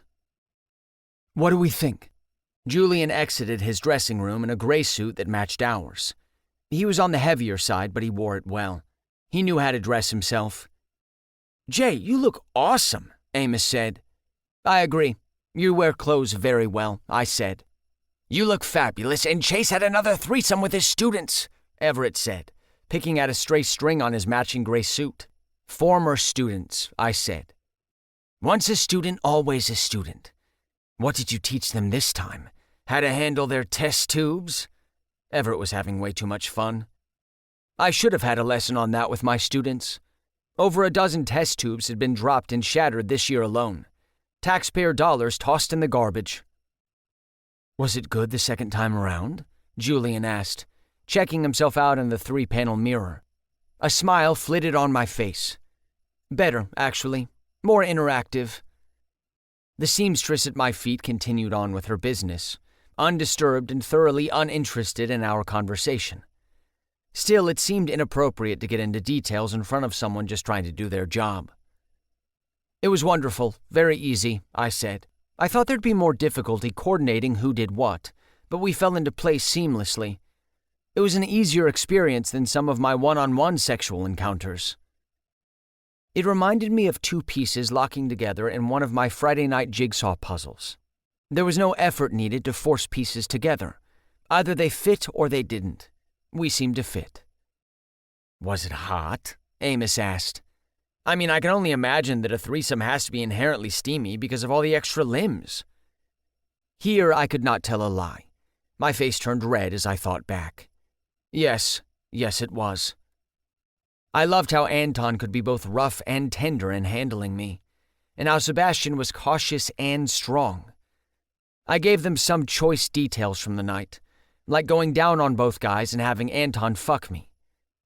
But there were some details that I kept to myself, like the swoon in my heart when Anton called us my guys, and when Sebastian promised it would feel good. It did. Was it just the effect of an extremely intense orgasm, or was the connection I felt something real? While I didn't have much experience with threesomes, I suspected swooning wasn't a typical reaction. My friends would likely criticize me for not understanding the assignment. Speaking of my friends, I had seemingly done the impossible, rendered them speechless. Where are all the witty comments? The silence is not indicative of past reactions to similar stories. It's mildly disturbing. "We're impressed. Chase, if you were a character in A Midsummer Night's Dream, you'd be bottom," Everett said.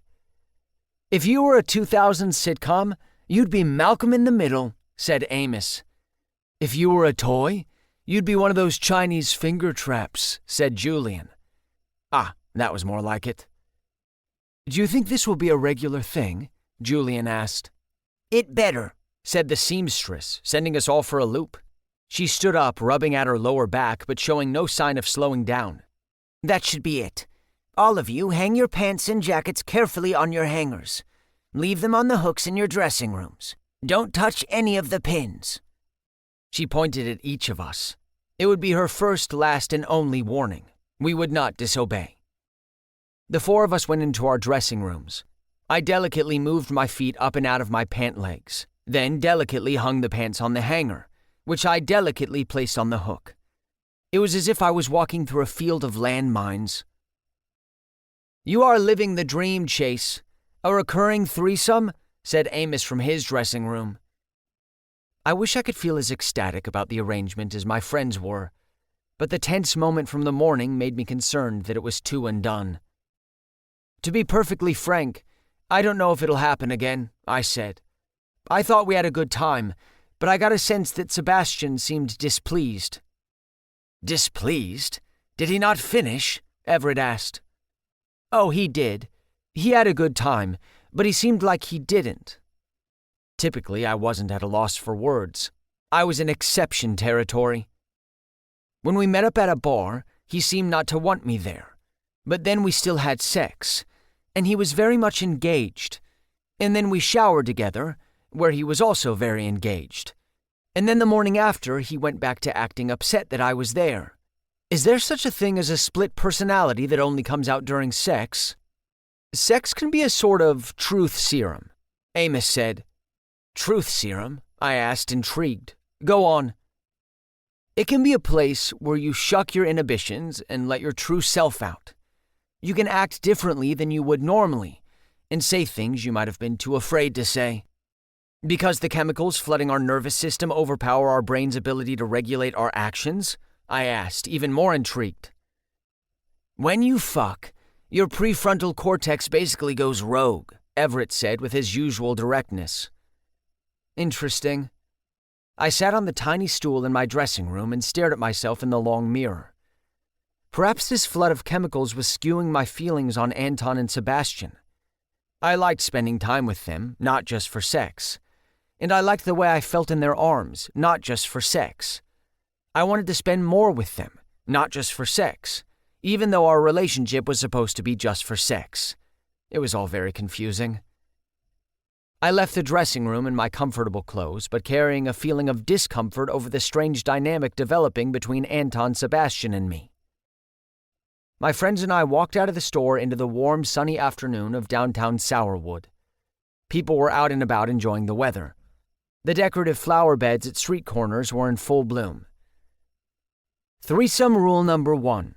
Amos held up a finger, returning my attention to Sebastian's odd behavior. Never get in the middle of drama for the sake of sex. Do you have an actual list of rules for threesomes? Did you compile this yourself or source it from somewhere? I asked. I've never been in one, but I have gotten in the middle of awkward situations. Same rules apply, just with less clothing. It sounds like you might be a wedge between Anton and Sebastian. They're close friends, right? He asked. And business partners. It was starting to make sense. Sebastian and Anton were under a lot of pressure to land a large client. Sebastian was probably worried about that and frustrated that Anton just wanted to fool around. I wonder if our gatherings are distracting them from their vending machine business. It could be. Maybe they're feeling weird about having sex with the same guy. What if they think you have a preference for one over the other? Julian said. We walked down the street and stopped at a gazebo that in the fall would be overflowing with pumpkins.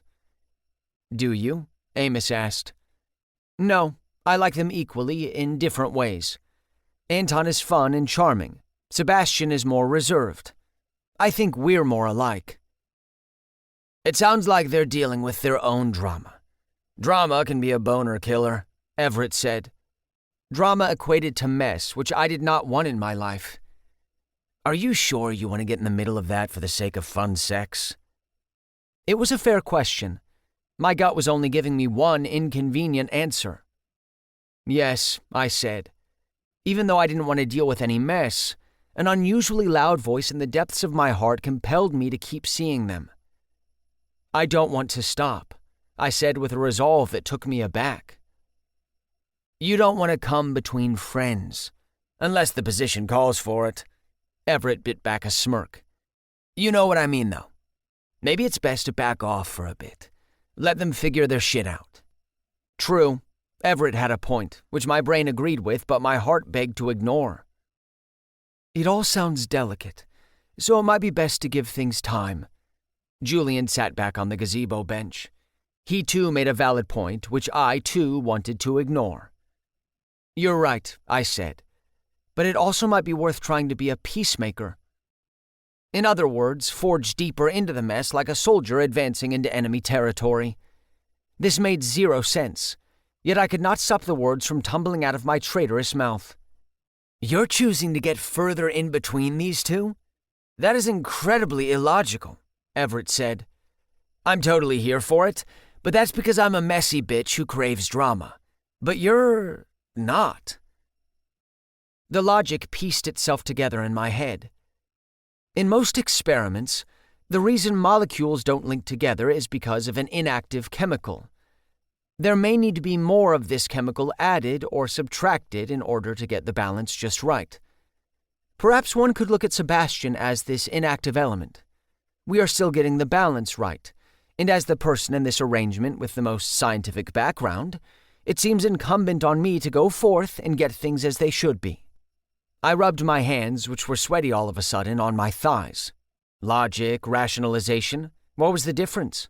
A few extra big words? I knew logically that this wasn't worth the mess. I could step back, enjoy the times we had, and move on with my ordinary life. Yet that damn loud voice wouldn't shut the fuck up. I couldn't avoid feeling the rush of warmth that hit me when I was in their arms, when they were grunting my name, when they were running their lips along my skin, when their beam of intensity made me feel seen. Before my friends could push back on my faulty logic and my chemical explanation that was riddled with falsehoods, Julian's grandmother Judy power-walked by in a bright pink jumpsuit. Shopping bags dangled from her fingers. She was elderly, but the very definition of with it. "Grandma!" Julian called out to her to get her attention.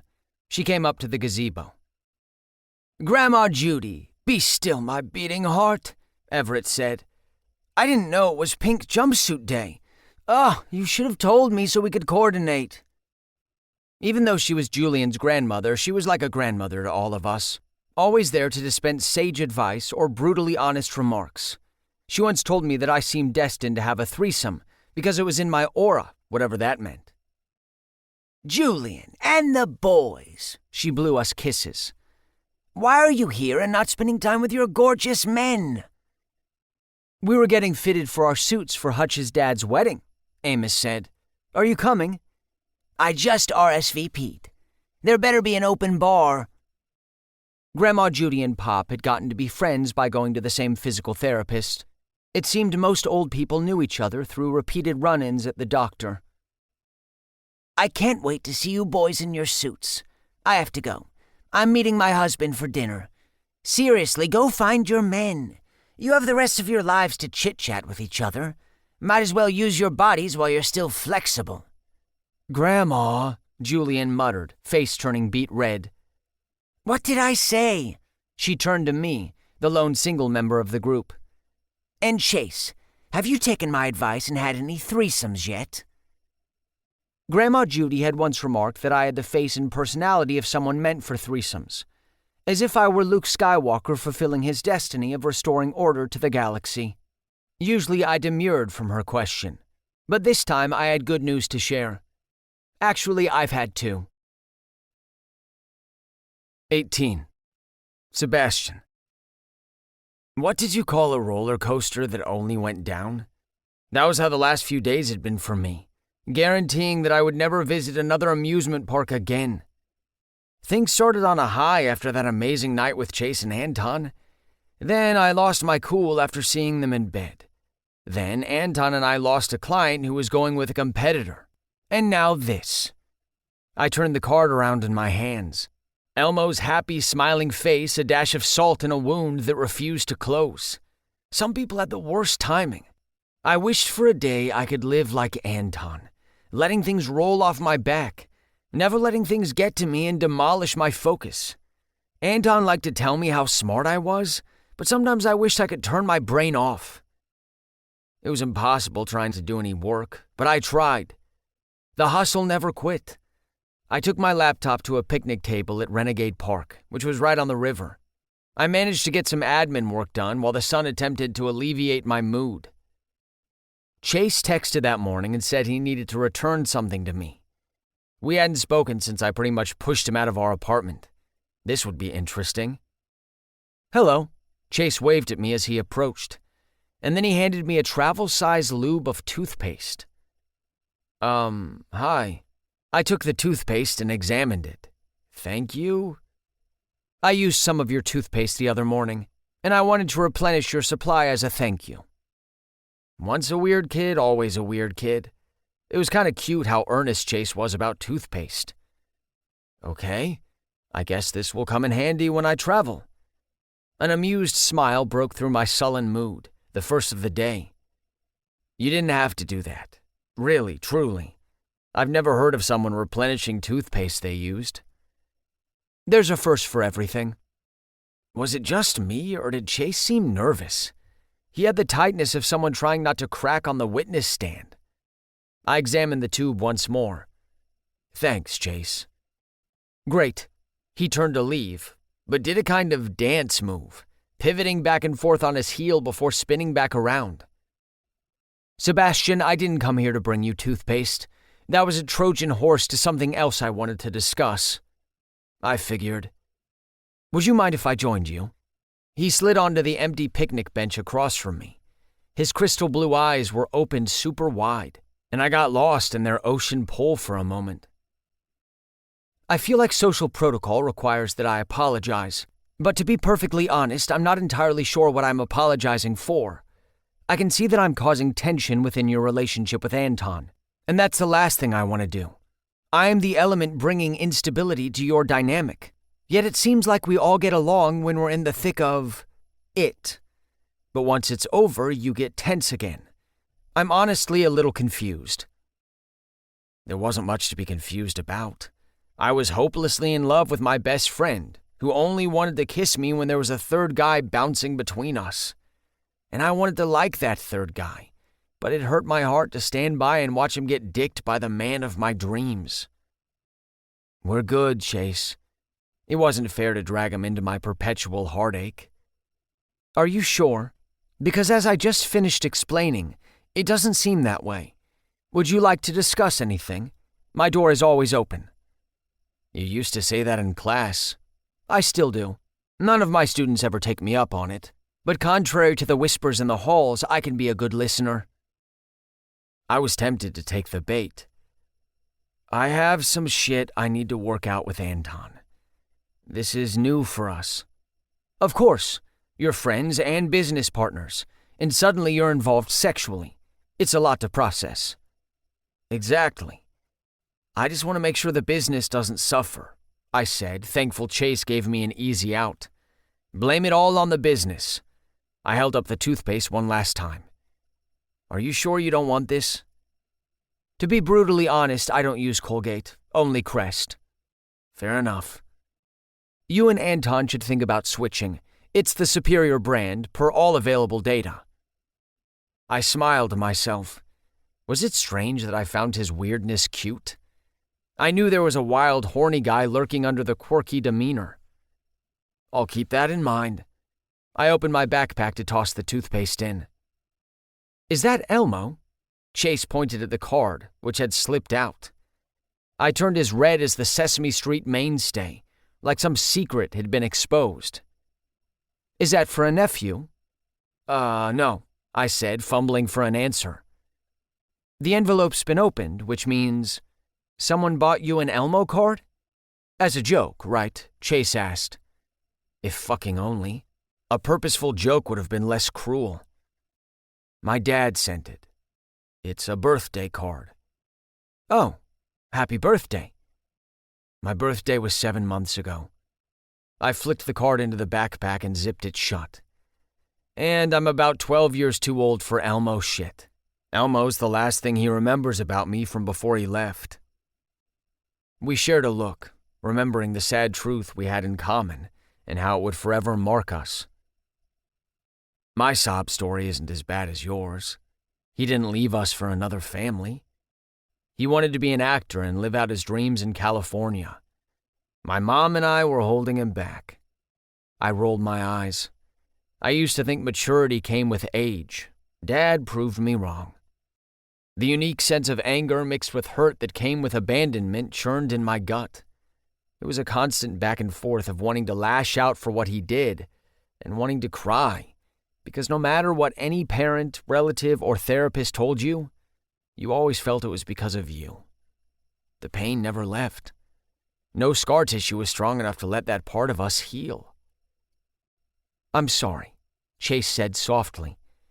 Unlike most people who said that when they heard about my dad, it wasn't a hollow refrain. You know what it's like. Maybe that's why I can be a competitive asshole, too. You didn't say anything outside Remix. It's not something I like to talk about. I don't want it to define me. Most people don't get it anyway. They try to empathize by saying they lost a relative when they were young, but it's not the same. It's not the same at all. I hated when people said that. It was in no way an equal comparison. We didn't lose our dads, they left.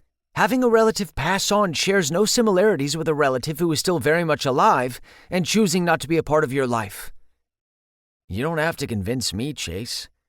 I didn't feel like bringing it up at the bar, and I was still pissed at you for crashing my evening with Anton. I didn't crash anything. I was invited. There's a concrete difference. But I'm sorry all the same. He reached out and rubbed a thumb over my hand. He was fucking 7 months late sending a card with a 20 inside. You were there the day I was fucking born. You were the second person to hold me. You honestly don't remember that day? You can't even be bothered to make a fucking calendar reminder for yourself? I ground my fists into my forehead, willing myself to find that calm and control I so craved. Sorry. See, this is why it's not worth talking about. I wish he'd stopped sending me cards altogether. It only hurts when I receive them. He'd probably be relieved if you asked him to. Chase bit his lip. Sorry. Don't be. You're not wrong. He doesn't need to send me a card. He gave the best gift any son could want. Abandonment issues and a drive for perfectionism that masks an inability to connect with others.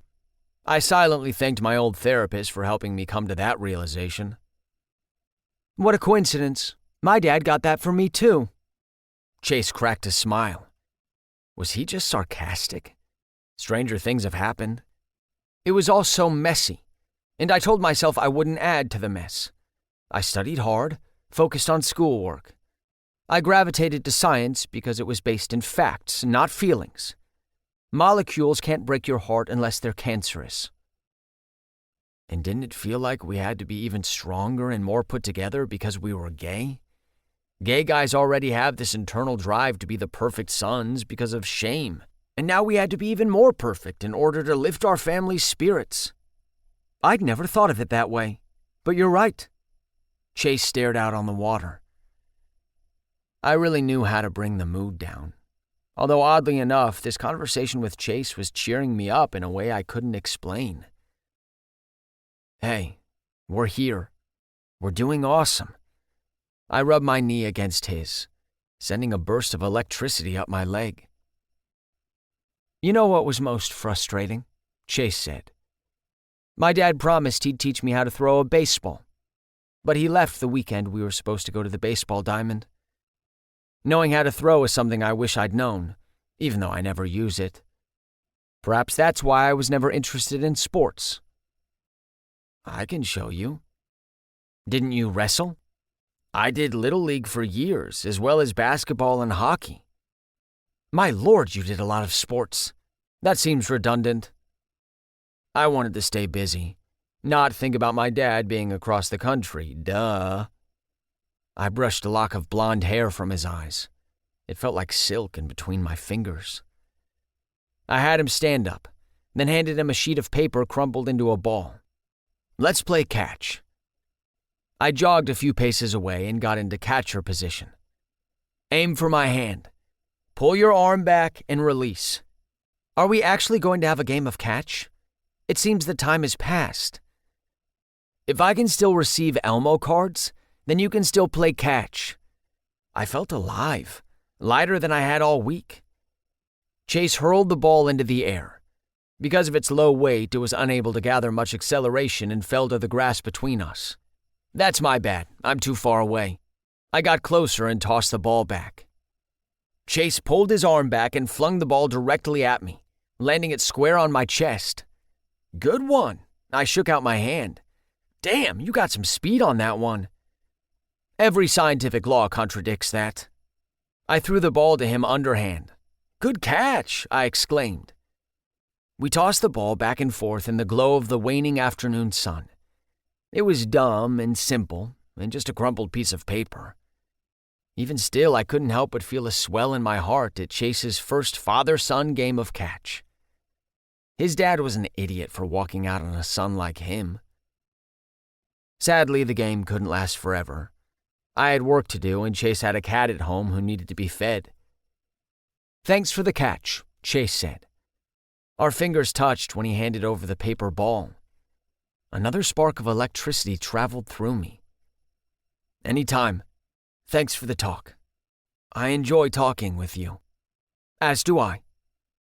I raised my hand to high-five him goodbye, but instead Chase leaned forward and pressed his lips on mine in a sweet kiss that had me instantly aching for more. He seemed just as surprised as me at what happened. "Bye." Chase gave me the high five that had been left hanging and walked away. We were both guys who overthought things, but in that moment, nothing felt more right. 19. Anton. I like to jump rope to clear my mind. The repetition of the rope swooshing in front of my face was like a brain cleanser. My favorite spot to do it was on the roof of our apartment building, where I could look out on Sourwood and the river, finding a sense of calm above the hustle-bustle of daily life. I had a lot on my mind today.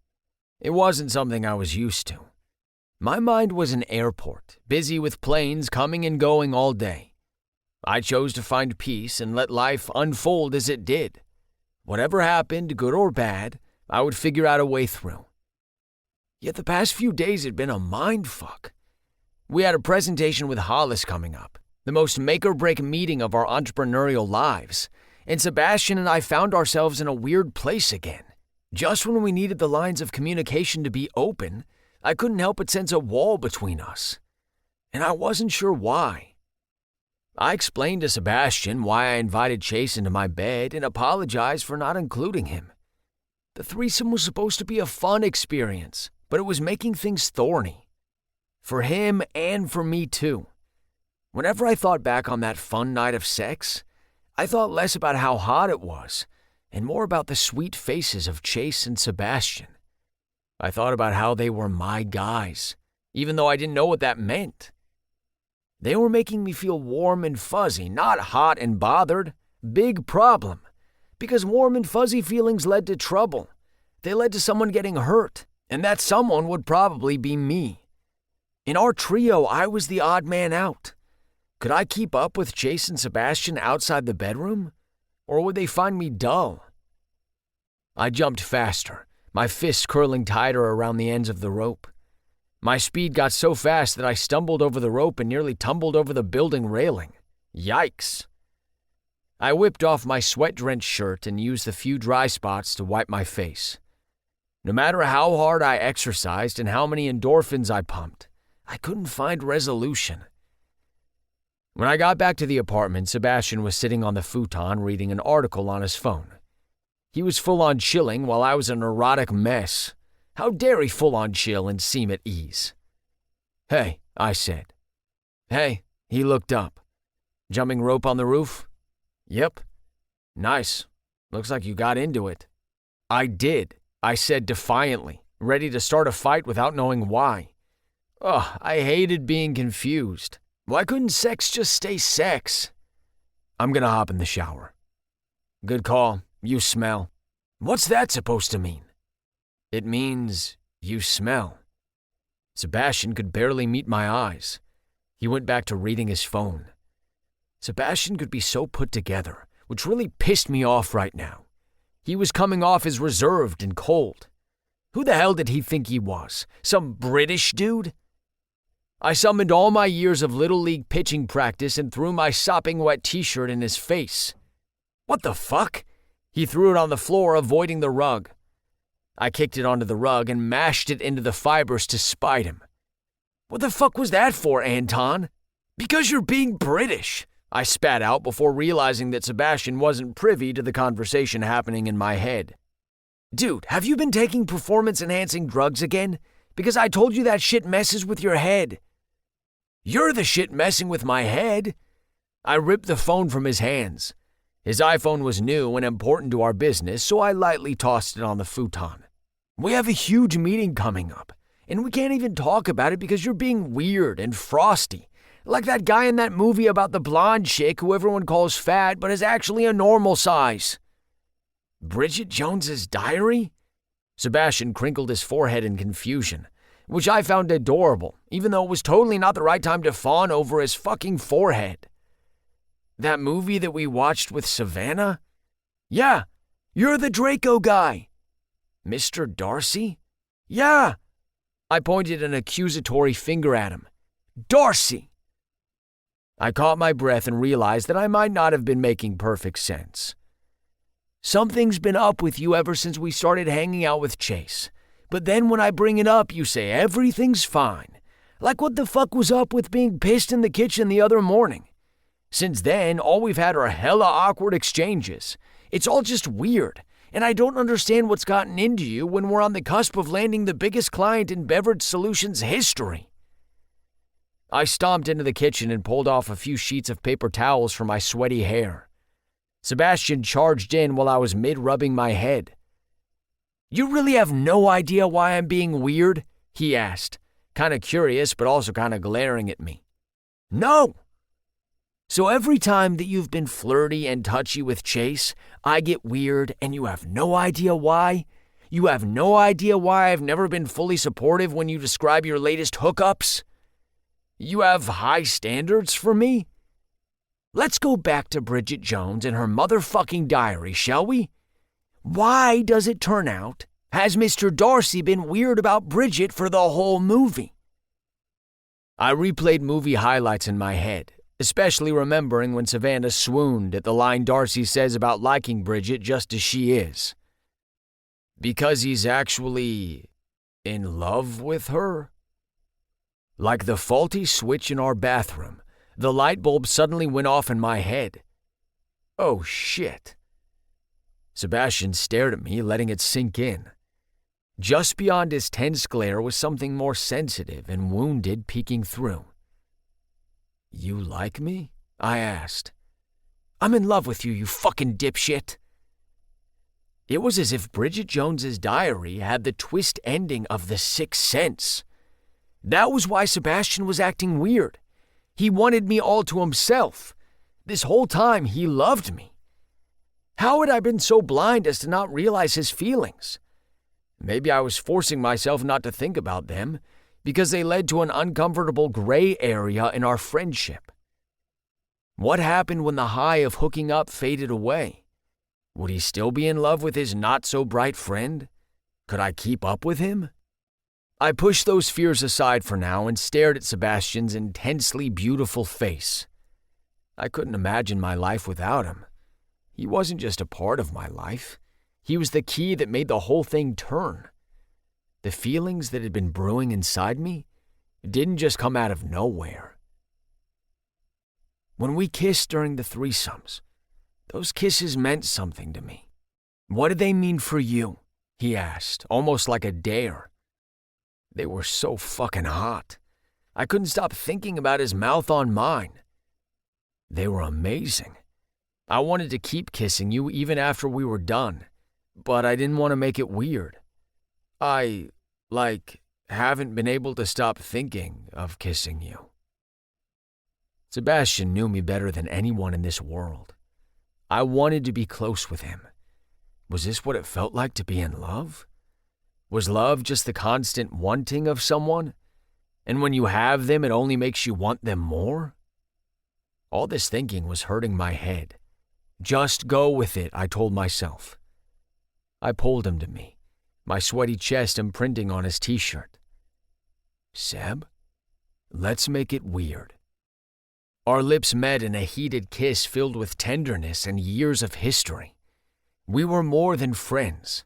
We were fused together. And yet, it was off in some way. It reminded me of baking cookies with my mom as a little kid and forgetting to put in the salt. Cookie recipes only required a tiny amount of salt, but even so, we noticed the difference when we bit into them hours later. Fuck, was this me overthinking again? I was kissing my best friend and it was amazing, but also it needed salt?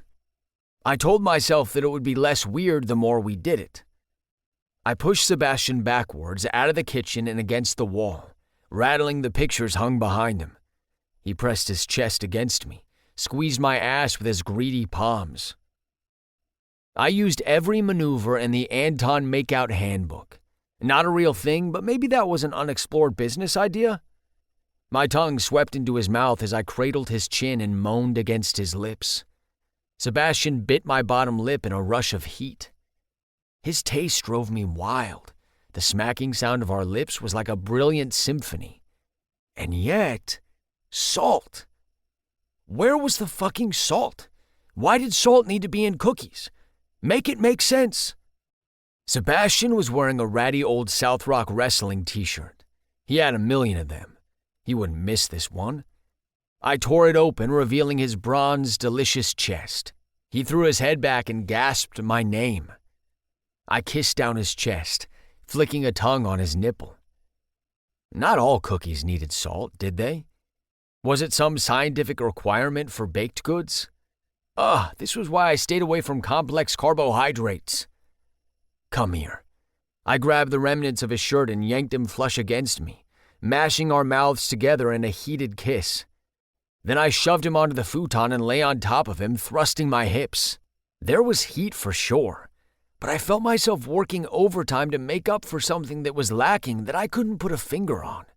Who needed salt? It only made you bloated and led to high blood pressure. Sebastian pulled back and caught his breath. Anton, you okay, Seb? Confusion flickered across his face. My kiss really did a number on him, and maybe not in a good way. What is it? I asked.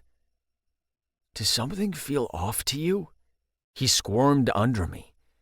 A relief I couldn't describe washed over me at the admission. Honestly? Kinda. Sebastian sat up and wiggled out from under me. It feels like something is missing. Salt! I shouted. He raised an eyebrow. Buddy, seriously, lay off the PEDs. I wish there was a way for friends to read each other's minds. It would save us tons of time from having to explain things. Friend telepathy. I filed the idea away as another future business prospect. I mean, I agree. I love kissing you. I want to keep kissing you. I'm so stoked that we're doing this finally. But something is missing. Chase, Sebastian said. He seemed as surprised as I was. I wish Chase were here. Fuck, me too. The thought of him kissing us, his silky body between us, revved my engine more than anything in the past few minutes. Chase is the salt. Wait, I thought you didn't like Chase, I said. We hung out earlier today. Cool, I said, a twinge of jealousy hitting me. We cleared the air, and he's a good guy. He amplifies my feelings for you. And I think I have feelings for him too. When the three of us are together, it's magic. The word slipped from my lips. It was apt, though. There was magic between us. It was a special kind of heat mixed with something deeper. We both like Chase? Sebastian asked, as confused as I was. Huh. How about that? It opened up all new questions for us. My heart expanded with warmth thinking about being with Sebastian and Chase. I wanted more warm and fuzzy and hot and bothered. With them, I could have both. Sebastian's ripped physique in one arm, Chase's smooth, soft features in the others. My guys. I wanted to have fun and explore with Chase and Sebastian, just as long as it didn't get serious. They only wanted bedroom Anton, not relationship Anton. How about that? Sebastian chuckled to himself. We shared a bewildered gaze between us as he flicked on the TV. Schitt's Creek? He asked. 20. Chase. Statistically, Fridays were the busiest day on the group chat. My friends were restless after a week of teaching, counting down the minutes until the weekend like our students. We'd share funny things from the week and discuss weekend plans. While I chastised them for texting during the school day, I secretly enjoyed the cellular commotion. Yet here we were Friday afternoon and tumbleweeds were blowing through our group chat. Not even Everett chimed in to complain about something. Chase, Is this thing on? Amos. Busy day. My students are giving final presentations and they're all shockingly good. Everett. Chase, your campaign for Teacher of the Year is picking up steam. I took a broad vote in my theater arts class and a majority are voting for you. Amos. Doesn't your class only have 10 students? Everett. 11. And every vote counts. Kids are coming around to you. Chase. If only they came around to studying harder for my tests. Amos. Same. Julian. Same. Everett. I don't believe in tests. Chase. What's going on tonight? Amos. Hutch and I are going out to dinner to celebrate the 1-year anniversary of his promposal. Chase. Was that an event that typically required an annual celebration? Amos. I like milestones. Everett. Raleigh and I are going to see the new Fast and Furious movie. I hear in this one Vin Diesel drives in reverse at such high speed, he accidentally travels back in time and races against Ben-Hur's souped-up chariot. My suspension of disbelief will be working overtime. Chase. Julian. Julian. Seamus has a baseball game, and I'll be watching in the stands. Next Friday, though. Amos. Sorry, Chase. Chase. No worries. I get to have a puzzles and pizza night with Einstein. I coined puzzles and pizza night back when I was in high school. Since my social life was quiet, mostly by choice, I spent most Fridays ordering myself a pizza and putting together a puzzle. I knew the phone numbers for all local pizza establishments by heart, and not to brag, but they knew me by name too. A casual observer might have seen this and deemed it dispiriting, or even pathetic, but I never did. I loved puzzles and pizza night. I didn't have to share my pizza with anyone, didn't have to peel off unwanted toppings that edged onto my half of the pie, didn't have to make small talk or drive around aimlessly, or stand out in the cold pumping a keg or whatever cool kids did. After school, I did my grocery shopping for the week. Supermarkets had the lowest foot traffic on Friday evenings. When I got home, I put away the groceries and collapsed on the couch, saving up my energy for a very difficult puzzle. Einstein, my fat, compact kitty, tiptoed onto my chest. She gave me a look wondering if this was okay, even though she'd rest there anyway. Einstein had a lush shading of fur that was a mix of brown and gray. Her expressive, oversized eyes could turn the most cold-hearted person into a pile of mashed potatoes. She was gorgeous, and she knew it. It was going to be me and Einstein versus 1,000 pieces of Van Gogh's Starry Night. I shut my eyes for a minute, but under my eyelids I kept seeing Anton and Sebastian. They were probably busy tonight with parties or meeting up with friends. What would it be like to have their hulking bodies in my small apartment? What would it sound like to have their laughter and merriment bounce off my sparsely adorned walls? I pulled out my phone. Einstein jumped up from her reclining position in a panic. Why did cats always panic when their humans made the slightest move? We could learn a lot thanks to science, but cats would always remain a mystery. I'm just getting my phone, I told her, putting a calm hand on her back. You don't need to move. She kept eyeing me like something was off, and perhaps it was. Chase. Hello. What fun plans do you guys have tonight? For the record, I was content to enjoy a puzzles and pizza night alone, for all of the aforementioned reasons. I was merely curious what Anton and Sebastian were up to. They seemed like gentlemen with exciting, enthralling lives. Einstein wasn't having this bullshit. There is no crime for texting someone, I pleaded to my four-legged judge, jury, and executioner. If cats could roll their eyes, Einstein would have as she returned to resting on my chest. My phone buzzed a few seconds later. I held it over Einstein and read the message from Anton. Anton. Seb and I were doing some admin work to end the week. Then we were probably going to grab a bite to eat. You? Sebastian. Correction. I'm doing most of the admin work. Anton is reading about old wrestlers on Wikipedia. Anton. It gets really dark, man.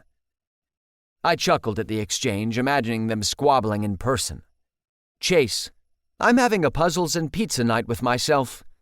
Sebastian. I can't remember the last time I did a puzzle. Maybe elementary school? Anton. Where do you order pizza from? Chase. CJ Pizza. Anton, so good. Sebastian, did you get the cheesy bread too? Chase, negative. Cheesy bread is pizza without the sauce. It's mildly preposterous that it would be a separate item on the menu. It would be analogous to someone ordering a side of chicken wings with their chicken tenders. Anton, chicken tenders with a side of chicken wings? That sounds tasty. Why have I never done that before? They're two completely different foods. Chase, they're both chicken. Anton, one is breaded and boneless. One is glazed and has bones. Sebastian, you're splitting hairs, dude. Anton, chicken don't have hairs, they have feathers. Boom! You just got scienced, bro. Anton, how does it feel to be owned? Anton, ow! Anton, Seb just smacked me upside the head IRL. Sebastian, fully deserved. Einstein was unenthused about all the laughing I was doing, my chest vibrating up and down. She came to this spot to rest, not for an earthquake drill. Anton, sounds like you have a nice night planned for yourself, Chase. Have fun. I did. Puzzles and pizza night never disappointed. Yet why did I feel a sense of deflation that made my chest sink? Another thing Einstein didn't approve of. I had my thumbs summon their texting courage. Chase, did you guys want to join me? Chase, I haven't ordered the pizza yet nor started the puzzle. Sebastian, I'm down. Anton, totally. Humans are wired to be social creatures. Thus, I was biologically compelled to invite them over. The excitement spreading through me at being in their presence was a natural response, yes. I've enjoyed countless puzzles and pizza nights solo. It would be an interesting experiment to include outside elements and see how those variables impact the enjoyment of the evening. In the name of science, and not in the name of my swelling dick, I had to invite Anton and Sebastian to come over. The warmth filling my heart and tightening my pants were completely incidental. Chase, I'll go ahead and order a pizza. Anton, just one? Chase, I only have 2 slices usually, so we could all split one. Sebastian, oh, Chase, we're going to need a lot more pizza. An hour later, the 3 of us were eating pizza and drinking beer in my living room. I held court on the couch while the guys stretched out on the floor. 3 pizza boxes were sprawled out next to them. Anton and Sebastian had unusually large appetites, but they did have more muscles that required more fuel.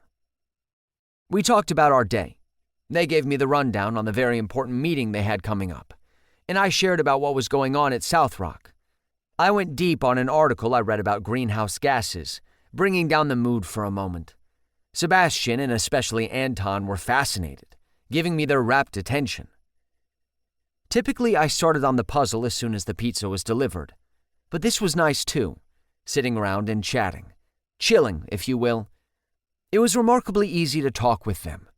A part of me worried that I would be forever an outsider since Anton and Sebastian were close friends and business partners. Yet I felt nothing but ease around them. While my feelings for the guys were complicated, Einstein had no qualms declaring her crush on Anton. She bashed her face against his palm and seconds later curled herself onto his lap. Anton, you're a cat whisperer, Sebastian noted. The ladies love me.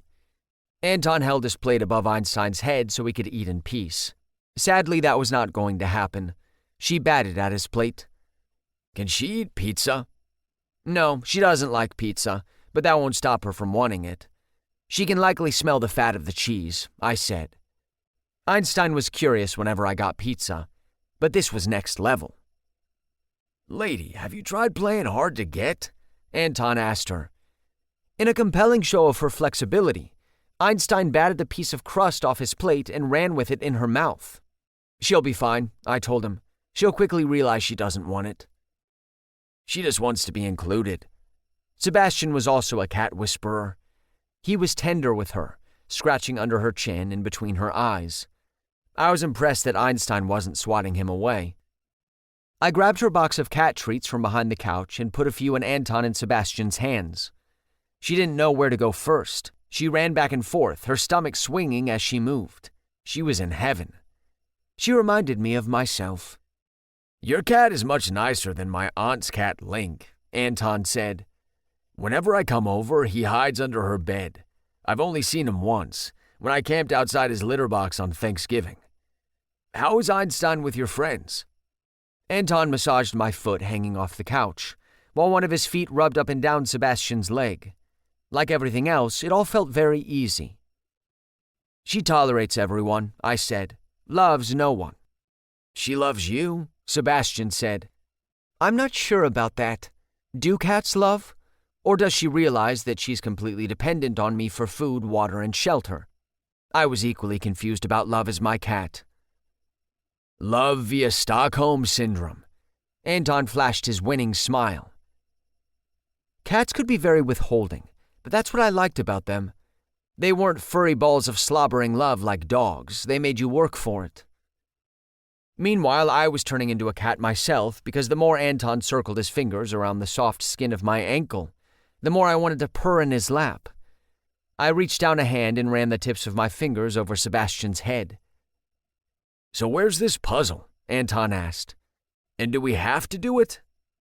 "Yes, or else we can't call this a puzzles and pizza night.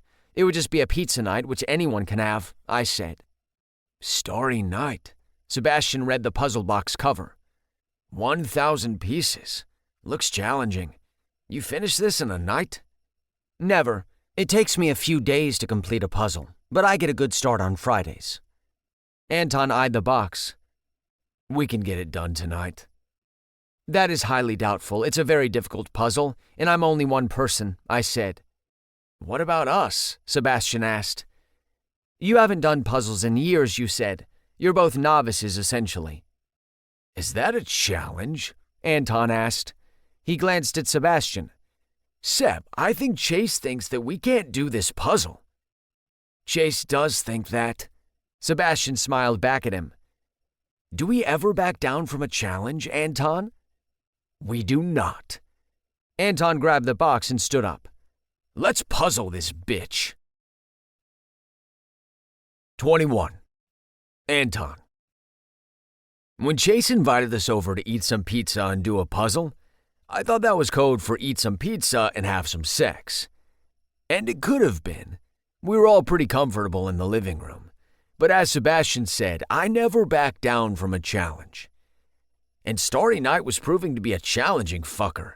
Van Gogh came to play. The plan was to do the puzzle for a little bit, to keep up with the spirit of puzzles and pizza night. But it turned out that puzzles were more addictive than opioids. The night wore on, but we couldn't stop. We were on a mission. The three of us sat around the kitchen table listening to music and working on the puzzle in near silence. The quiet was punctuated by my routine cursing when two pieces didn't fit, and my routine whoops and hollers when I got two together. Who knew puzzles and pizza night could be legit fun?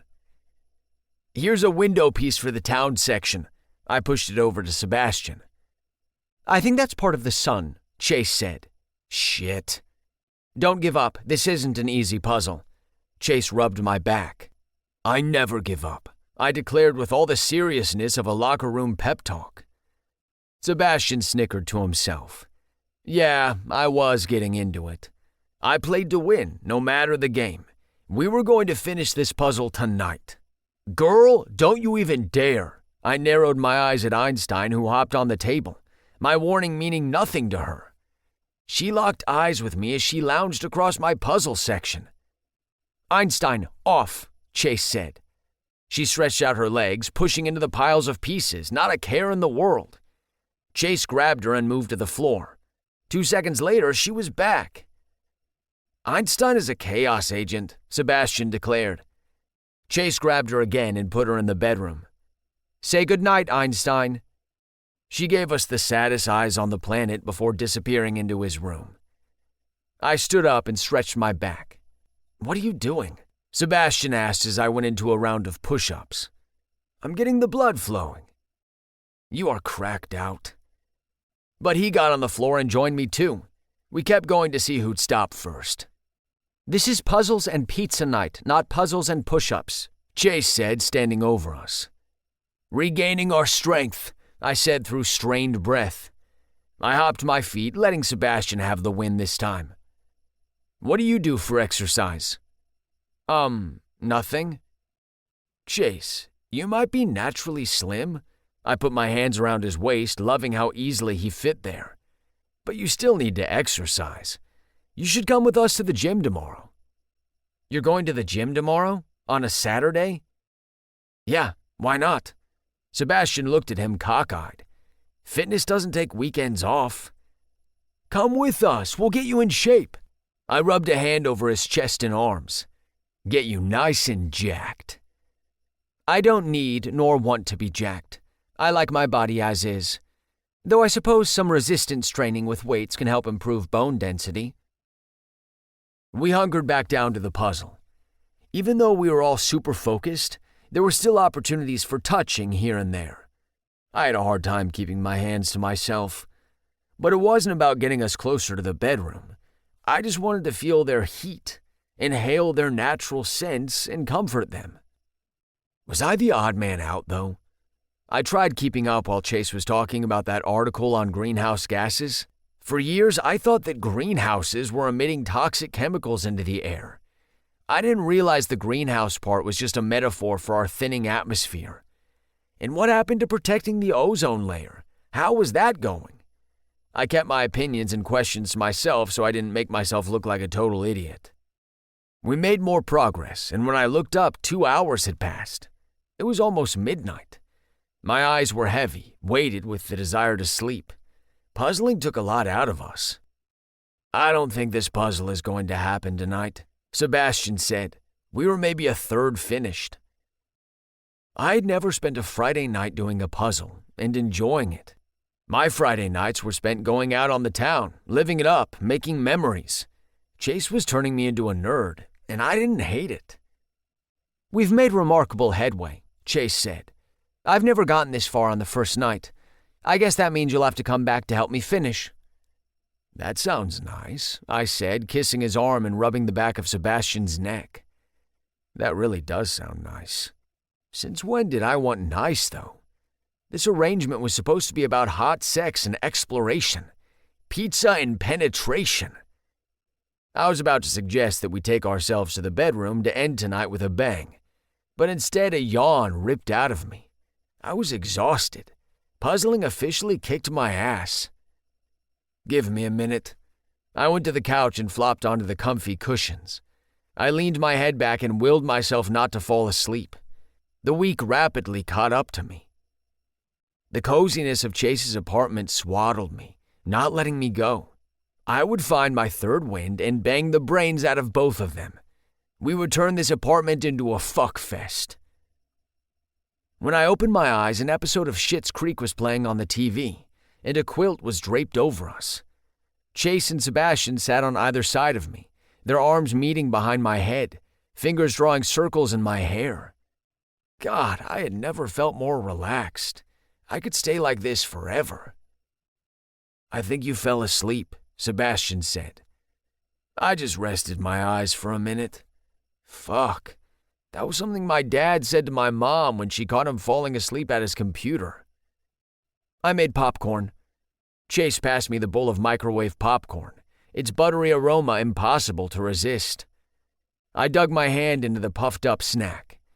We could finish this episode, then we'd go to the bedroom and fuck. Because that was why we were here tonight, wasn't it? Although, could fucking even match the high I was feeling right now?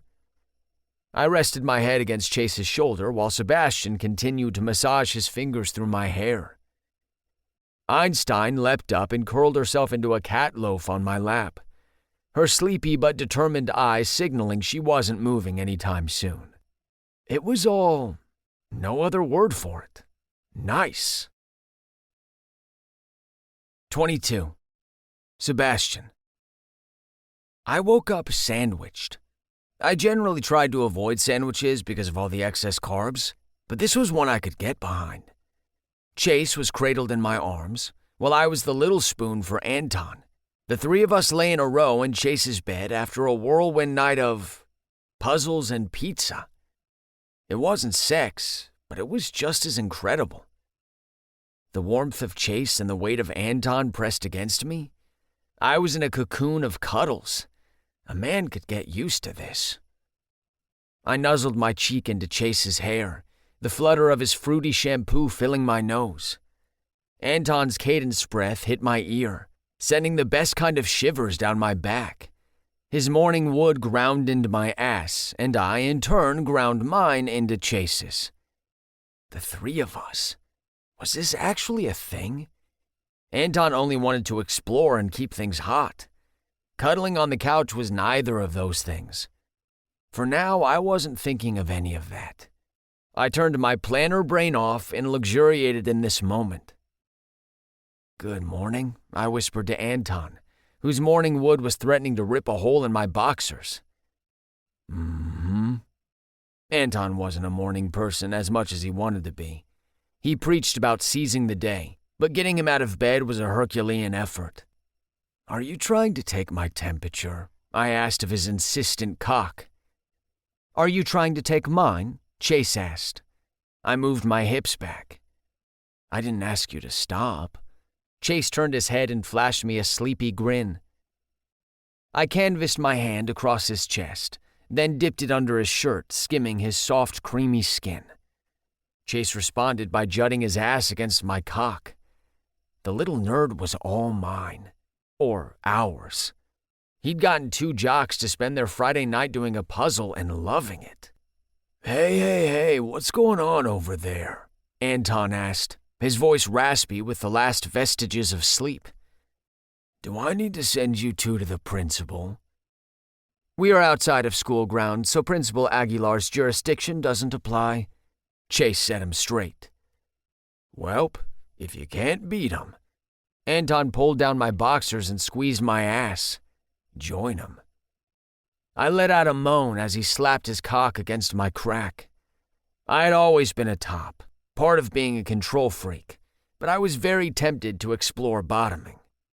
I gripped Chase closer the more Anton played with me, sinking my fingers into his flesh, palming his erection and pushing him back against my rock-hard staff.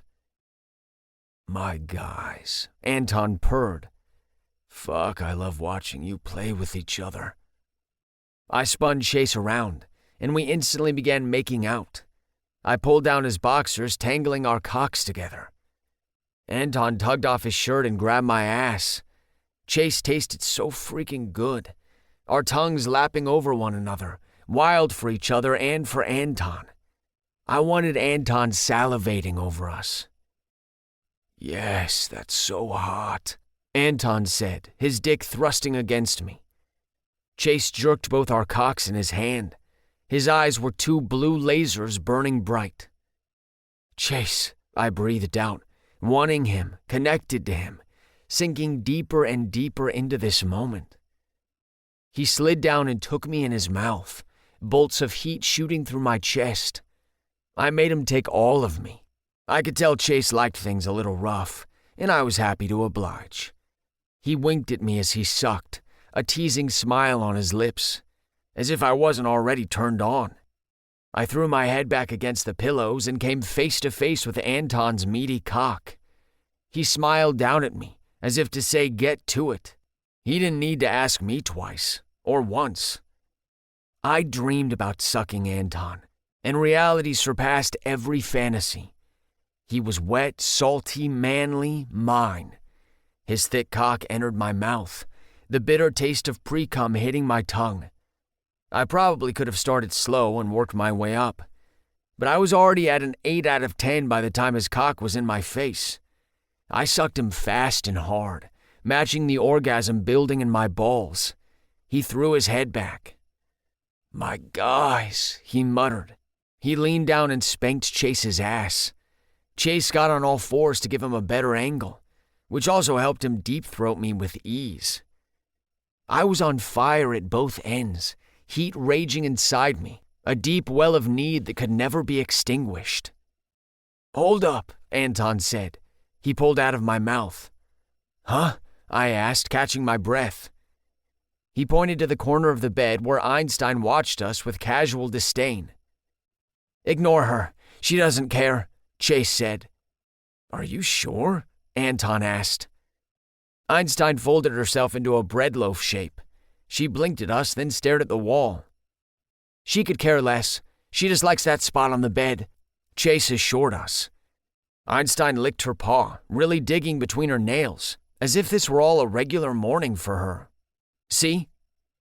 She won't try to crawl on us, right? I asked, imagining worst-case scenarios of claws going where they shouldn't. Not at all. She can tell we're engaged in activity.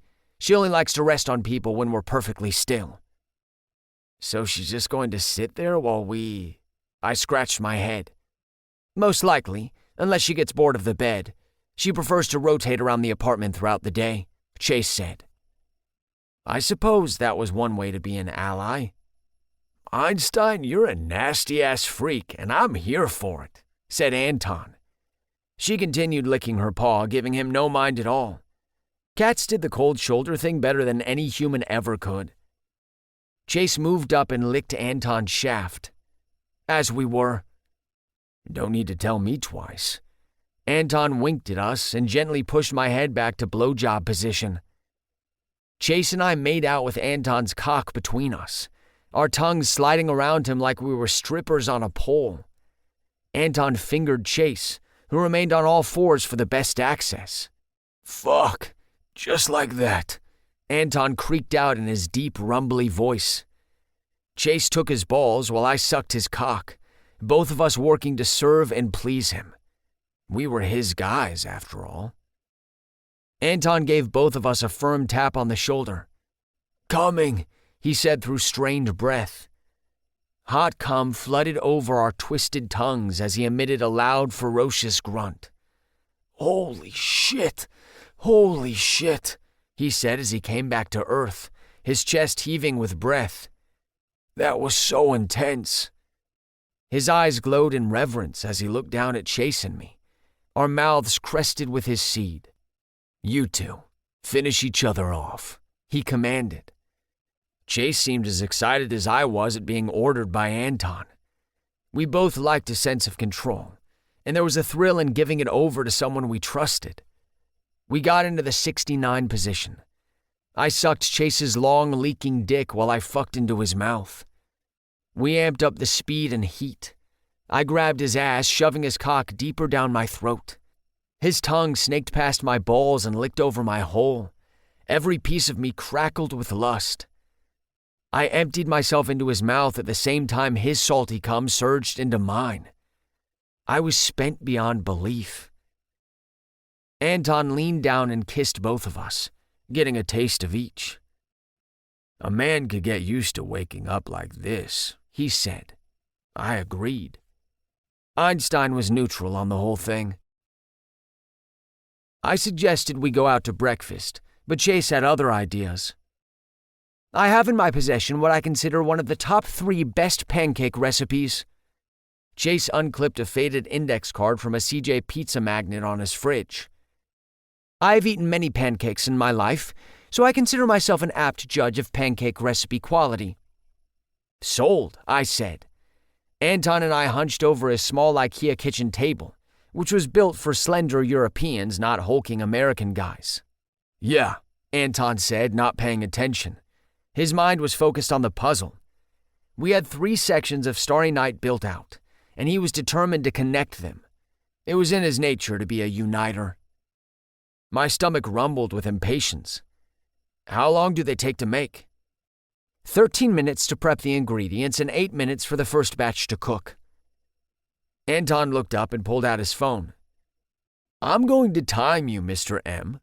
I expect a pancake on this table in 21 minutes. If there's no pancake in that time, then we'll have no choice but to go out for breakfast, per the expectations set. I gave a playful smile to Chase. Seriously, if you deliver a pancake in 21 minutes and 30 seconds, then it goes in the trash.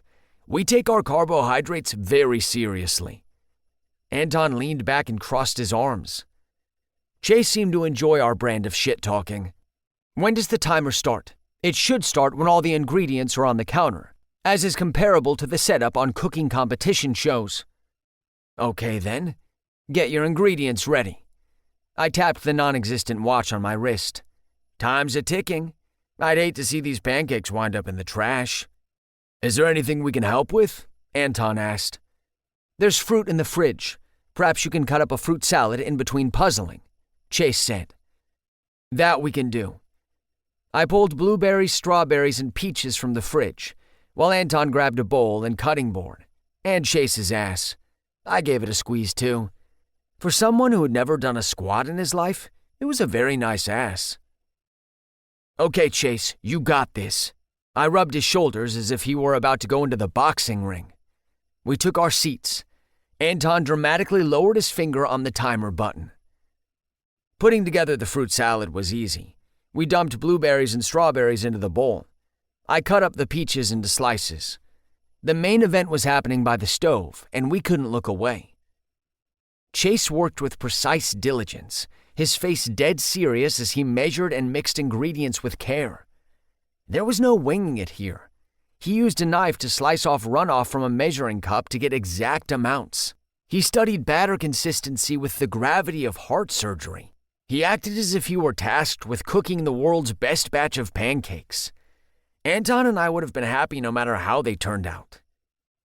Anton's expression of sweet awe that someone would care this much about our breakfast matched mine. We've hit the 13-minute mark, he exclaimed. The question is, will the first batch of pancakes make it into the pan on time? Sebastian, what do you think? Anton had filled in as announcer at a few South Rock football games, despite having no experience, just lots of confidence. He still had the golden touch. Well, Anton, Chase has been hitting required milestones so far on his pancaking journey. But will this be the end of the road? I asked, attempting an announcer's voice myself. Wait a minute. What's this? It looks like he's... Chase poured the first cup of batter onto the sizzling pan. He's doing it! I yelled. Out of the frying pan and into the fire? No, more like into the frying pan to create some fire pancakes, Anton said. And boom! Another pour of pancake batter onto the pan. In all my years of pancake broadcasting, I've never seen a pour like this. I don't know about you, Sebastian, but it's bringing a tear to my eye. It was a spectacular pour. Yet will the frying pan be friend or foe? We have to let chemistry take its course now. Can these pancakes heat up enough without getting burned? Despite our idiotic broadcasting, Chase didn't flinch.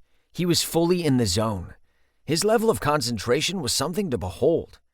I could tell Anton wasn't having it. He saw another challenge. He stood up and waltzed to the stove. I'm going on the field for a closer look. Chase gave a terse nod. Chase Matheson, the country's preeminent pancake maker, isn't letting the increased attention diminish his skills. But what happens when other stimuli enter the picture? Anton kissed the spot where his neck meets his shoulder. Will this disrupt the all-important pancake flip? He kissed across his neck, nuzzling into the back of his head. We can't eat half pancake, half batter. That won't happen, Chase said through stifled breath, his composed demeanor breaking by the second. You won't let that happen. The announcer voice was gone, replaced with something more tantalizing. Anton grabbed the spatula and thwacked Chase on the ass. The jolting cry that escaped from his lips made my dick stand at attention. I'm going to need my spatula soon, he said. Sure thing. Anton whacked him on the ass again, then handed the spatula back to him. He took it with a shaky hand and flipped the pancakes. I grabbed an extra wooden spoon. Do you need this, Chase? I pressed the handle end against his ass, as close to his hole as I could get over his pajama pants. To scrape up the extra batter, I circled the end around his clothed, sensitive area. Chase closed his eyes. You guys are really asking for burnt pancakes. Are we? Anton nibbled at his earlobe while I smacked his ass with the spoon. Is he going to make this batch in time? I asked. Anton reached under his shirt and flicked his nipples. Chase stifled a moan.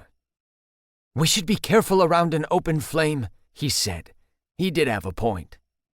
Will these be the best pancakes of our lives, Seb? Anton gave his nipples a harder squeeze. He held Chase back from falling forward. Anton eyed him, That was a close one. He took it down a notch. We pulled Chase back from the stove and continued torturing him with our hands and tongues. Chase reached for his spatula, his fingers clawing the edge. He broke free from our clutches just in time to remove the pancakes from the frying pan. Golden brown discs slid onto a plate. His kitchen smelled like the world's best diner. Chase calmly put the pancakes on the kitchen table. Breakfast is served. He then proceeded to go over to the freezer door and fan the cold air against his face. When he joined us by the table, he flashed the sweetest smile. He was exceedingly proud of his pancakes and that he got to make them for us. That was obvious. No guy had ever made me breakfast. Chase was special. What was happening between us was something special. But I knew that any relationship, no matter how special it seemed, even the one between father and son, could be ripped away at any moment. As great as this morning was, in the back of my mind, I knew things could change in a heartbeat. An extra minute on the frying pan, an extra ounce of flour in the recipe, and the pancakes would be inedible. Still, I didn't let that thought echo too loudly in my head. We had a delicious breakfast all laid out for us. "Let's eat," Anton said. Chase blocked both of us from sitting down. He had a hand on each of our chests. "Not so fast. You're not the only ones who get to have fun at breakfast." He sunk to his knees, pulling down our boxers to the floor with him. 23. Anton. 2 weeks later. Chase edit. Actually, if we're being precise, it was 16 days later. The past 2 weeks have been perfection. Ever since puzzles and pizza night, the three of us have clicked on a spectacular level. We've had mind-blowing, galaxy-shattering fun in the bedroom. Sebastian and I passing Chase back and forth like a joint. Sebastian and Chase worshipping my dick. Why had I never thought to have threesomes on the regular before? There were so many positions, or permutations, as Chase liked to say. No matter the permutation, they all ended with the three of us spent and glowing, wrapped in each other's sweaty arms. I saw myself not as a part of a threesome, but a grand protector. I would do anything for my guys. I wanted to take care of them and use my strength to keep them safe. From what? I wasn't sure. We were in a very peaceful suburb, but still they knew that I always had their back. Even outside the bedroom, we had fun. Chase popped by our office after school a few times. Once he pretended to be a prospect for cold call practice, although I've never had a prospect go down on me during a call. That was a fun first. We surprised him at school during his lunch period. Though no way in hell was I eating South Rock cafeteria food, we did takeout.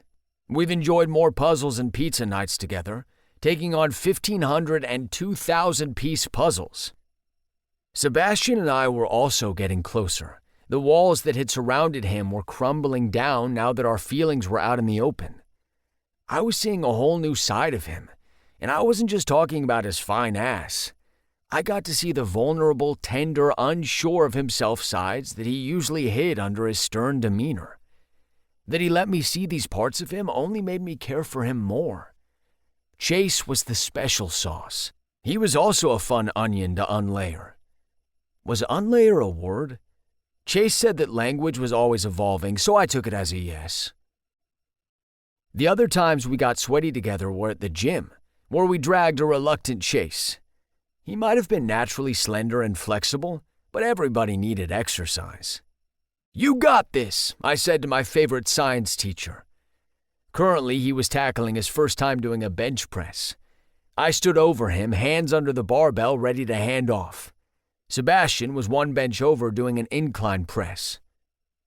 "Chase, stop looking at my junk," I told him. "Stop putting it in my face then. I'm spotting you. You're about to lift 45 pounds over yourself. Get in the zone. Boom boom can come later." And it would. Chase and Sebastian were sweaty and grunting. It was a hell of an aphrodisiac. I had to make sure my own barbell didn't thwack Chase in the face. "Let's go. You got this. Let's aim for 5 clean ones," I said. This was the first time he was benching with the barbell after I assured him I wouldn't let it slip and choke his airways. I helped him lift the bar. Chase exhaled a huge breath as he pushed it high, then lowered it to his chest. Elbows in, I repositioned his stance for maximum chest tearage. Chest launched the barbell up, then down in smooth, controlled movements.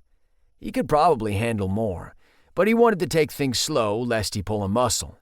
It was only in the bedroom where he liked taking on more than he could handle. Good, nice, Chase. Are you feeling it? Yes, he grunted out. Those look really clean, man, Sebastian said after finishing his set. I tapped Chase's pecs. You feeling it there? Each time. Yes. I pressed down to feel them flex. No, this wasn't a sly move to touch Chase. That was just a bonus. I wanted to make sure he wasn't using his shoulder and potentially causing damage. If you keep touching me there, I'm going to get ticklish. I grabbed the bar and racked it. The fact that you can talk in complete sentences tells me you aren't benching enough. I'm adding 10 to each side. His eyes jutted open. While I admire and love your bodies, I don't have a compelling need to be quote-unquote jacked. We're not going for jacked. Let's aim for toned and see where we fall. I touched Chase's pec. For my own selfish curiosity. Chase flexed his chest for me, daring me not to get hard. Sebastian cleared his throat between us. This is a family gym. Right. I clapped my hands and added 10 pounds of weight to each side of the bar. Let's do squats while your chest cools off, I told Chase. Chase already had a rocking ass. Squats would only help. Sebastian joined us, and the three of us did squats in a line. We probably looked like totally ridiculous gym bros, but who cared what other people thought? Before he returned to his last set of incline presses, I gave Sebastian the look that he was familiar with by this point. It asked him, "Are you okay? Is this cool?" I never wanted him or Chase to feel like third wheels. I never wanted Sebastian to feel like I didn't take his feelings 100% seriously. Yeah, we were having fun, but I wasn't going to lose this relationship. He nodded back at me. We were good. After a little more bench pressing and a little dash of arm curls, we wrapped up our workouts with a quick treadmill run. Chase didn't try keeping up with Sebastian in my crazy speed competition. He enjoyed a leisurely cool-down walk. How are you feeling about the big meeting? Chase asked. In a truce, Sebastian and I lowered the speeds on our treadmill so we could answer him without huffing and puffing. I feel great, I said. There's no way Hollis will say no. Sebastian and I crushed the initial presentation to Jim Hollis and his VPs and were selected to the final round. We were smooth, personable, and persuasive. I didn't let the fact that I was in a conference room surrounded by MBAs and Ivy League graduates intimidate me. They might know more than me about EBITDA and country clubs, but I knew vending machines. There are plenty of potential reasons why you could say no. The endorphins of our workout hadn't made their way to Sebastian's head yet. We're a no-brainer. We have the best product, great reviews, competitive pricing, and charm out our b-holes. I increased the speed a tad just to show him. You don't know what Hollis is thinking. Let's not get our hopes too high. I agree with Sebastian.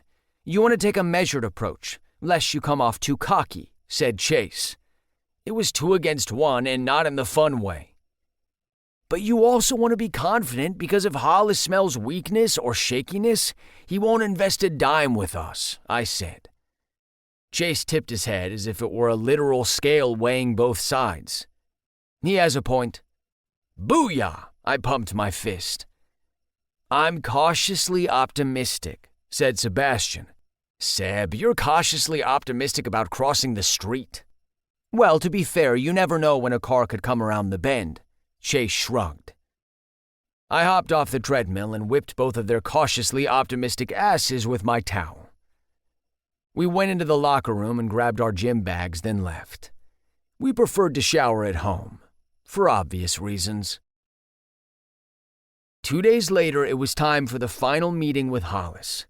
Fuck cautiously. I was full-on optimistic. Chase made us his world-famous pancakes, yet I was so nervous I only had 4. I had to be careful with my diet. Apparently the way to my heart was through Chase's pancakes. I was looking at your numbers again, and I think you can shave 5% off cost and still come out ahead, if I'm reading these correctly. Chase handed us printouts of our profit and loss statements and PowerPoint deck that he'd reviewed. We'd asked him to look it over since he was the smartest person we knew. I think you might be right, Sebastian said, eyes widening at the sheet of numbers. We can keep this in our back pocket. We need to sell him on us versus Main Street vendors. If we do that, he'll love the numbers. People buy from people, I said, the most common piece of advice in sales. It wasn't as astute as Chase's cost analysis, but if Hollis liked us, he would rationalize the data. Main Street Vendors was a soulless corporate entity with a deviously ironic name that got big by eating up smaller competitors. Their leadership was based in Los Angeles. They didn't know the first thing about Main Street. Good luck. It's very odd seeing you dressed up, Chase said. I've only seen you in shorts. You can't stop looking at our legs, I said. This is true. You guys are going to kill it. Kill it in a good way, like a hunter slaughtering a moose in order to feed his family. He wore the cutest fucking apron that said cooking with chemistry. Thanks, Chasey. I stood up and without thinking planted a goodbye kiss on Chase's lips, as if I were a husband going off to work, and Chase would have a pot roast ready when we came home.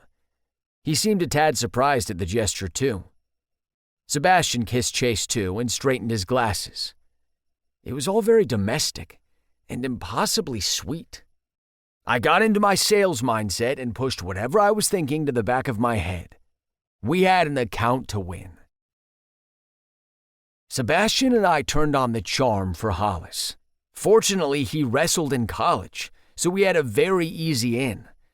He was a real man's man, the kind of guy with a natural barrel chest who ate steak on the regular. Fuck cholesterol. A cowboy hat hung on a hook behind his door, which wasn't something one normally saw in upstate New York. The meeting went great. Sebastian and I were on fire, hitting him with charm and numbers. We didn't make a compelling argument for BS. Nobody liked arguing except lawyers. Instead, we had a compelling conversation, learning about his pain points and how BS could fix them. Hollis was frustrated with his current vendor. Lots of little paper cuts that were adding up. Sebastian and I kept bringing up those pain points throughout the conversation. I closed with my final line. Hollis, with our bespoke services and cost savings, Beverage Solutions can alleviate the hassle you're having with your current vendor. We will work hard for you day and night. What can we do to win your business? I like you boys. You're young. You got spunk. And unlike Lou Grant, I love spunk. I didn't know who the heck Lou Grant was, but I nodded along and made a mental note to Google later. Do you see yourselves doing this business long term? Or do I have to worry about you getting bored and moving on to the next thing? It was a fair question. People our age switched majors and careers on the regular. He didn't want to be left with vending machines and nobody to service them. Hollis, that's a great question, and I understand where you're coming from, said Sebastian. We are in this for the long haul. We love what we do, working with customers. We're not going anywhere. An inappropriate flutter of butterflies hit my stomach when Seb said that. Was he really invested in doing this long term? Or was he just saying that to satisfy Hollis? I love your passion and enthusiasm. You have that fire that I had when I was your age. That you still have, I said. Hollis teepeed his fingers together, giving us a quizzical look. Do you have serious girlfriends? Usually I was good at sensing where a prospect's head was at and what questions he might have. This was a first, and it threw me for a loop. I locked eyes with the cowboy hat and in a split second made a choice not to correct him. We do not. Sebastian didn't jump in and object. I know it's not only any of my business, but I like working with people who have families. It gives them a sense of commitment that single fellas might not have. No offense, I know how it is. I was a single fella once. We are very committed to beverage solutions. I turned down a scholarship to give this business my full attention, Sebastian said. We've taken out loans. We have over 20 clients. We mean business, Hollis. I cracked my most confident smile. You are very motivated individuals, I'll give you that. But as I said, I'm in this for the long haul. What's tying you down? What's stopping you from picking up and backpacking across Europe for 6 months? I was about to say that I don't even have a passport, but that probably would only convince him less. I was used to handling objections to our company, not objections to my life. What's tying any of us down? Sebastian asked, his voice getting barbed. People pick up and leave families too. I wanted to reach over and squeeze his hand in support. That's true. I like working with people who have roots, family, real estate. We're a family company here. My wife and I started this together when we had 2 little rugrats at home. They were my why, pushing me to work harder. I'm not saying no. I like your product and I believe in your passion. I'm going to think about it. I have to look out for this company for my customers. I'd be signing a substantial amount with you. I don't want to be in a position where the vending machines are down and we can't get in touch with you. You would have both of our cell phone numbers. Call us 24/7, I said, then clamped my mouth shut before I sounded desperate. Why don't we touch base in a week? Touch base was the fuck off of business jargon. He might as well have kicked us in the balls. Still, I made Hollis set a time and date on the calendar, even though he would likely blow us off. Were we being rejected for being single? What the fuckity fuck? I asked as soon as Sebastian and I got into the elevator. That was interesting. I wish Craig would have warned us that Hollis was big into families. Sebastian watched the floors tick by. It's a shame we're single, fellas, I said in Hollis's voice. The man was born and bred New Yorker, yet had the slightest Texas twang. It had to be fake. Are we? Sebastian glanced my way, but had trouble meeting my eyes. Are we single? Shit. I knew what he was getting at, and it caused my throat to tighten. If 3 people hung out enough and had sex enough and cuddled enough, did that make them a real couple? Were we still exploring? The elevator suddenly got very stuffy, the walls closing in around us. I couldn't think about this along with stressing about Hollis. The doors dinged open to the lobby. I beelined outside where I inhaled fresh, much-needed open air. Fuck his family values, I said. I wanted to put this meeting in the rearview mirror and bathe in hot sin. If we're young single fellas, let's be young single fellas. I pulled out my phone. My fingers hit the keypad with fierce determination. I wouldn't let myself be rattled by this bullshit probe into my personal life, or Sebastian's question about our situation. I'm texting Chase to come over as soon as school is out. We're going to fuck his brains out. I slapped Sebastian's ass hard and looked behind me, secretly hoping that Hollis or any of his family-minded employees saw that. 24. Chase. Look at all these kids with their hopes and their dreams and their futures. Everett shook his head, wondering when the inevitable cynicism of adulthood would sink in. The 4 of us hung out on the roof of South Rock at a secret spot that had been a smoker's lounge for teachers and students up until the 1970s. Today, the seniors picked up their yearbooks and graduation caps and gowns. In a few days, they would be graduating. End-of-year excitement permeated the halls. Kids walked around sans books and backpacks. They knocked on teachers' doors by choice to say goodbye. South Rock went from being a place of education to one of celebration. From our perch high up, we watched kids congregate on the front lawn. signing yearbooks and enjoying one last hang before they left these hallowed halls forever. That was one of the best and worst parts of being a teacher, watching the passage of time.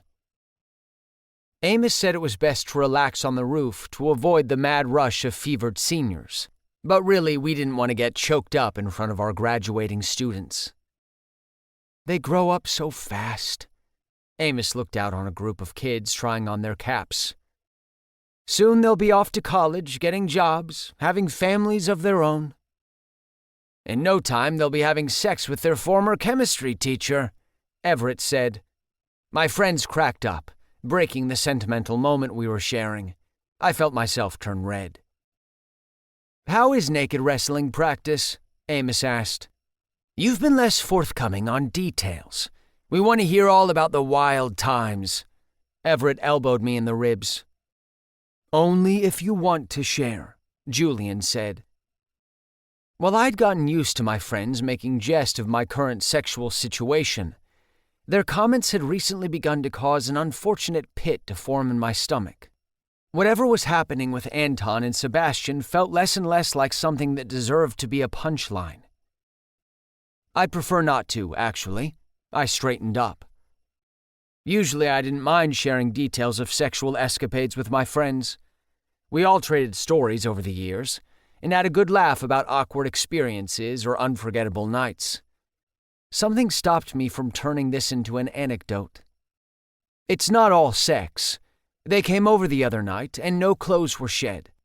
It was actually scandalous because we had a puzzles and pizza night on a weekday. Tell me more, Everett deadpanned. I knew he was being sarcastic, and yet I went on.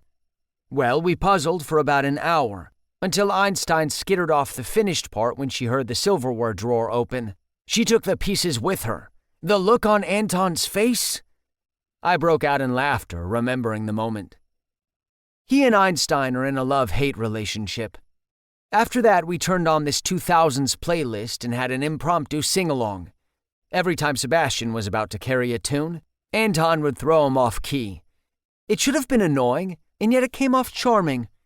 I tried rapping to Lose Yourself, but the only line I remembered was when Eminem regurgitated his mother's homemade pasta dish onto his clothing. The guys could be incredibly silly when they wanted to. Anton always knew how to keep things light. Yet then he could turn around and be intimate and sweet.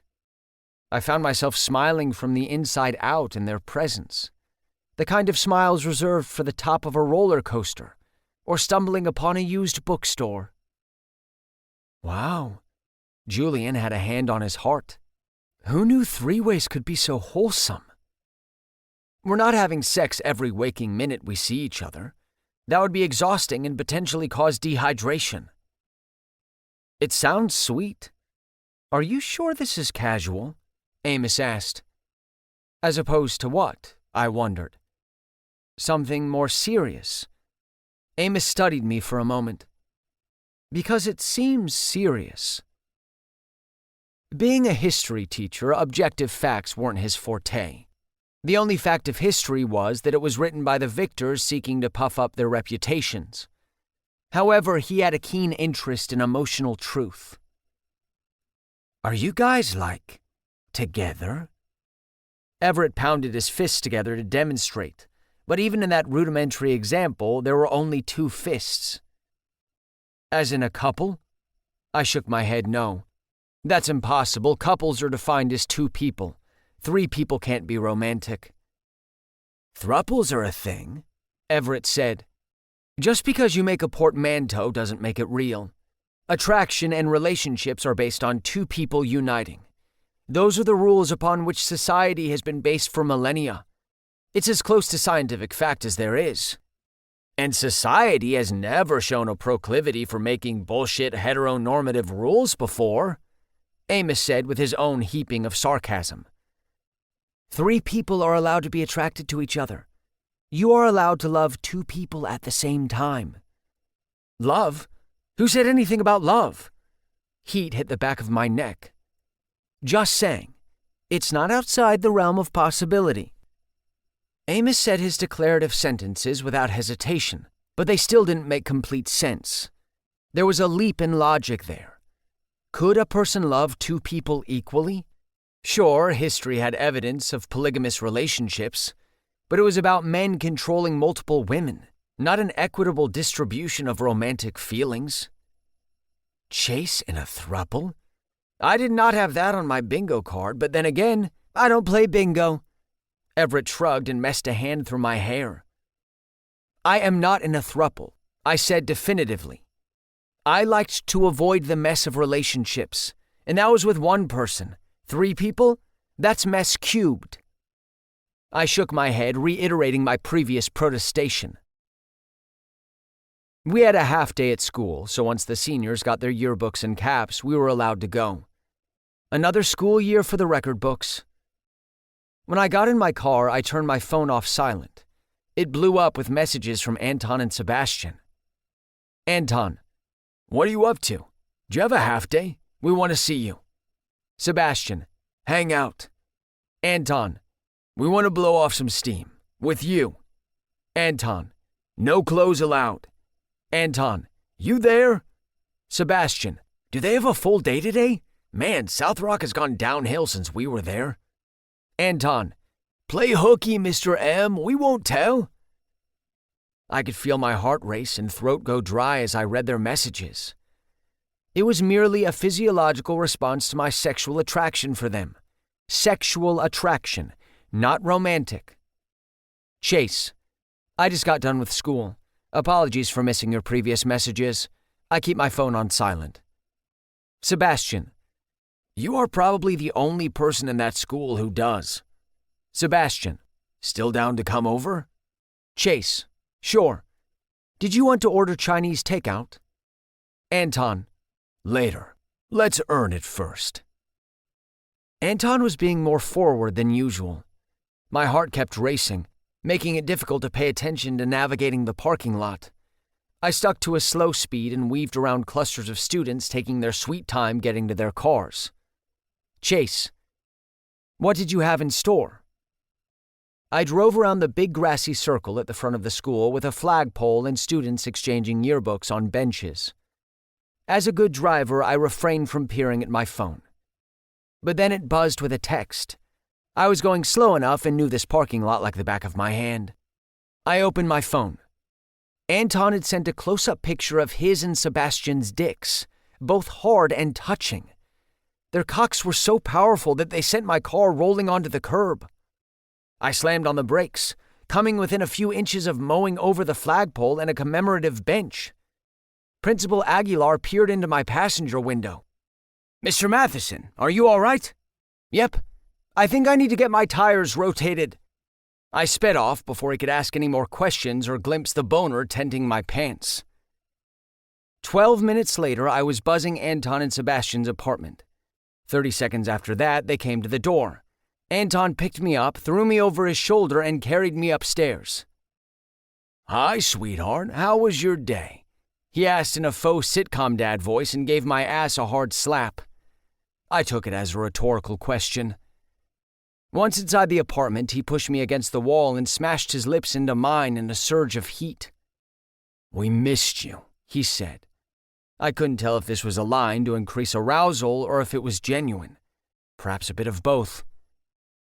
How did your big meeting go? I asked. No talk about work, he said firmly. We want to have hot, dirty sex with you. He pushed me into Sebastian's waiting arms. Hiya, Teach. Sebastian wrapped his muscly bare arms around me and kissed down my neck. He held me in place as Anton unbuttoned my shirt. You feel so good, Teach. Sebastian's tongue found my ear, while his fingers tweaked my nipples, unlocking a treasure trove of lust I'd locked away for the school day. Even after all the sex we'd been having, their hands and mouths still felt like fire on my skin. Anton rubbed his crotch against me, like we were barely more than animals in heat. He unbuckled my belt.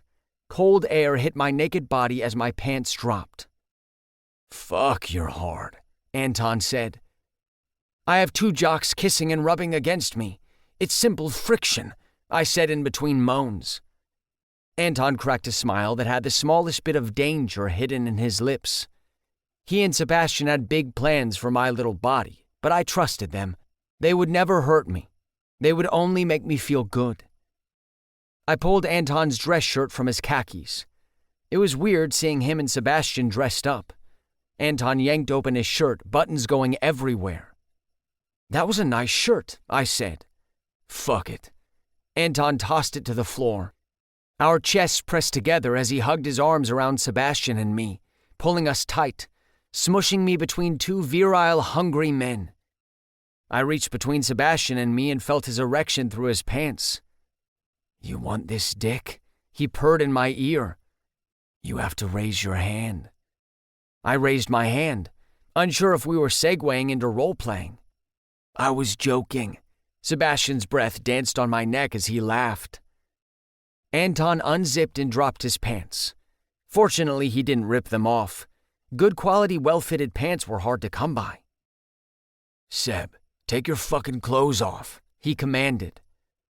While Sebastian undressed, Anton and I stroked each other. His pupils were pitch black and wide open. He was a tornado of lust, and I was the poor Kansas cornfield in his path. Yet underneath the heat was a layer of care, silently making sure I was okay. He always found moments to be tender, making my heart sing. I planted sweet kisses along his jaw. "You're magnificent, Anton." I tried to convey with every syllable how deeply I felt this simple statement. A flash of fear hit him before he launched his tongue into my mouth. Our kisses were a battle of lust. We couldn't jerk each other off fast enough. I was a moany, leaking mess. That was kicking into overdrive once I felt Sebastian's tongue sweep across my dick. A primal groan gusted from me and Anton. He looked down in pleased surprise. "Damn, Seb, how long have you been wanting to do that?" "Shut up, Anton, you love it." Sebastian took his thick cock all the way into his mouth, silencing Anton. "Oh, fuck." Anton threw his head back, a blissed-out smile on his lips. He wrapped his hand around my neck and pulled me in for a kiss, while Sebastian swapped his dick for mine. His mouth was wet and hot, tongue swirling around my shaft. He fit the head of Anton's dick in there too, our cocks rolling over one another, a new sensation that lit me up like South Rock's non-denominational holiday display. "This is very good," I said. Sebastian popped up, that hyperextended smirk stretching ear to ear. He kissed me softly, stroked my cheek, sending a flutter to my heart. My heart fluttered again as I watched him kiss Anton, their friendship perfectly unfolding into something more, something I was maybe a part of. "Seb." Anton rested a hand on his roommate's chest, their eyes locking in a heady gaze that transcended the pheromones and heat filling the space. He pulled me close to join them. "My guys. You're my fucking guys," he practically growled. And they were my guys, my dopey sweet jocks. "Enough sentimental shit," Anton said. "I know what to do." I got on my knees face to face with their meaty cocks. "Actually, I have an idea," Anton said. He motioned something to Sebastian I couldn't see. In a whoosh of movement, they each hooked an arm under me and picked me up to standing. Then their hands went to my back and stomach. And in another whoosh, I was upside down, once again face to face with cocks. I wrapped my legs around Anton's neck and went to town sucking his cock. It turned out that this angle gave me better leverage, making deep-throating a breeze.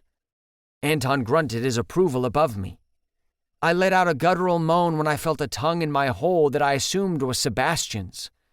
My mind was a blur of need. Now I was the tornado coming to rain hell on the Kansas cornfield. In another whoosh of movement, Anton passed me off to Sebastian. My legs went around his neck and his cock surged into my mouth, bitter pre-cum hitting my tongue. Anton spread my cheeks wide and swirled his tongue inside my opening. I loved the feeling of being passed between them, weightless in their strong protective arms. Anton slapped my ass cheeks as he darted his tongue in and out, nearly mimicking the real thing. Sebastian's salty, warm cock hit the back of my throat. I felt his muscles flex, holding me up, his arms wrapped around my waist. They put me down and we all had to catch our breaths. They were in better shape than I was, but I could tell from their red faces and panting breaths that we'd all had some kind of workout. "I don't know how porn stars can do that for hours on end," Anton said. He rubbed his shoulder. "I was starting to cramp." White spots dotted my vision as blood rushed from my head. I stumbled onto the futon and sat down. "Chasey, do you need water?" Anton asked. I didn't know when he started using that nickname, but I liked being claimed. We all had a quick drink, the water giving me a second wind. I slumped on the futon. I forgot that I'd been on my feet for half of today at school. "Here, lay back, Chasey."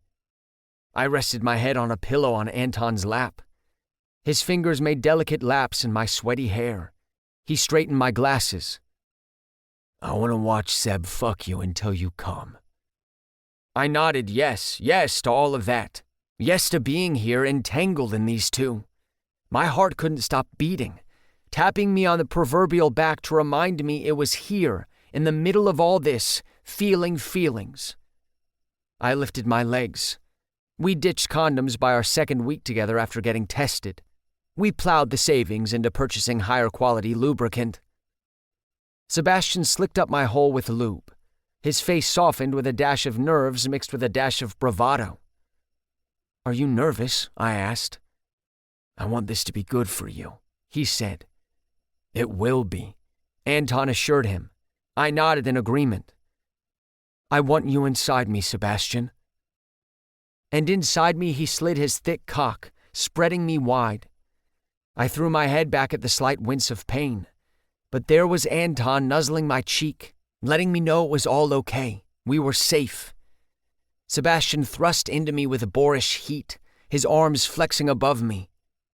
"So fucking hot." Under the pillow, Anton stroked himself while keeping his eyes flicking between me and Sebastian. I couldn't take my eyes off the man fucking me. He lived his life reserved and orderly, but now in heat and want, he shucked off his guard. He showed me all of him, eyes whole and open. That was the thing about jocks, what I secretly loved about them. How their masculine facade could be paper thin for the right people. I reached up, and our hands met and fingers locked. Anton kissed along the ridge where our knuckles met. "Please don't stop. Please don't stop fucking me." The orgasm raced through me, blinding me, setting off every light in my body. I was begging, wanting resolution, but never wanting him to stop. "So fucking hot. My fucking guys," Anton said in a low mutter. It was everything. It was the physical, the heart. Everything I was feeling tumbled out of me. Emotions refused to hang tight until I reached physical climax. "I want you. I want you both. I want to be with you. I think I'm falling in." I lost control of my breathing as I shot waves of cum across my chest. I didn't know if I'd even finished my sentence. Sebastian pulled out and added more to the glorious mess covering me. I turned and pushed the pillow to the floor. I was still high on my orgasm as I took Anton in my mouth. It only took a few sloppy sucks before he emptied himself down my throat. "That was fucking unreal," Anton said as he caught his breath. He and Sebastian got off the futon and let me stretch out. I lounged, dizzy-headed, like Kate Winslet posing for Leonardo DiCaprio in Titanic. Draw me like one of your French girls indeed. Everett made us watch that movie endless times during a bad dating lull pre-Raleigh, to the point where I felt bad for the owner of the car the characters fucked in.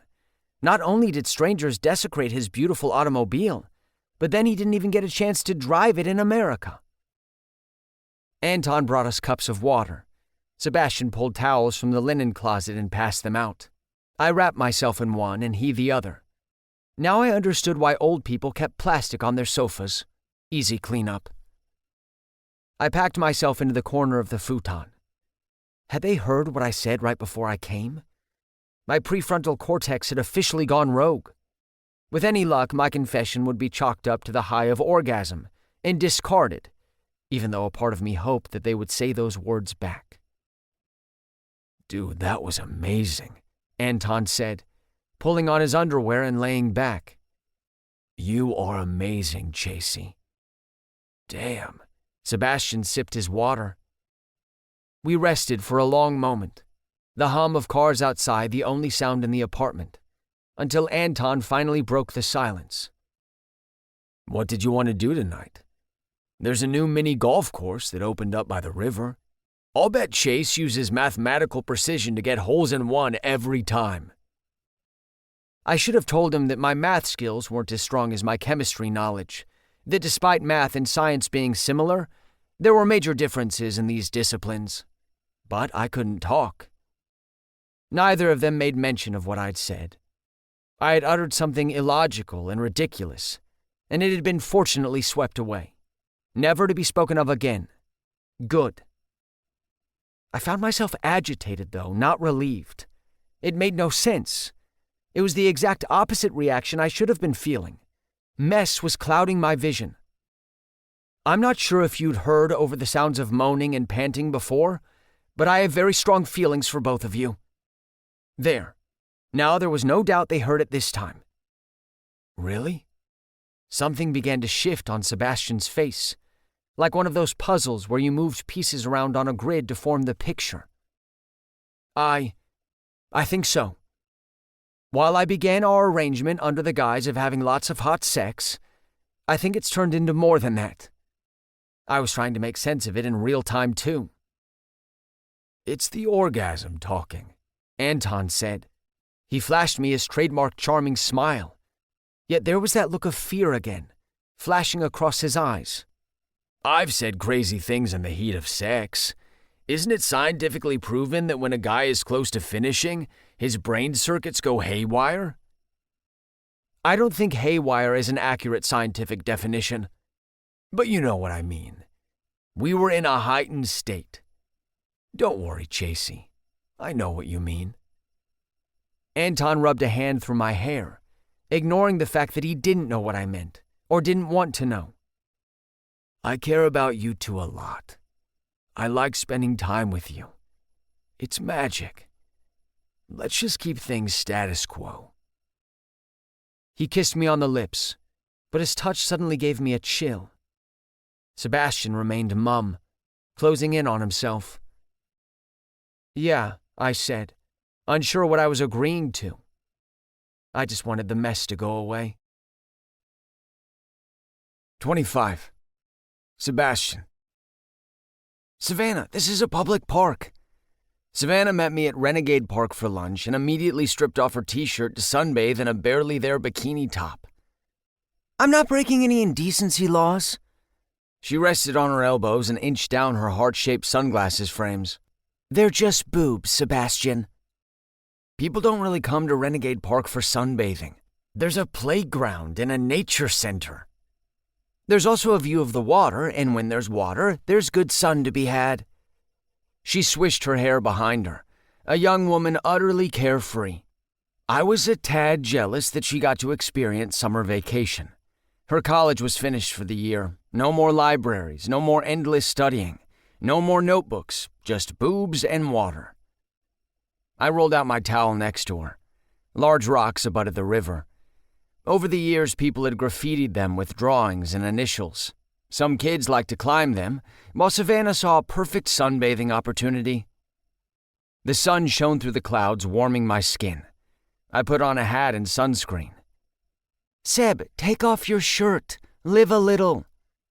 Live a little with skin cancer later in life was what she actually meant. I didn't see you put on any sunscreen, I said to my fair-skinned friend. It's all good. I took an edible before we met up. Apparently, Savannah left her functioning brain back at the library. I took initiative and sprayed sunscreen over her legs and arms. She didn't object. I was happy to see her relaxing after a year of academic hell. Sometimes I wonder why I'm even studying to be a doctor. Why am I putting myself through all that shit? I'm totally a feminist, but a part of me wants to marry rich. You're dating a law student, so that could happen. Bitch, please. Matthias wants to be a public defender. Savannah rolled her eyes, but deep down his big heart was what she loved most about him. Although maybe I can pull a Sebastian and introduce another man in the relationship. A sugar daddy for Matt and me. My face burned red. No summer sun required. I told you that in confidence. I haven't told anyone. She raised her gazelle-like legs, letting them soak in the sunshine.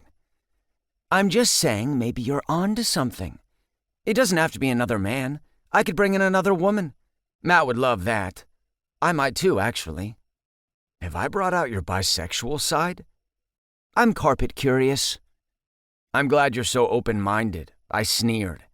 Though be careful because shit can get complicated with 3 people. Maybe it was just one person in particular who was stubbornly choosing to complicate things.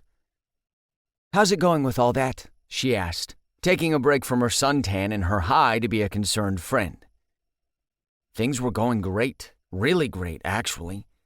We get along shockingly well. It doesn't feel weird. We were 3 puzzle pieces meant to interlock. But Chase blurted out that he has feelings, strong feelings. For you or Anton? Both of us. I love that. Savannah made an awe face. Do you feel that way? I mean, we all know that you're madly in love with Anton, but what about Chase? Oh, and did you get around to asking him why he gave me a B on my end-of-year experiment write-up? No, Savannah. Your grades haven't come up in conversation. It was definitely A-level material. Savannah took her grades as seriously as her free time. Sorry, you were saying? I mulled it over in my head. Ever since Chase confessed his feelings, I'd been thinking about him and us and what we were doing. I was a guy who liked to plan.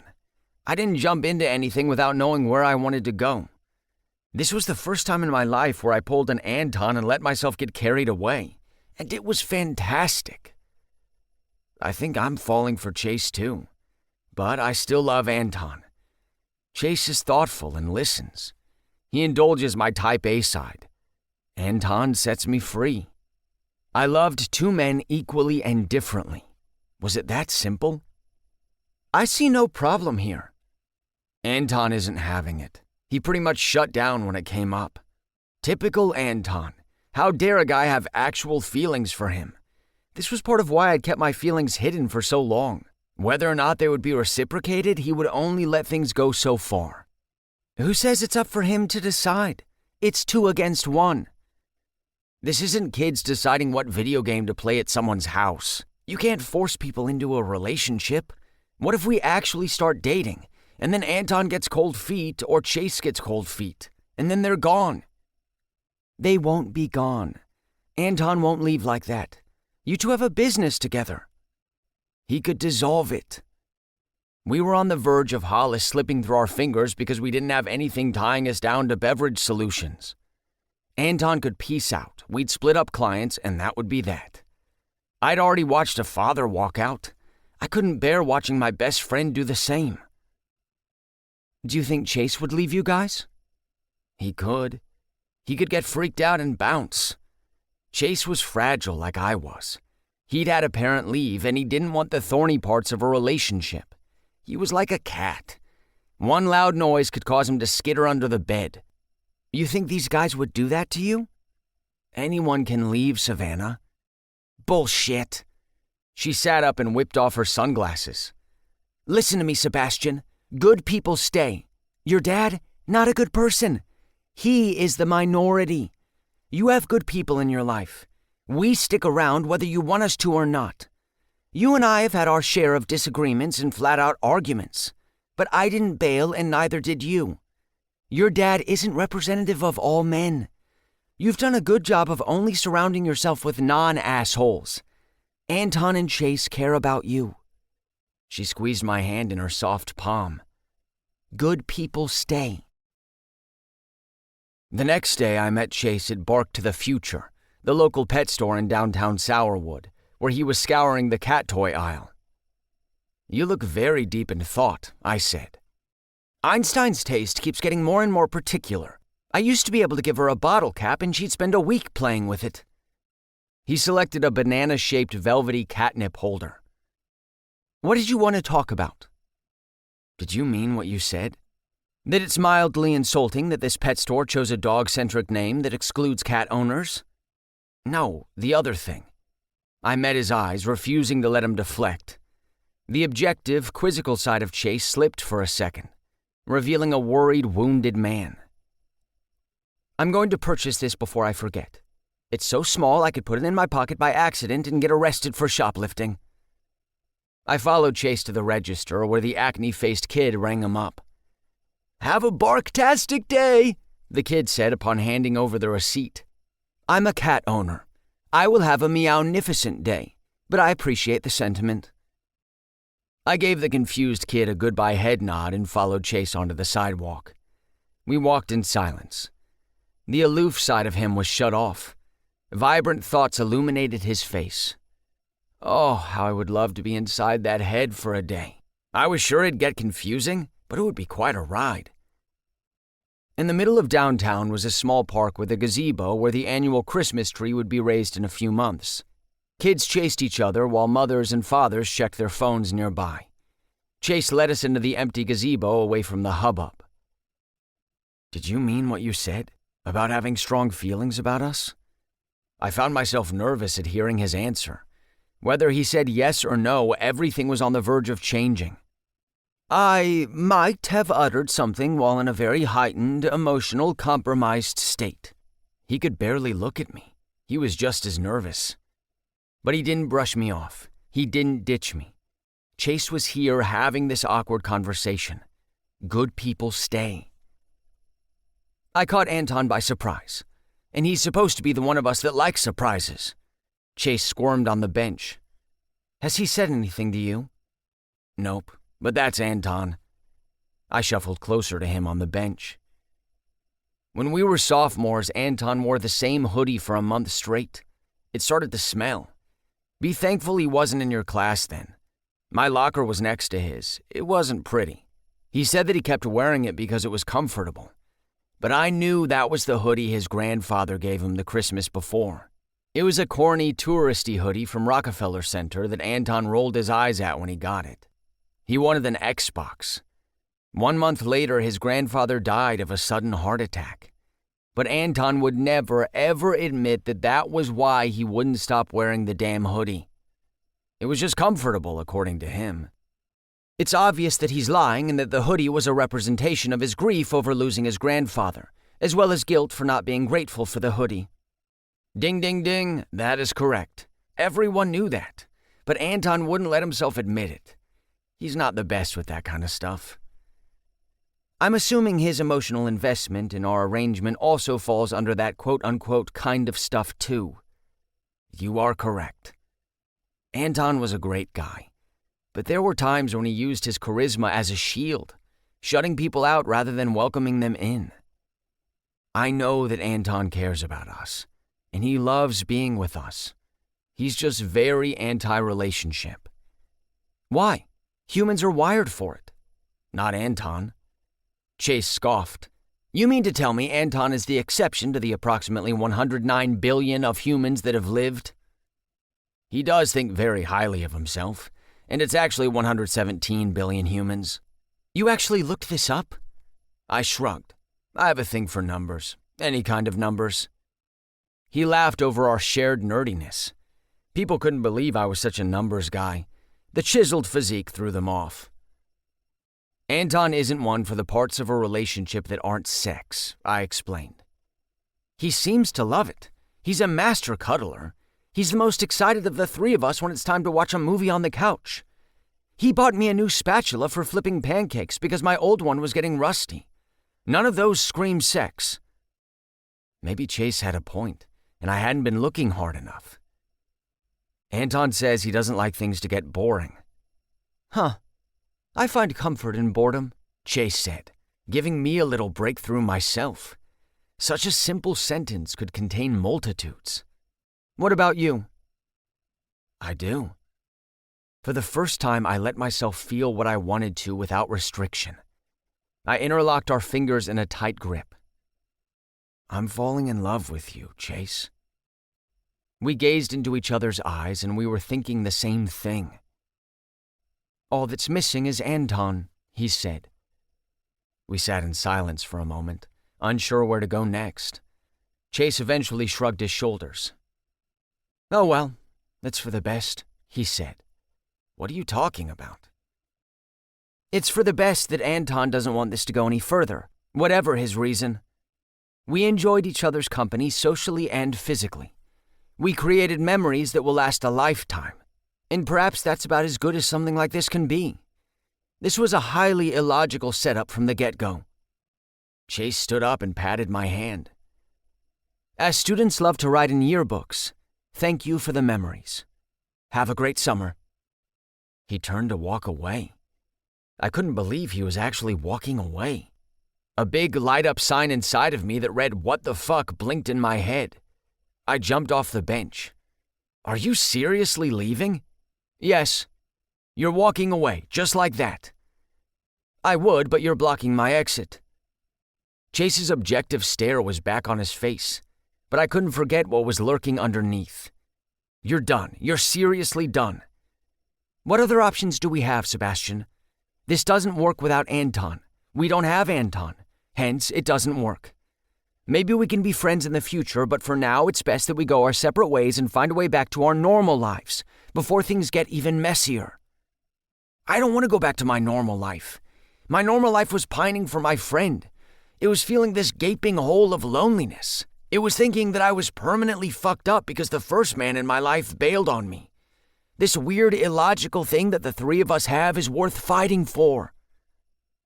Newfound surge of life filled my lungs.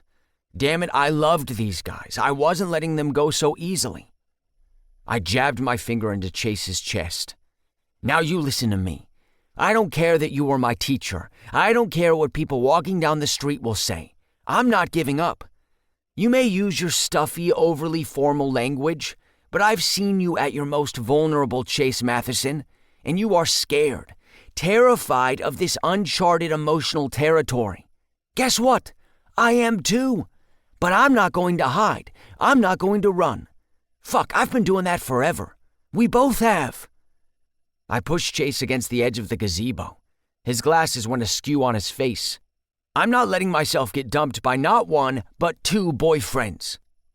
I crashed my lips onto his like I was a race car driver with a death wish. Fuck, he tasted so good, his natural Chase scent lingering on my tongue. I pulled him against me, wanting to feel his heartbeat against my chest. "I love you," he said in a breathy exhale, his bottled-up emotions proudly uncorked. "Me too." "And I love Anton." "Me too." "I don't want to get hurt." "Me too." Chase sighed. "So what are we going to do?" A bright smile overtook my face. "We're going to win over the man of our dreams." 26. Anton. I went over to my parents' house for our weekly dinner. Dad had decided to grill. The man knew his way around a barbecue as well as he did around an economic forum. It was a lovely late afternoon, one of those rare New York summer days with high sun and low humidity. The days that tricked you into believing it'd be like this all summer long. Our pool sparkled in the waning sunlight. We had never used our pool as much as we should have. It was mostly a nice backdrop for cocktail parties. I shucked corn on the cob while my parents discussed the latest current events. Potential recession on the horizon, Dad, and a new novel that received a rave in the Times, Mom.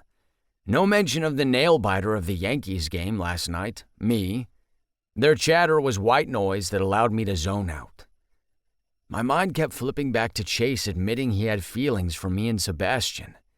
Hell, the guy practically said he was falling in love with us. The fun times were getting serious. I was never good at serious. I was the fun, casual guy.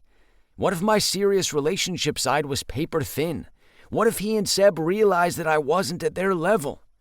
It felt like no matter what, I was bound to lose them. Dad was looking at me, waiting for me to say something. "What? Have you noticed anything on your end with your business?" Dad asked me mid-burger flip. "What? Yeah, business has been good." I wanted Mom and Dad to know that I was taking my business seriously. This was not helping. What was the question? Have you seen any impacts that could foreshadow an upcoming recession? As someone who works with offices, have you heard of any layoffs? I shook my head no. One day, when my head wasn't filled with thoughts of two hot guys, I would be able to have a real conversation with my folks. How's the business going? Mom asked. We're on the verge of landing our biggest client yet, I said, choosing to be optimistic about Hollis, even though we were pretty much dead in the water. He hadn't canceled the placeholder meeting we put on his calendar yet, which was a tiny sign of life. Congratulations! Dad raised his burger flipper in the air, reminding me of Chase and his pancake spatula. It was for the best that we leave things behind now, before anyone got seriously hurt. Me, all me. The doorbell rang, which saved me from further questions about business. I dropped my corn and raced to the front door. My guys. Any feelings I tried to push down about Chase and Sebastian came hurtling to the front of my mind. My heart did an Olympic-style flip. Is it okay that we stop by? I know you guys have your family dinner, Sebastian said. Sebastian! Dad made a touchdown shape with his arms. Good to see you. Sebastian was a class act who shook Dad's hand and kissed Mom on the cheek. He could talk with Dad about numbers and engage with Mom about a book he'd just read. Sometimes I wondered if my parents loved him more than me. I wouldn't blame them. Seb's the best. Mom, Dad, this is our friend Chase. Something got caught in my throat. Maybe it was calling him my friend. Chase winced slightly at the label. Come join us. We've got plenty of food, Mom said. Sebastian and Chase's eyes darted to me, a weight between us. Stay for dinner, I said. We all sat down at our outdoor patio table. What should have been an awkward meal turned into something nice, where the conversation was flowing. Like everything else with Chase and Seb, it was magic. Did this count as my boyfriends meeting the parents?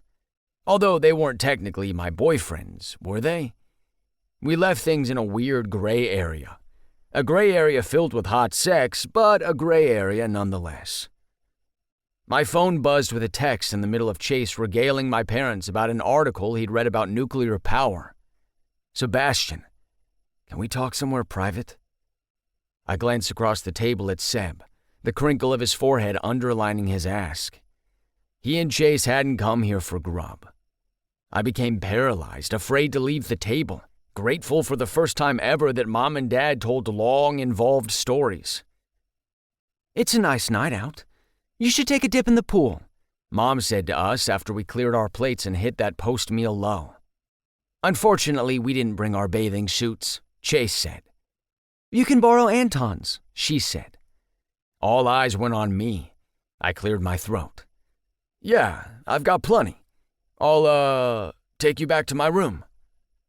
Usually, I would be excited to bring two boys back to my room. This time, nerves bounced around like my stomach was a blow-up house. I clicked the bedroom door shut behind us. My parents kept my room intact and neater than I ever did. I pulled open the bottom drawer of my dresser and tossed each of them a swimsuit. Sebastian and I had borrowed each other's clothes for years. My bathing suit was a little baggy on Chase, which was its own kind of adorable. I turned away from them to change. Anton? Sebastian cocked his head at me. I busied myself with tying my bathing suit. My jaw tensed.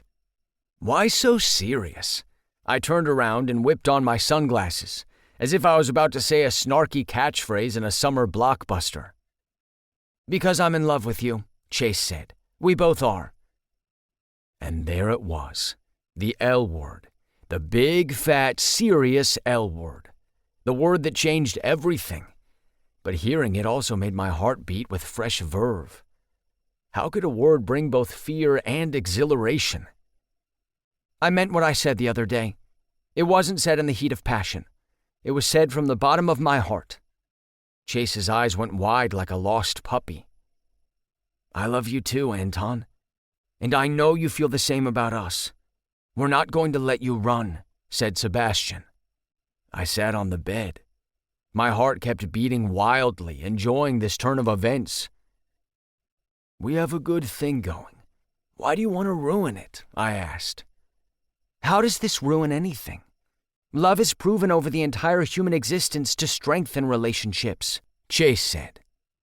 Or make it hurt more when those relationships break apart, I retorted.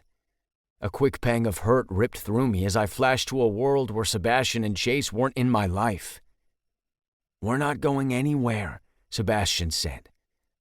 I've loved you for a long time, Anton. You know that. None of us expected this to turn into something serious, but it has. It's wonderful.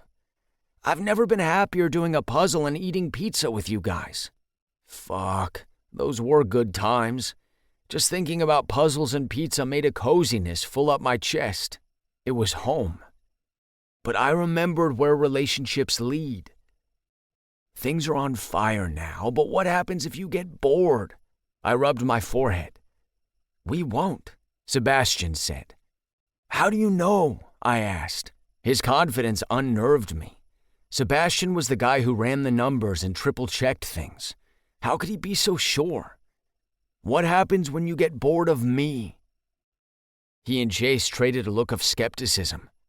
What? They asked at the same time.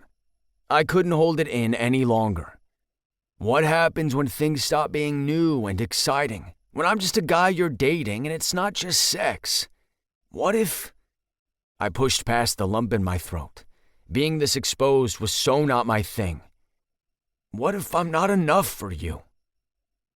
Chase squinted in confusion, another cute look on him. I'm trying to deduce where you would have thought that, but I'm coming up empty. See? That! You and Sebastian are brilliant, intelligent people. You use words like deduce and casual convo.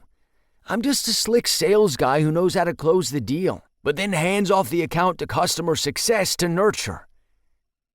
My lack of sales knowledge makes your metaphor hard to follow. Sebastian stepped forward.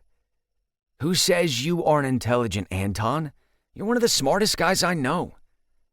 Chase said that to me too. But how can that be true? I'm a C- student. I don't read scholarly articles like my parents. I can't analyze numbers like you, Seb, or go deep on topics like you can, Chase. I'm the fun guy. I'm not the serious guy. Dudes want to fuck the fun guy, not date him, not make a life with him. One day you're going to realize that I can't measure up to this dream guy image that's in your head. Jesus, I just about word vomited every deep, dark feeling that had ever been in my head. I'd been less exposed streaking in public that one time Bobby Diller dared me. Charming, cool guys could be just as insecure as neurotic head cases. Who would have thunk it? I couldn't stay here in this room, in this enclosed space with my guys and my feelings, letting the silence grow into a chasm. I reverted to what I knew best, being the fun guy. Let's swim before the sun goes down, I said. Last one in the pool is a rotten egg. I charged out my bedroom door and raced into the water. The last gasps of sun sprinkled itself across the sky. Flecks of amber and red illuminated the pool. I made Chase and Sebastian go down our water slide after me to break the tension between us. It would not break. Nothing beats a water slide, right? I said, smoothing my hair back. Is that what you think? Sebastian asked. I don't think I'm alone in being a fan of water slides. I'm not talking about the fucking water slide, Anton. His eyes rivaled the sunset with their blaze of fire. You had the confidence to start a business straight out of high school. You can talk for hours on end about sales and entrepreneurship. You have an incredible ability to read people. You're loyal and you're kind and you're caring. How fucking dare you think you're not good enough? He moved toward me, swishing through the water like a shark. I haven't been in love with you all these years because you're the fun guy. While I've been in love with you for less time, I echo Sebastian's points. You're simply wonderful, Chase said, right behind him, a sweet smile overtaking his face. For the record, I've spent ample time around so-called smart people, people who have published articles and conducted extensive scientific research. And they're all, well, boring as shit. Emotions clogged my throat. I wanted to believe them, but I was still scared. I'd never been in a relationship. I'd never attempted anything serious. Would I be good at it? Changing everything could be great, or a huge flaming disaster. How about a little game of water basketball? I pointed to the basketball hoop and tossed the ball between my hands. I had to stay in motion. I passed the ball to Sebastian. 2 against 1. You need all the extra help you can get, Seb, I said, egging him on. Sebastian couldn't turn down a challenge. What are we playing for? He asked. Just a friendly game. I bopped in the pool. Let's make this interesting. A game isn't as fun when there aren't stakes attached, Chase mused. What are you boys thinking? If we win, then you have to be our boyfriend, Sebastian said. First to 5. He threw the ball at me before I had a chance to object. Okay, I said. And if I win, then we keep the status quo. Deal, said Sebastian, with Chase nodding behind him. And we were off. I was on fire from the jump, intercepting a pass to Chase and sinking an easy basket. For points 2 and 3, I weaved around Chase to dunk, and then scored a lucky break half-court shot. The universe was on my side. Yet each point I won didn't make me feel more victorious. It felt like a door closing, darkness rolling in off the hills. The victory was short-lived. After a quick huddle, Sebastian and Chase brought more passion and force to their game, as if they were playing for their lives. Chase, who until this point had 0 basketball skills, nailed a clean shot and then a dunk. For the tying point, I waved my hand in front of Chase, who used his height to leap over me and pass to Seb for a dunk. It was 3-3, but I wasn't giving up that easily. As I faced Sebastian down, I was held in place by the intensity of his eyes, the want, the hurt, the years of longing. I got a glimpse behind the thick curtain. I turned my back to him in an attempt to weave around to the basket. He pushed against me hard, really making me work for it. I squeezed past him and hurled the ball at the basket before sinking underwater. I let myself hang there for a moment, a quick respite from the grueling game.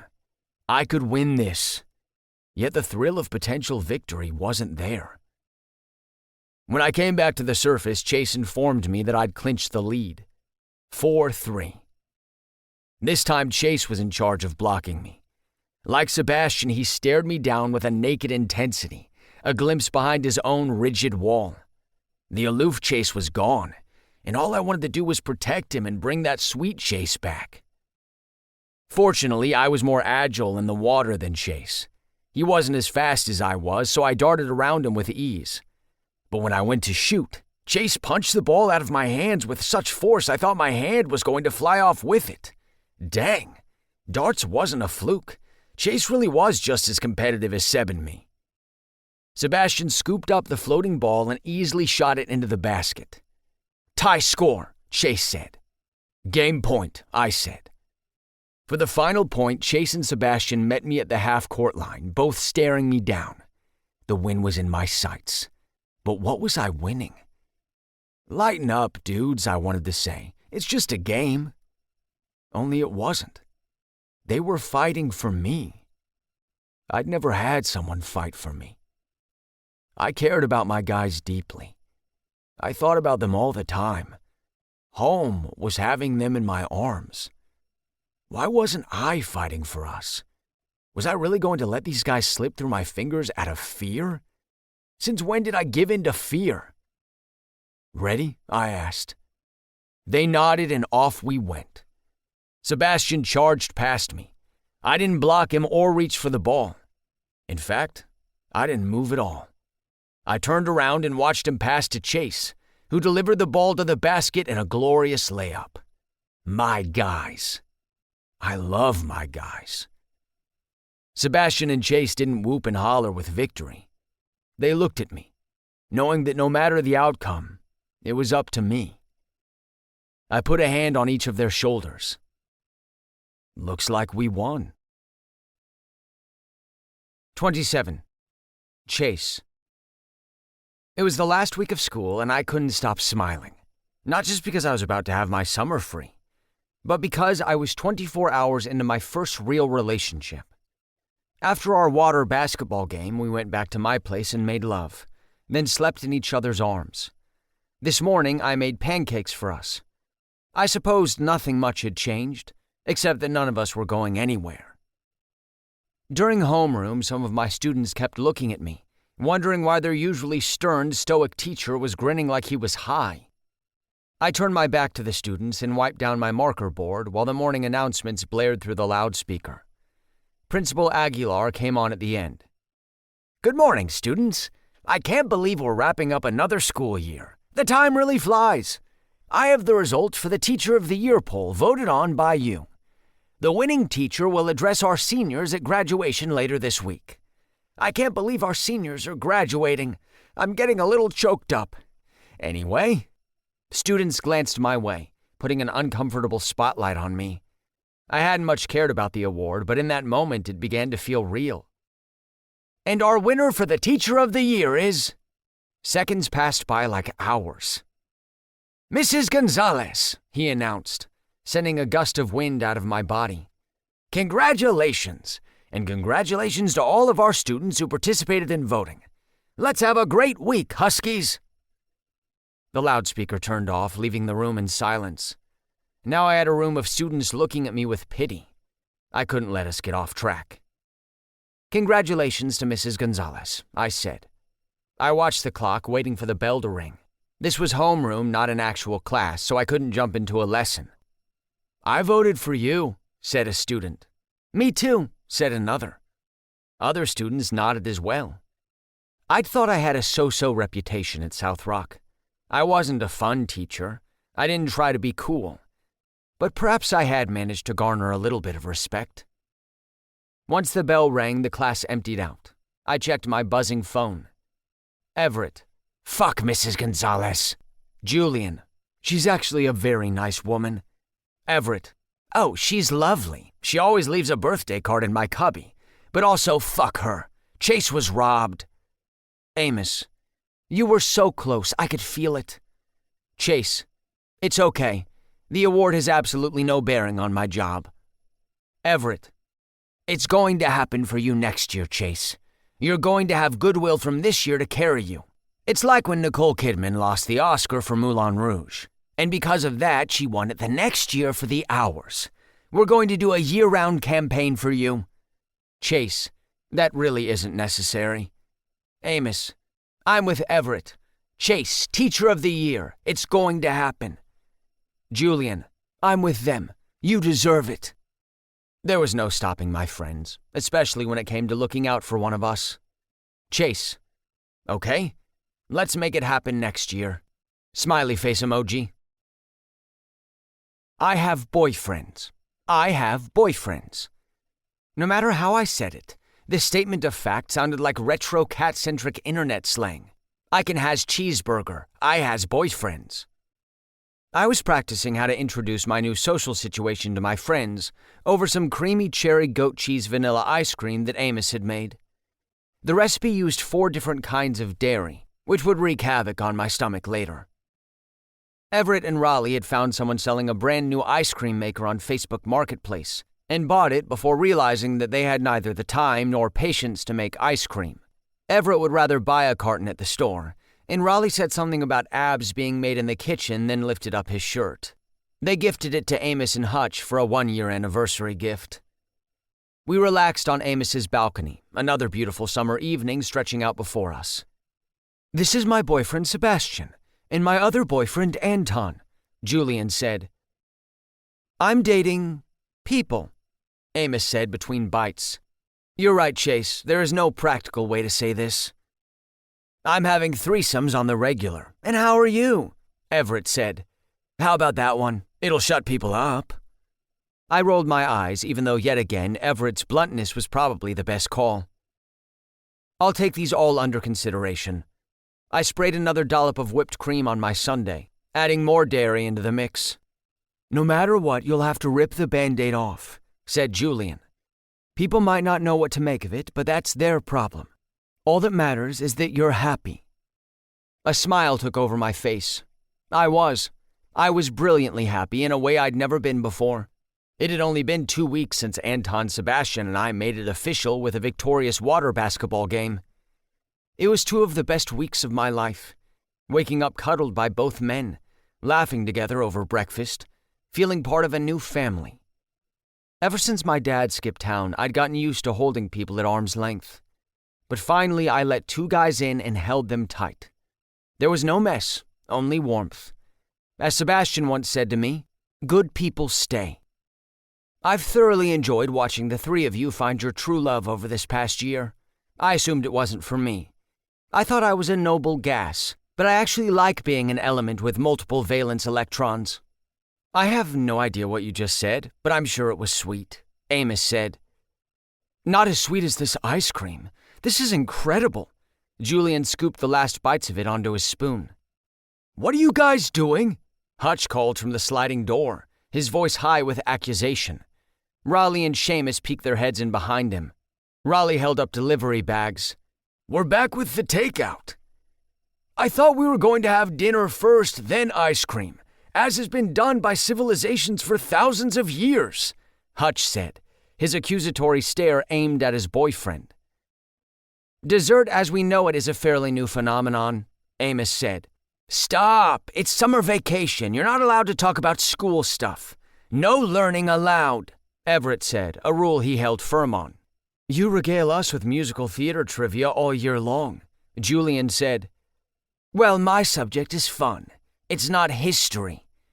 History is fun, Amos exclaimed. Stop changing the subject. Hutch kissed his boyfriend quiet. We were all going to have the ice cream after dinner. That was the plan. I wasn't. Gotta protect these bad boys.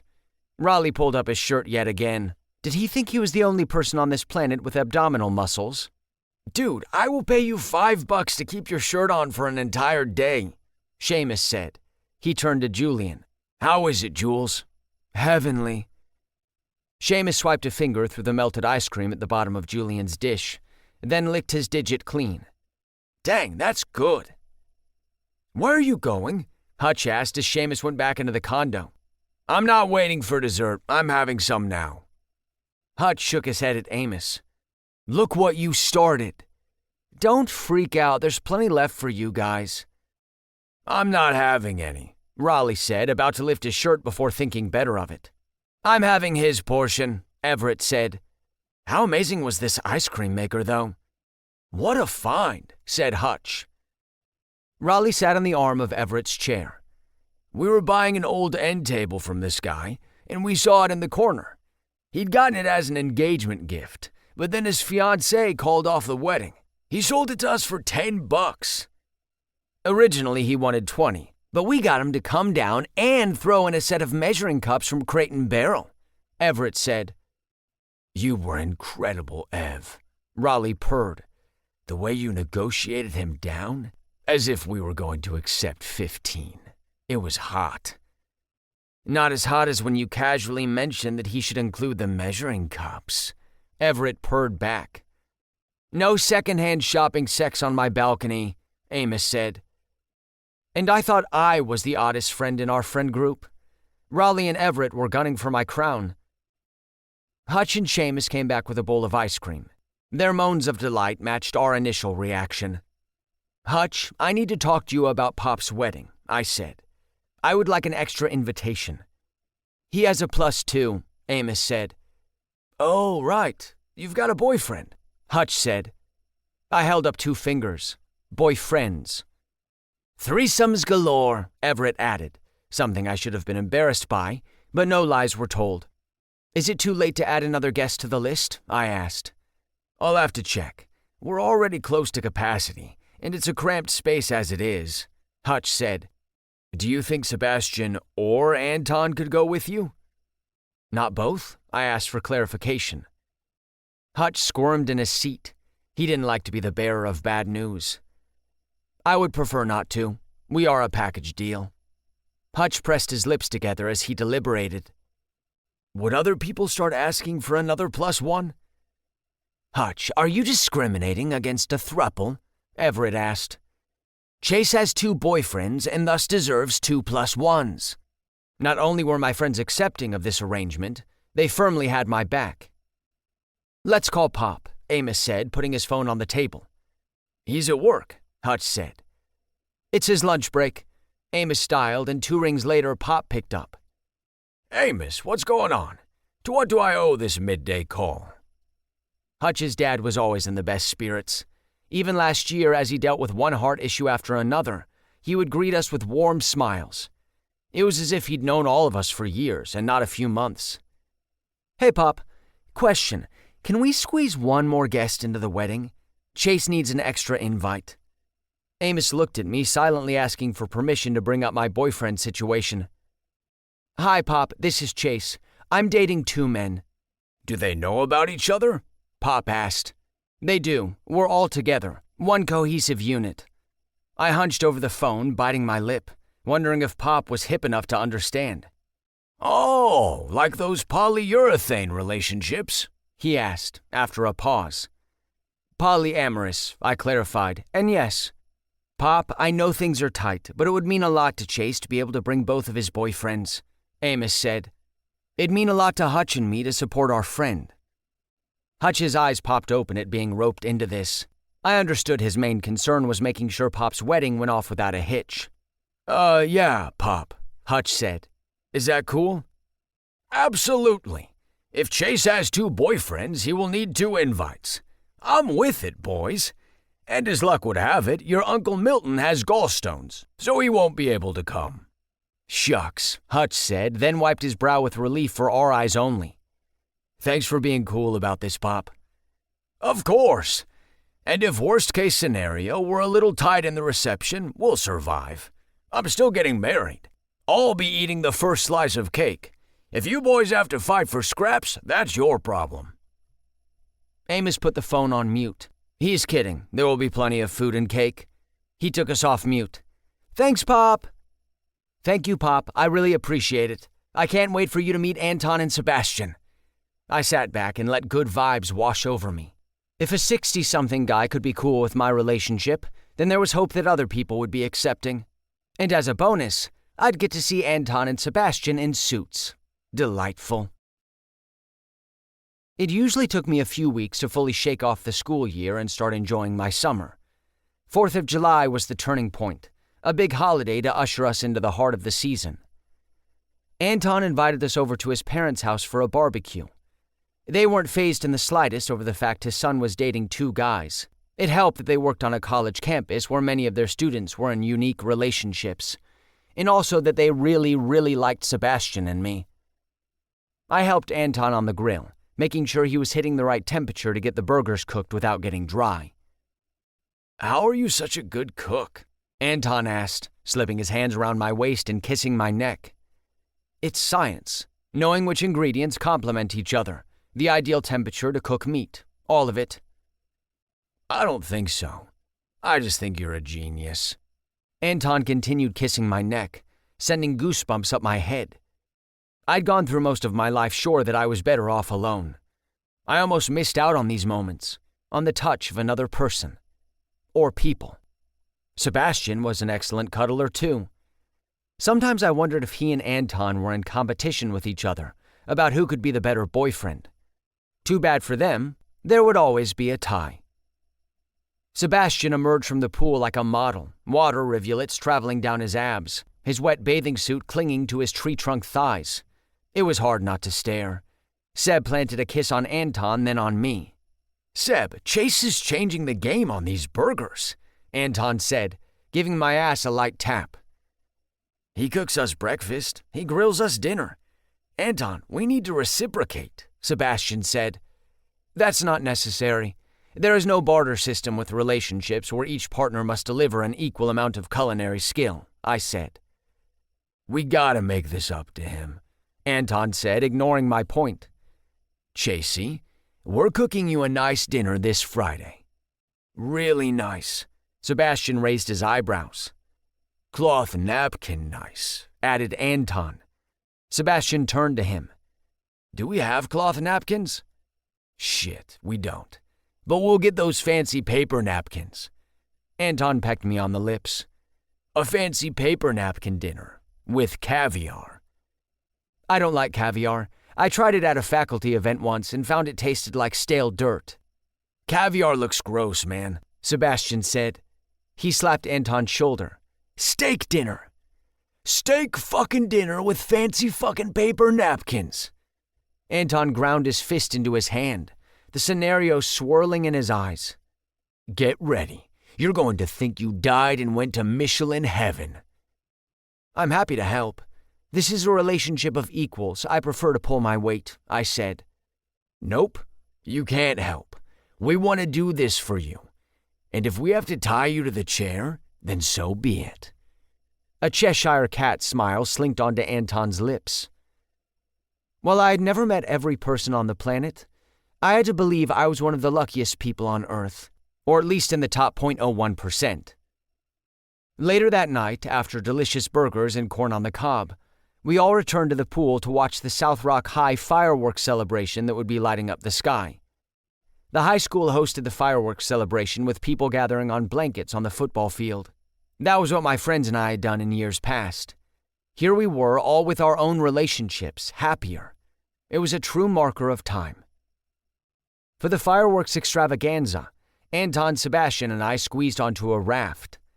The extra weight sunk the raft into the water, but we made it work. I was sandwiched between them, feeling secure and protected and loved. You ready, Chasey? Anton asked. In seconds, his beautiful face was lit in silhouette from the wild colors of the fireworks. Flickers and flashes took over the clear night sky. I glanced at Anton, then Sebastian, their features aglow against the patriotic backdrop. Who knew mess could bring such order to my life? It was chaos theory come to life, but it was easier to call it love. I took his hand and Sebastian's hand and squeezed them tight as fireworks tore through the sky. There was no other place I'd rather be. 28. Sebastian. I looked at Anton, he looked at me. You ready to do this? Hell yeah, he said. The elevator doors dinged open. We strolled down the halls of Hollis Management, armed with confidence and decked out in our nicest suits. We took a breath when we reached the corner office at the end. Anton gingerly knocked on the door. Come in, Hollis called from the other side. My friend, my boyfriend, gave me a tight nod. This was it, go time, no looking back. Despite his boatloads of confidence, he could still be nervous when nobody was looking. Hollis, good morning, how are you? Anton flashed him his $1 million grin. Hollis wore a blue polo and plaid shorts, which meant he likely was leaving early to hit the golf course. Even the top dog could enjoy his summer Friday. We shook hands. Hollis had a firm grip, which I reciprocated. My muscles weren't just for show. Thank you for meeting with us again, I said. I appreciated your follow-up. He laughed to himself. Very clever. Hollis handed over a picture of himself next to the singing telegram we'd hired, dressed up as one of his favorite actors that he'd mentioned in an old magazine interview I dug up. You boys sure do your research. We felt there was more to this conversation, Anton said. We know you're in a bind with your current contract, and we wanted to make sure you had all the facts before making a final decision that you'd be locked into for years. Anton and I took our seats. Listen, boys, I appreciate your passion and drive. I did before and I still do. But my concerns remain the same. Hollis leaned back in his chair and teepeed his fingers together. Did people learn how to do that hand motion in business school? We understand. We're young, and young people change their minds all the time. Every time I try to arrange a party with our buddies, it becomes a March of the Flakes. Anton lets out a chuckle. But the thing is, we do have attachments and roots. Hollis leaned forward in his chair and raised a curious bushy eyebrow. His chair squeaked in response. Usually Anton was the smooth talker, but I jumped in before he could. I wanted to be the one who said this. Anton and I are in a relationship with each other, and a third guy, Chase. We love each other very much.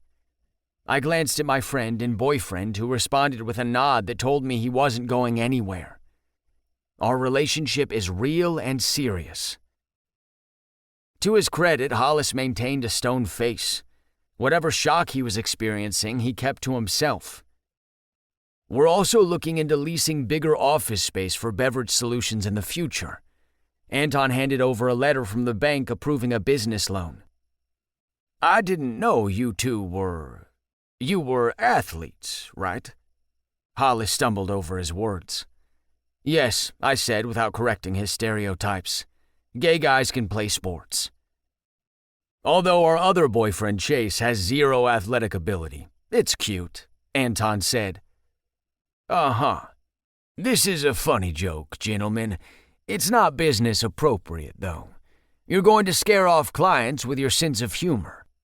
It's not a joke. We are in a very modern relationship, but it's real and we love each other. I reached out and Anton squeezed my hand. I see. You and your third person. Chuck? Chase, Anton hissed out. Hollis shook his head, more confused than disdainful. Your generation. Y'all love to do things your way. Doesn't make it the right way. I was tired of trying to play into some image that Hollis or anyone else wanted for us. If people wanted to leave, then that was their problem, because we're awesome. If you decide not to work with us, that's your choice. I continued. And if you want to stick with your current vendor who is overcharging you and increasing customer dissatisfaction, which will lead to greater turnover in your buildings, that's also your choice. Or if you want to go with Main Street vendors where you're just going to be another mid-level customer to them who will get ignored in favor of servicing their enterprise clients, that's also your choice. You've done a remarkable job of building your company into a formidable business. Your kind of success is what Anton and I are trying to create. We don't know much about office real estate, but we do know vending machines, and we know that if you're going to continue with your status quo, all because of issues you have with our personal lives, you're only going to wind up hurting your customers and your bottom line. But hey, you do you, Anton said. We've gone over the numbers. You know we're the better choice. You don't want to let fear dictate this decision for you.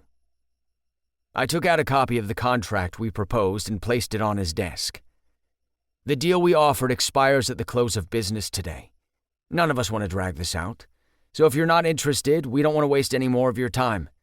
As we said before, we would love to work with Hollis Management.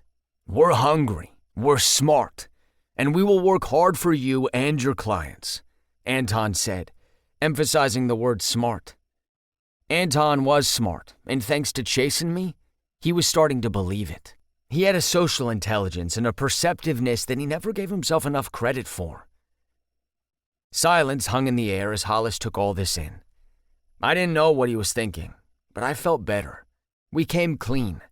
We had nothing to hide about our relationship. And most importantly, Beverage Solutions was the better choice. If Hollis was going to let pride and prudishness get in the way, that was his problem.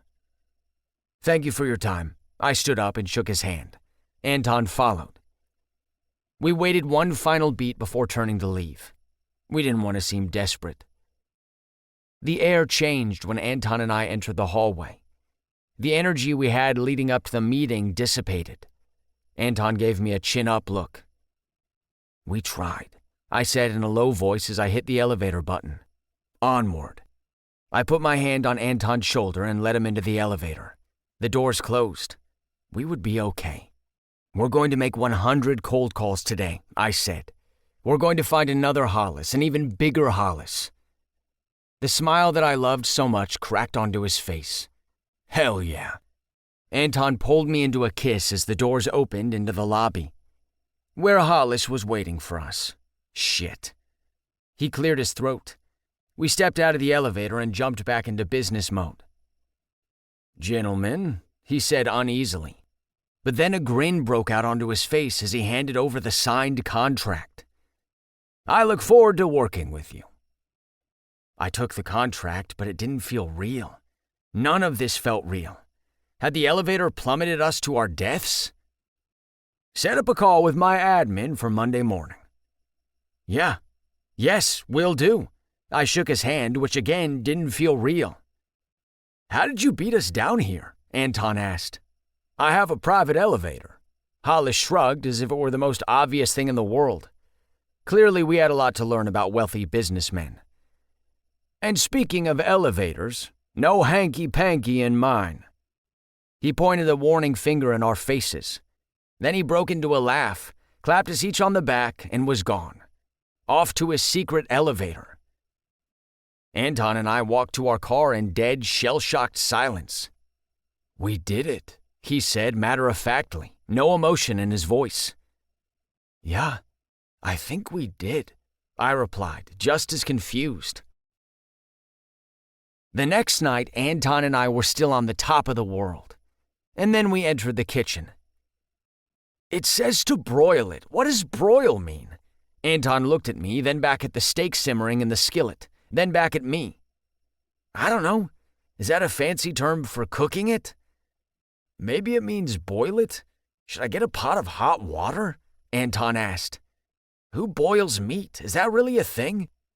Anton and I had conquered wrestling matches, starting a business, and landing our biggest client to date. Surely we could handle making one meal. It wasn't until we bought all the ingredients and began cooking that we realized just how tiny and unstocked our kitchen was. Our one skillet was too small for the meat. We had no appliances outside of a wooden spoon Anton's mom made us buy, and the only spices we had were the salt and pepper packets from takeout. But we promised Chase a delicious steak dinner, and by golly, our nerdy boyfriend was getting a steak dinner. In Burger King commercials, they talk about broiled Whoppers. Should we call someone at BK and ask? "Let's call the king himself." I rolled my eyes. Fast food employees weren't paid enough to care about broiling. "I'm spitballing here." Anton threw his hands in the air, and because of the tight quarters, he accidentally smacked me in the head. The steak began to smoke, with a circle of black forming on the pan. Black was never a good sign in cooking. "I'll Google," I said. Anton smacked his own head. "Of course, the internet." I pulled up an article titled "Broiling for Idiots." Very appropriate for the current state of affairs. It says to cook steak on the middle rack, then broil on the top rack. Our oven was so small, would it even make a difference? "The oven? We're roasting potatoes in the oven," Anton said. "Shit, did we set a timer for that?" I asked, just as a burning smell took over the cramped space. "Relax, I set a timer on the microwave." "But I used the microwave to melt the butter," I said. "Shit, I think I canceled your timer when I put in the butter." We turned our heads to the microwave, which read the current time, no countdown. Do you know how long the potatoes had been in there? Just as with beverage solutions, Anton wasn't the best at the small details. He was a big picture guy. A while?" Anton put on a cow-shaped oven mitt and opened the door. A plume of smoke blew out, clouding the kitchen. "Shit!" we yelled in unison. Our eyes watered and I couldn't stop coughing. With my lungs filling with smoke by the second, I reached out for the fire extinguisher. Visibility was low. My arm knocked into a rod, but why would we have a rod sticking out? Unless that rod was actually the skillet handle. The sound of the steak splattering on the floor rose above the din of chaos, only to be outdone by the smoke alarm going off. "Why didn't you use your iPhone timer like a normal person?" I yelled. "Why didn't you Google broiling before we started cooking?" he yelled back. We were both bad Gen Zers. Anton pulled the fire extinguisher from under the sink. I found it strange that Savannah gave us a fire extinguisher as a housewarming, but now I understood just how well she knew us. The white foam of the extinguisher sprayed across the stove and into the oven, adding to the cloud of chaos. A few seconds later, the clouds of smoke and foam fell, leaving us with a clear view of Chase standing in the kitchen doorway, a bottle of wine hanging from his hand and a stunned look hanging on his face. I take it dinner will be a while. Fortunately, wine went great with delivery pizza. "Congratulations on landing your biggest client thus far." Chase held up his wine for a toast. 3 glasses clinked in the center of the dining table, which we had set before the cooking fiasco. The fancy napkins were perfect at soaking up the grease on the pizza. "I assume that the larger client load means longer hours for you." Anton and I shared a look, our excitement colliding with cold, hard reality. "It'll probably be intense," Anton said. We gotta over-deliver for Hollis while serving our existing client base. He could call at any time with a problem. It sunk in how much work was waiting for us. I rubbed Anton's arm. We got this. We do, he said back. Seb, thank you for taking this crazy risk with me. I never would have gotten this far without you. Anton reached for Chase's hand. And Chasey, I'm grateful that you're along for the ride too. If you need a helper at the office, I can pitch in however needed. Although I warn you, I can't lift heavy objects. I can barely lift chemistry textbooks. Chase was underestimating his arm strength, but we'd work on that with him. Get used to hitting the gym, dude. Don't worry, Chasey. We'll be busy, but we'd never forget about you, Anton said. I wiped my mouth with my fancy paper napkin. I actually wanted to talk about that. I've been thinking about rules. Sebastian thinking about rules? I'm shocked. Anton laughed into his wine glass. That fucker knew me too well. We should have some ground rules about our relationship. I read articles about best practices for people in polyamorous relationships when I should have been reading up about how to broil. Every article mentioned the importance of communication. Like, for instance, I don't think two of us should fool around without the third person. Agreed. It's all or nothing, Anton said. Leaving someone out will feel like cheating. I agree too. Proposing a hypothetical situation, what if you were working late at the office and you were inspired to have sex? Chase said. Have you ever had sex on a desk? It's not comfortable, Anton said. No lumbar support. There was a time when that's what I would have wanted. The fact is that I don't want to do anything without you. We would never want to hurt you, and that's enough to keep us from that fantasy, I said. Chase nodded. If things change, let me know. They won't, said Anton, but we can talk about it if they do. Next topic. Where do you stand on inviting other people into the relationship? I asked. Hell no, said Anton. What he said? Same, I added. We're in agreement. Are these questions meant to be foreplay? Because they're not, Anton said. They're forming the basis of our bond, Chase said. I put my hand on Anton's. I know you're scared of things getting boring. This is not boring. This is establishing rules so that we can be free. Think of it as the scientific properties that all matter on Earth is beholden to, Chase said. Within those rules, some very cool things are able to happen, like life and photosynthesis and volcanoes. There better be lots of cool things happening tonight. Anton crossed his arms. I think we're at a good place, I said. I was out of rules. Good. Let's cuddle on the couch, Anton said with the same spirit our wrestling coach would tell us to hit the showers. We retreated to the futon to watch some episodes of Schitt's Creek. Chase and I snuggled together while Anton got dessert. For that, we got a pint of ice cream. No cooking necessary. Chase, I meant what I said before. I know I came into this relationship with outsized feelings for Anton, but I would never do anything to hurt you. I trust you. He put his hand on mine, his blue eyes sparkling with certainty behind his thick-framed glasses. I would have noticed warning signs well before our conversation. And likewise, I would never do anything without you. The pleasure it would bring would be outweighed by my guilt.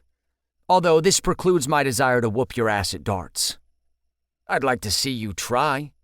I did try, and I was on track to beat you. I was in a heightened emotional state that compromised my performance ability. You sound like me, Chase said, confused. Using lots of big words is kind of fun. I may do it more often. I tipped his chin and kissed him. Anton listened by the kitchen doorway. A pint and 3 spoons were in his hand. He lazily smiled at us like he was seeing something we couldn't. What are you thinking over there? I asked. Just how I'm the luckiest man times 2. He gave us a serious look, the mood changing slightly. He didn't budge from his position. Are you going to watch with us? I asked. Actually, I have another idea. I'm going to put this ice cream back in the freezer, and then I'm going to fuck the living daylights out of both of you. Seb, is that all right with you?" Every hair on my body stood at attention, as did another appendage. Chase slipped his hand between my thighs, only making me harder. I nodded yes. Tonight I would get to feel Anton inside me. "My guys," he said. Yes, we were. 29. Anton. Sebastian and Chase walked into my bedroom holding hands. I turned off the light, the only illumination coming from the glow of streetlights slashing through the blinds. How lucky was I? I had these two gorgeous men all to myself, and they weren't going anywhere. Each day their love made my insecurities fade further away, until they were no bigger than specks of dust swirling in the air. Having Chase and Seb in my corner made me feel more confident, more loved, more alive. I was looking forward to being an old, boring couple with them. But first, there was tonight. Sebastian and Chase got on the bed and commenced making out. The sound of their lips smacking together filled the room. They caressed each other with tenderness, a hand sliding down an arm, a kiss on the neck. They were both getting into it, their soft touch turning to clawing. And every few seconds they kept gazing over at me with heavy-lidded eyes, making sure I was enjoying the show. I massaged my raging hard dick through my pants. Hell yeah, I was enjoying this. I kept touching myself as they did the same to each other. Chase moaned and rolled his head back as Sebastian's lips kissed down his neck. "Grab his ass, Seb," I commanded from my perch. Sebastian palmed Chase's rear with two hands and pulled their bodies close. My breathing got caught in my throat. This was the hottest thing I'd ever seen. "Now undress each other." Sebastian pulled off Chase's shirt, smelling it before tossing it to the floor. Chase slid his hands underneath the tight fabric of Sebastian's shirt, then lifted. Sebastian gasped out a yes as air hit his chest. "You two are so fucking hot." I gripped my cock, a drop of pre-cum squeezing out. Their bare chests rubbed together as their kisses became more heated. Chase flicked a tongue over Sebastian's pert nipples, his hands grazing down his pecs and the golden ridges of his abs. How had I spent years around Sebastian in a tight wrestling uniform and not fucked his brains out? I stroked myself over my jeans with so much friction I could start a fire. I was going to have Sebastian's incredible body tonight. Whenever I slid inside Chase, I fucking melted. I had to mentally prepare not to blow my load on first contact. These guys were going to put my stamina to the test. Chase and Sebastian met for a sweet kiss. They smiled and gazed into each other's eyes, two kindred souls that had found each other. Chase had told me about what happened with his dad. It was eerily similar to what Sebastian went through. When I sometimes felt like an alien in my family of intellectuals, I knew how lucky I was to grow up in a loving two-parent household, where I never had to worry about my mom or dad walking out, leaving a gaping hole in my heart. My guys were strong as steel, but also fragile. Being with them caused a protective urge to pulse through my veins, as sure as my beating heart. I would do everything I could to make sure they never got hurt like that again. They deserved all the love in the world, and I would provide it. "Pants too?" Sebastian asked me, knowing full fucking well the answer. I shot him a look that emphatically answered his inquiry. Don't mess with my foreplay. As they unzipped and pushed down each other's pants, I did the same to myself. My cock sprung from my boxers, engorged and growing increasingly impatient. I held out my hand. Spit. Chase and Sebastian each spat into my palm, which I used to stroke myself. Fuck, I was already dangerously close to coming. They knelt on the bed, stark naked, kissing, cock sword fighting down below. I had died and gone to thruple heaven. "Suck each other," I ordered, my breath rattling in my chest, my body tense with want. I went to the edge of the bed so I could watch them 69. Their cocks filled each other's mouths as they pulled each other close. They moaned through full mouths. Just like that. My guys, this is quite a show. I walked around the bed getting every view I could. Of Chase deep-throating Sebastian, of Sebastian spreading Chase's cheeks and tapping his pink hole. Every so often they glanced at me, making sure I was enjoying the show. I gave them nods of approval. You boys are hungry. I slapped Sebastian's ass, then went around and slapped Chase's, leaving handprints on both. Chasey, get on top of Seb. Fuck his face. I was the most powerful man in the world.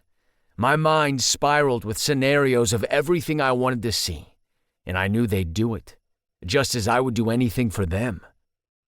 Chase's ass moved up and down as his cock slid into Sebastian's willing mouth. I nudged my cock along his crack, smearing pre-cum, a tease for later. On the other side of the bed, I took Sebastian's dick from Chase's mouth and gave it a few sucks myself, his hot length simmering on my tongue. Chase watched with bright-eyed lust reflecting in his glasses. I stepped back and took in the spectacular view. That's enough. I don't want you blowing your loads. Sebastian, lie on top of Chase and kiss. Sebastian combed a hair through Chase's wavy hair as they got lost in a hot kiss, the taste of their dicks on each other's mouths. I knelt on the bed and slid my cock between their tangled lips. Their tongues swirled around my shaft, heat and moans pulsing against me. They continued kissing with my dick in the middle before dividing and conquering. Sebastian took my length and Chase took my balls. Shit, you're fucking amazing. God, yes. I slapped Sebastian's ass hard, the sound echoing against the walls. They switched. Chase deep-throated me as if a gag reflex didn't exist.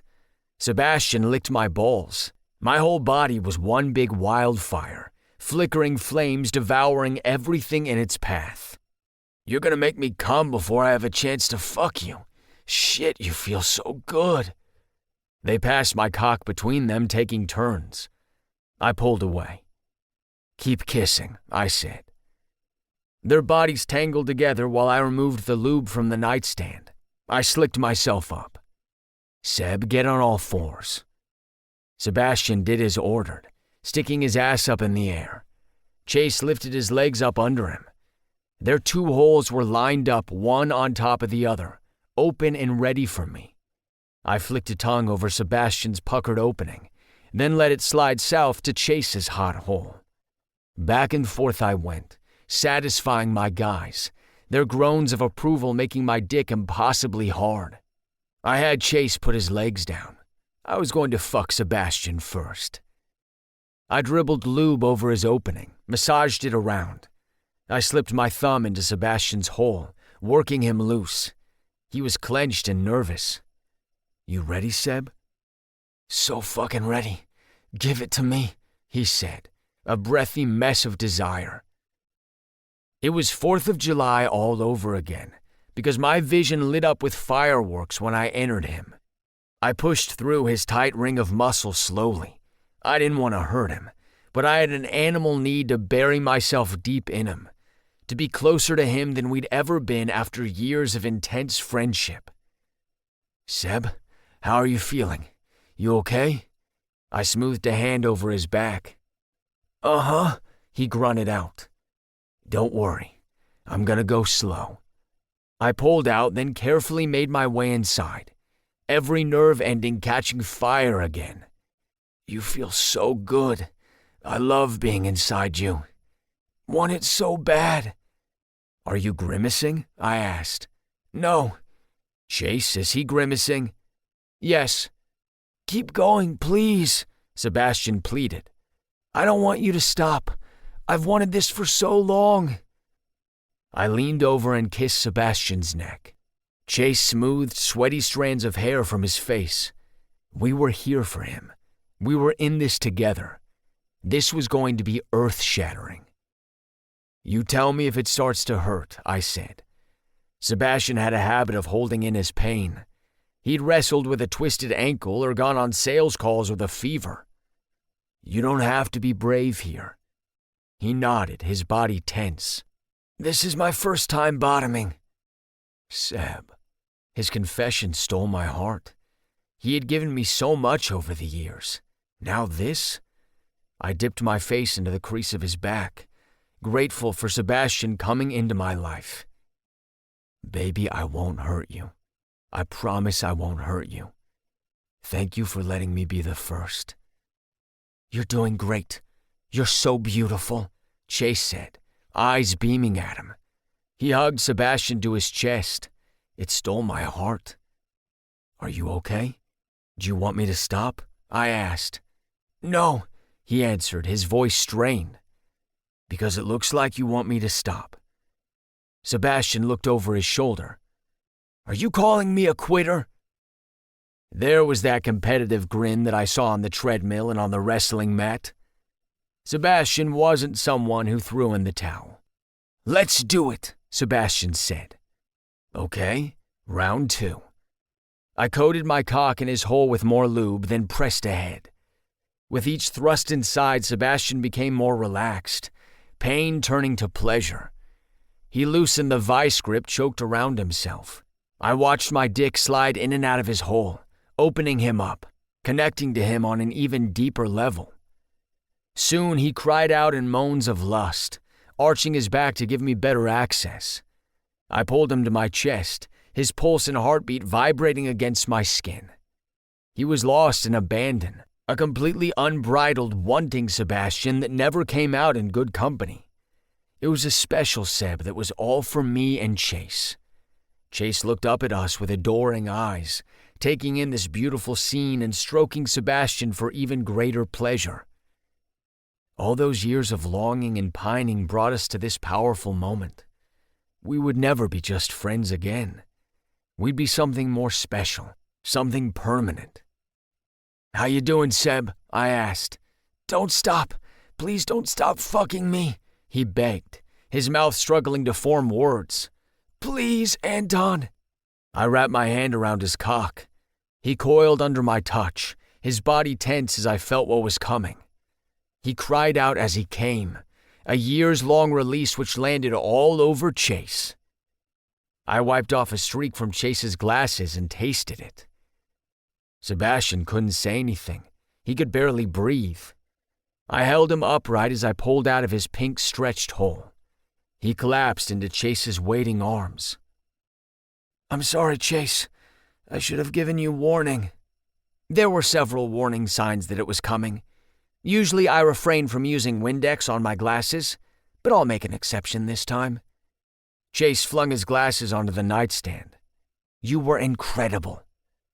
You're next, Mr. M, I said. I lifted Chase's legs, revealing his luscious, waiting to be pummeled ass. Sebastian rested on top of him, straddling his waist. I had a nice view of Seb's ass too, but that thing needed a break. I, however, was still raring to go. I slicked up Chase's hole, re-slicked my rod, and pushed inside. Chase tightened around me, pulling me in.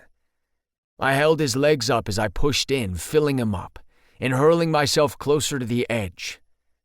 Yes, feels so good. Give it to me, Chase muttered through desire-drenched sighs. Bad teacher. Sebastian teased Chase's nipple between his teeth. According to my annual performance review, I'm actually a good teacher. I was amazed Chase could speak in full sentences considering the circumstances. That meant I had to fuck him harder. No problemo. After going slow with Sebastian, I was happy to unleash my full power, hammering Chase's hole with unchecked insatiable need. My dick fit in Chase like a key for a lock. Sebastian looked over his shoulder and watched me in all my heavy-lidded, lust-filled glory. His eyes seemed to say he wanted some. Fueled by the moment, I pulled out of Chase and pressed inside Sebastian. Despite his tenderness, Sebastian unleashed a guttural groan telling me he wanted more. He was stretched, he could handle it. I thrust into him hard, like how I'd wanted to and would in the future.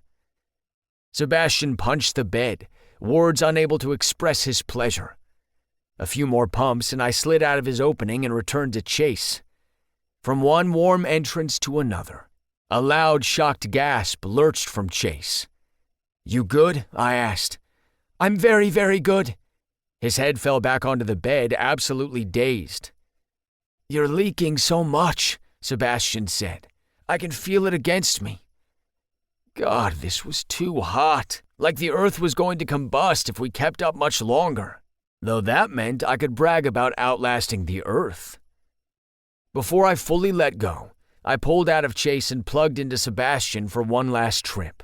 I jackhammered him hard, seeing how much he could take. Sebastian was no quitter. My guys were incredible. "Fuck me, Anton," Sebastian hissed out breath. "Now finish Chase off. I want to watch him come." His command sent my dick right to the edge. With delicacy, because one wrong move and I'd shoot, I pulled out of his now gaping hole. Sebastian rolled off as I slid back into Chase. I raised his legs off the bed and fucked him with every last ounce of strength, using all my willpower to get Chase to come before me. Chase sang out a moan, going higher and higher. Sebastian watched with hungry eyes. Chase's entire body shook with orgasm as wave after wave shot across his already cum-soaked body. It was enough to wreck me. I emptied myself into Chase, leaving him destroyed and quivering. But Seb and I were here to put him back together. No one spoke for a good few minutes. We lay on the bed staring up at the light, our bodies and souls united. There would be more nights like this, more dinners and breakfasts together, more secrets shared and wounds healed. I was never leaving these guys. My guys. Chase was the one to break the silence. "Whoever said three's a crowd never got fucked like that." 30. Chase. While I hadn't been to many weddings, I knew from experience that a groomsman wasn't supposed to be the main attraction. And yet, as I walked down the aisle of Pop's wedding, the smoldering spotlight of two guests threatened to blind me. Anton filmed me during the walk. Why he did so, I was unsure. A groomsman walking down the aisle arm in arm with a bridesmaid wasn't anything special. Was he actually going to re-watch this footage? I could save him the phone memory and walk for him in person whenever he wanted. Besides, Everett had a much more vibrant march, which he deemed catwalk ready. When I got to the altar, those same two pairs of eyes were on me, watching me as if I were the most fascinating thing here.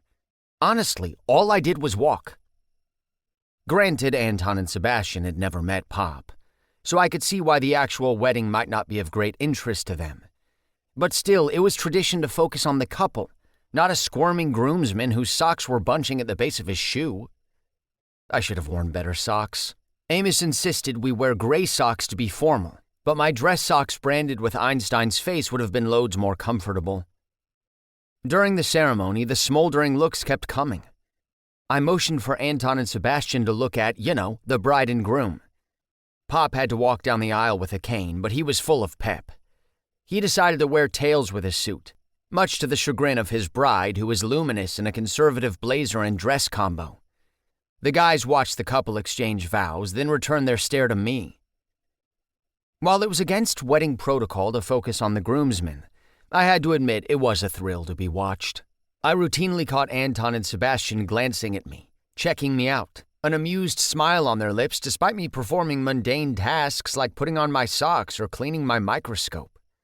What was so engrossing about the minutiae of my life was a mystery to me, but I was glad there was someone, or rather someones, out there who found me riveting. Hutch served as the wedding officiant, and his prepared remarks about the beauty of love were very clearly written about Amos, who mouthed along here and there. I happily glanced back at my boyfriends, admiring those two lumbering, strong bodies crammed into formal wear. I'd spent most of my life being good with being alone. Having two large men constantly in my space was an adjustment. I had to clear out drawers in my dresser for their things since they slept over so often, and I often bumped into them in the tight quarters of our apartments. But somehow the upended routine and new living arrangement felt more comfortable than my old life. Maybe we were all made for love. Perhaps it was no different than the instinct all chemicals and organic life forms had to bond with complementary particles. I gave my boyfriends a stealth wink, then again signaled for them to look at the cute old couple. And by the power invested in me by the state of New York and internetministry.com, I now pronounce you Pop and Wife.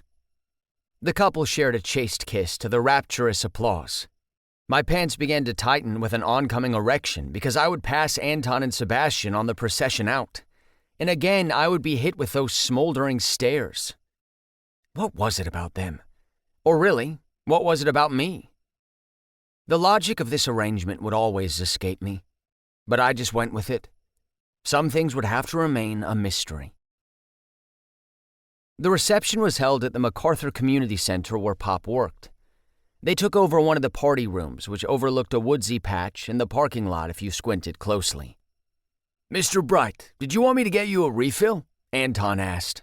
"Please, you're dating my friend. Call me Amos." I introduced my friends to Anton and Sebastian, and so far everyone got along. Although Anton kept calling all of them by the same name he used when he was in their class. I laughed at Amos being called Mr. Bright.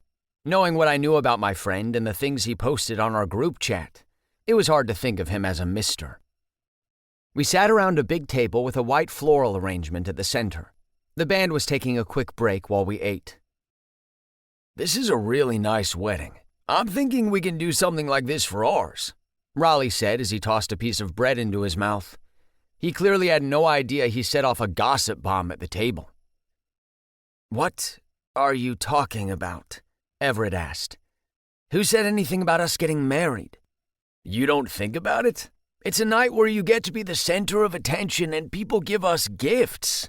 Raleigh knew his boyfriend all too well. "Wait, yo, is this a proposal?" Seamus asked. Everett was the most utterly confused of all of us. "It's not.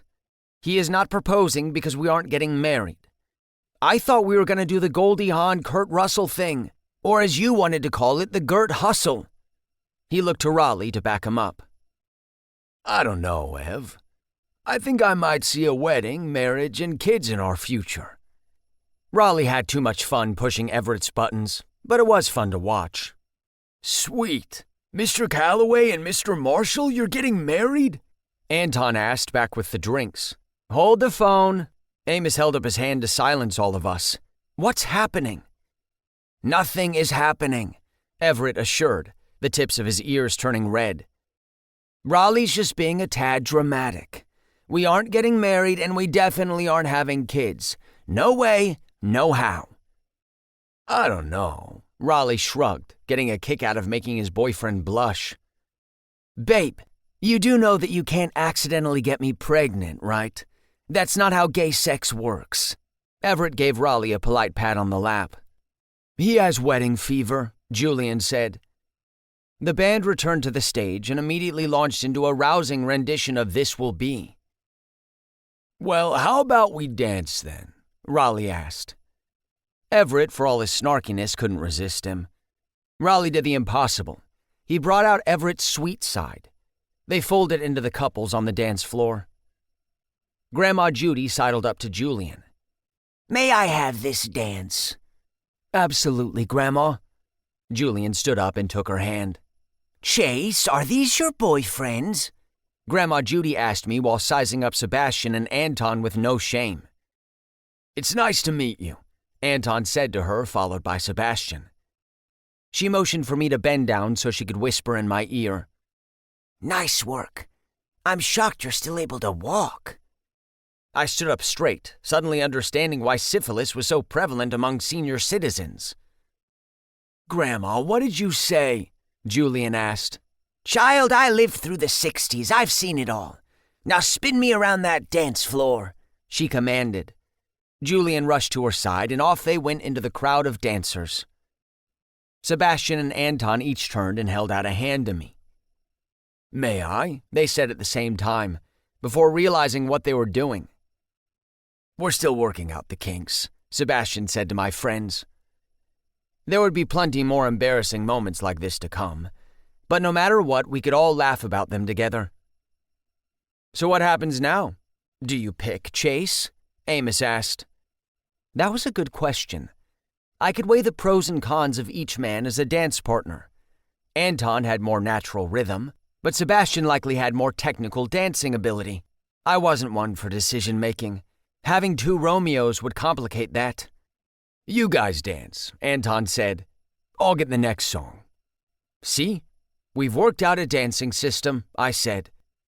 "So in this relationship, who's the alpha top dog?" Hutch asked. The three of us shared a look, but we didn't have to think for long about the answer. "Einstein," we said in unison. Epilogue. Sebastian. 1 year later. Chase edit. Actually, it was 11 months and 4 days later. Anton and I bolted out of our seats clapping and hooting, easily the loudest people in the South Rock football stadium. We screamed our support until our throats were sore. From the stage erected in the end zone, Chase gave us the simmer down gesture with one hand and accepted his award with the other. Chase Matheson, Teacher of the Year. It had a nice ring to it. "Mr. M, we love you!" Anton and I yelled. He wanted to paint a C on his chest. I reminded him this was a high school graduation. His shirt would have to stay on. The audience felt our enthusiasm and jumped to their feet too.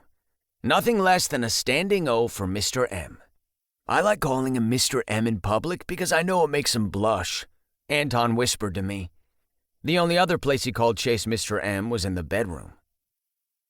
Chase gave the adoring crowd a modest wave, but in a moment of impulse he held the plaque over his head triumphantly.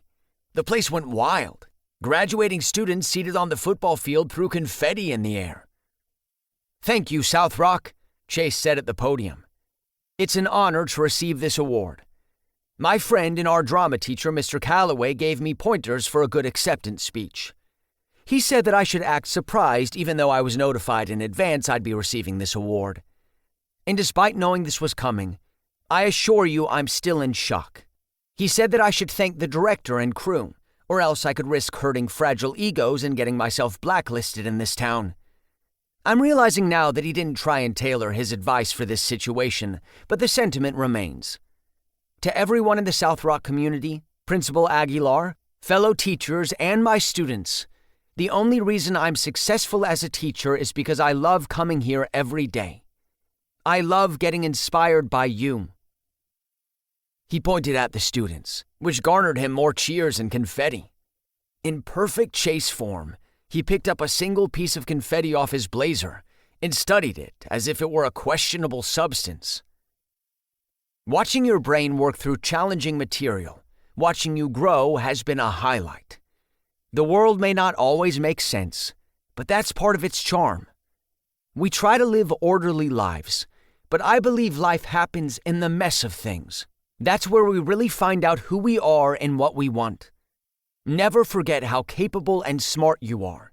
If you can get through my notorious advanced chem midterm, you can get through anything. Thank you to all my students, past and present. His eyes flicked to us for a flash before he returned to his seat. Anton and I shared a look of sheer pride in our boyfriend. "What a guy," he said. I couldn't agree more. After the graduation, we had a surprise lined up for Chase. We weren't taking him to a fancy dinner. We made him one at home. While Anton schmoozed with Chase and his friends at the graduation, I raced home and put the finishing touches on truffle mac and cheese and braised short ribs. When our leases were up, we moved into a bigger apartment in Chase's building. We got a 2-bedroom space with a very large primary bedroom to accommodate our king-sized bed. The extra room worked as a walk-in closet/office. The unit was on the ground floor with a lovely view of the communal garden. I missed living on the top floor, although stairs were great for my quads and hammies. But this was the first place I lived in as an adult that felt like home. There was real furniture. No more futon, no more crate doubling as coffee table and ottoman. As I was lighting the candles at the center of the table, Einstein hopped on, mischief in her eyes. "Don't you dare! You are not ruining this table setting with your hairballs." I stared her down. She might have run this apartment, but she wasn't the boss of me. She narrowed her eyes at me, big cat eyes that would have been adorable under normal circumstances. A twitch of fear rose up my spine. She arched her back and began to vibrate with the telltale mechanical-esque sounds of trouble. "Einstein, why must you choose violence at every turn?" I dropped her onto the kitchen floor just in time for her to let loose a nasty hairball. And then she pranced back to the living room. She was not living up to her intelligent namesake. Well, that was why they invented paper towels. As I grabbed the roll off the counter, I spotted the anniversary card Hollis had sent to us hanging on the fridge. Seeing it always made me laugh. It was a very nice gesture to send, but he referred to us all as gentlemen, something that we cracked up about randomly throughout the day. Still, Anton and I loved working with Hollis. Because of him, business was booming. He put us on the map with other local companies looking for vending machines. He would even chat with us on Friday afternoons and spit off free and valuable business advice. It made Anton and me dizzy with future ideas. We wanted to install coffee machines and soft-serve machines, expand beverage solutions to be the one-stop shop for your break room needs. We had a hard time keeping up with our ambitions, wishing that God had created us extra hours in the day. We would conquer the world, one break room at a time. The front door clicked open. "Honey, we're home," Anton said. He led Chase into the dining room, where his special dinner was served, table fully set. His face melted with joy. "This was why you had to come home early?" Chase asked. "Not because you thought you left the sink on?" I nodded yes. A little white lie here and there was okay in a relationship. "This is wonderful." "We both worked on it," I said. "Spent a good part of the day on those short ribs." "We wanted to give you one hell of a celebratory meal," said Anton. He and I pulled out the seat at the head of the table for our award-winning boyfriend. This past year exceeded all of our expectations. Managing a three-person relationship was surprisingly easy. It wasn't much of a struggle when there was love at the core.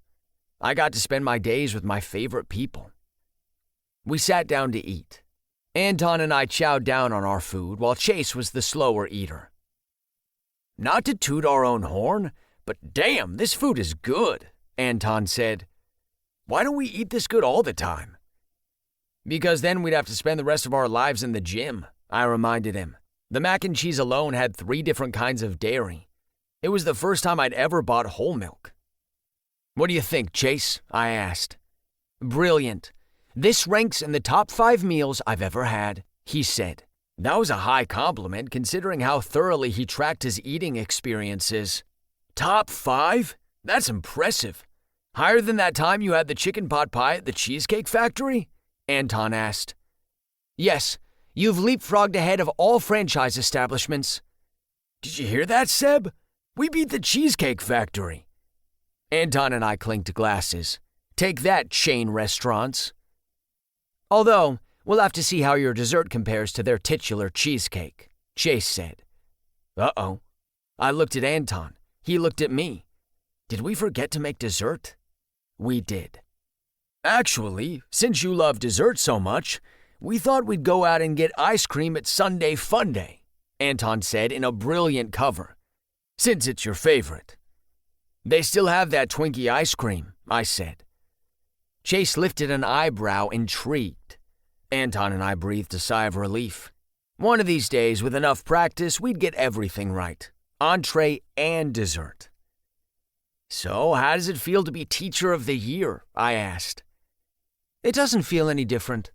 I didn't change or modify my teaching habits. I've been teaching as I always have, and it's merely a consequence of luck and timing that this award should come my way. But it is pretty to look at."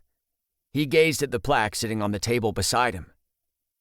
Einstein hopped on the award to sniff it out, and both she and the award tipped over and fell. Only one of them landed on their feet. Einstein darted back to the living room embarrassed, the same skittering she did whenever I pushed her off my desk while I was working. She had the annoying habit of resting on my keyboard. "Maybe next year you can make it 2 in a row," Anton said as he refilled his plate. I doubted there would be leftovers. We had to carbo load for the gym in the morning, I told myself. I don't see that happening, Chase said. I've decided to quit teaching. Anton and I dropped our forks at the same time, the clanging breaking the awkward quiet. What? Why? I asked. There's another place where I'd like to work, a startup company with great energy. A coy smile sat on his lips. From what I've seen, Beverage Solutions is, as you like to say, blowing up. You're expanding and can barely keep up with the work. I have a knack for being organized and efficient. I could help you establish business processes to ensure you can scale with minimal strife. He circled his finger around his wine glass. What do you say? Anton had the same breakthrough look as I did. Why hadn't we thought of this before? Chase was super on top of things, and he would be awesome at handling all of the administrative stuff that trips us up.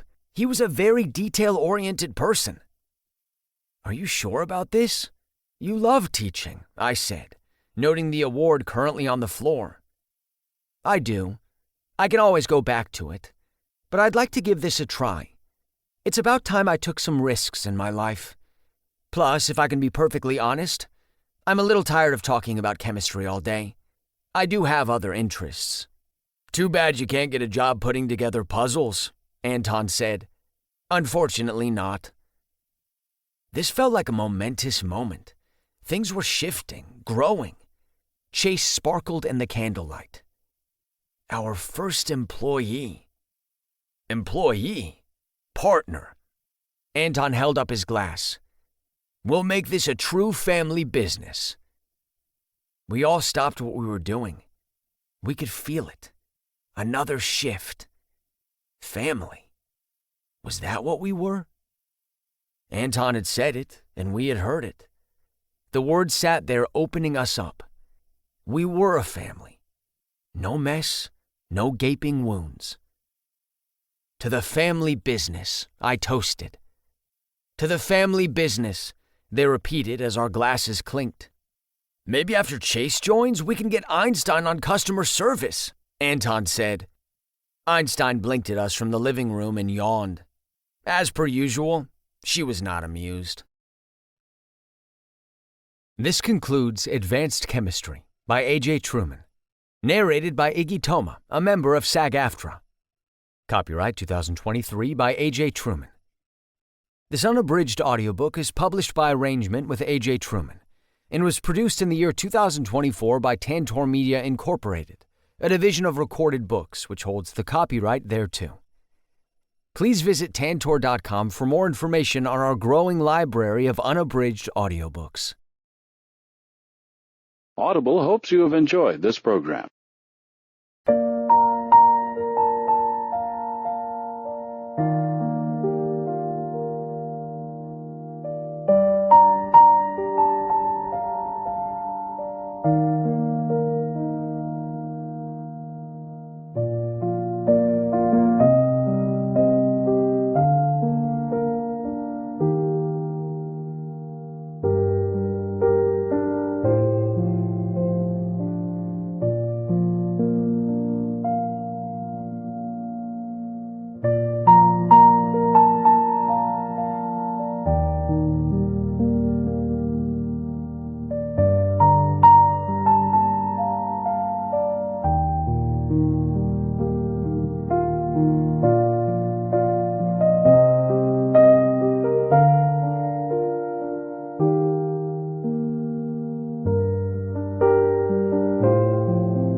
Everett was the most utterly confused of all of us.